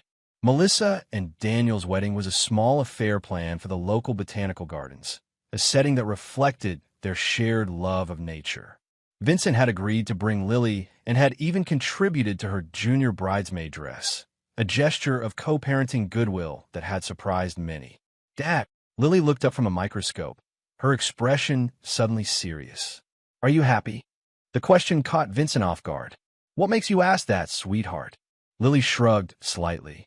"Mom seems really happy with Daniel, and you're always busy with surgeries or for the foundation, but you're mostly alone." Vincent considered his answer carefully. "Happiness comes in different forms, Lily. I'm fulfilled by my work, by this center, by the time we spend together. That's my version of happiness." Lily seemed to accept this, returning to her examination of the microscopic organisms. But her question lingered in Vincent's mind throughout the evening and into the following days. Was he happy? The question was almost irrelevant. He had achieved his objectives. Lily was safe and thriving under his primary care. His career had reached new heights. The foundation was realizing his vision for combining environmental and medical research, and those who had threatened what he valued had been systematically neutralized. Happiness wasn't what had driven him through the darkest periods of the conflict with Doyle and Mercer. Purpose had. Determination. The cold, relentless resolve to protect what was his and punish those who would try to take it. The weekend of Melissa's wedding arrived with perfect weather. Vincent delivered Lily to the botanical gardens early for photographs, exchanging civil greetings with Melissa, who looked genuinely radiant in her simple white dress. "Thank you for bringing her," Melissa said as Lily ran off to join the flower girl for final preparations. "And for everything else." Vincent nodded. She's excited about her role. Practiced her walk all week. An awkward silence fell between them. Too much history, too many complex emotions. "Will you stay?" Melissa asked unexpectedly. "For the ceremony, at least?" It would mean a lot to Lily. Vincent hesitated. He had planned to return for Lily afterward, maintaining the careful distance he had established. "Please," Melissa added softly. "It would help her see that we can all move forward, that the past is truly behind us." Vincent considered the request. Not for Melissa's sake. He had never fully forgiven her betrayal. Never would, but for Lily's. "I'll stay for the ceremony," he agreed finally. From a seat in the back row, Vincent watched as Daniel and Melissa exchanged vows beneath a trellis of climbing roses. Lily performed her junior bridesmaid duties flawlessly, her face alight with excitement. During the reception that followed, Vincent remained briefly, accepting a glass of champagne and making polite conversation with other guests. He was preparing to leave when Daniel approached him. "Thank you for staying," Daniel said sincerely. "It means more than you know, to Melissa, to Lily, and to me." Vincent nodded. "Lily seems happy." "She is." Daniel glanced to where Lily was twirling on the dance floor with the flower girl. "She's an extraordinary child. I want you to know that I understand my role in her life. Not to replace you, but to be another supportive adult who cares about her well-being." Vincent studied the man before him. Decent, straightforward, without Doyle's manipulation or hidden agendas. Treat them well, Vincent said simply. That's all I ask. As he drove home that evening, Vincent reflected on the journey of the past 3 years. From the devastating betrayal that had begun with a restraining order taped to his door, through the calculated dismantling of Doyle's network, to this new equilibrium. Not perfect, but stable. Functional. His phone rang through the car speaker. Beverly. Just checking in, she said. How was the wedding? Fine, Vincent replied. Lily enjoyed herself. Beverly was quiet for a moment. You know, most men wouldn't have handled this situation with such composure. Attending your ex-wife's wedding to another man? After everything that happened. I didn't do it for Melissa, Vincent clarified. It was for Lily. I know, Beverly said gently. That's what makes you different from men like Doyle. Everything you did, even the ruthless parts, was to protect, not to possess or control.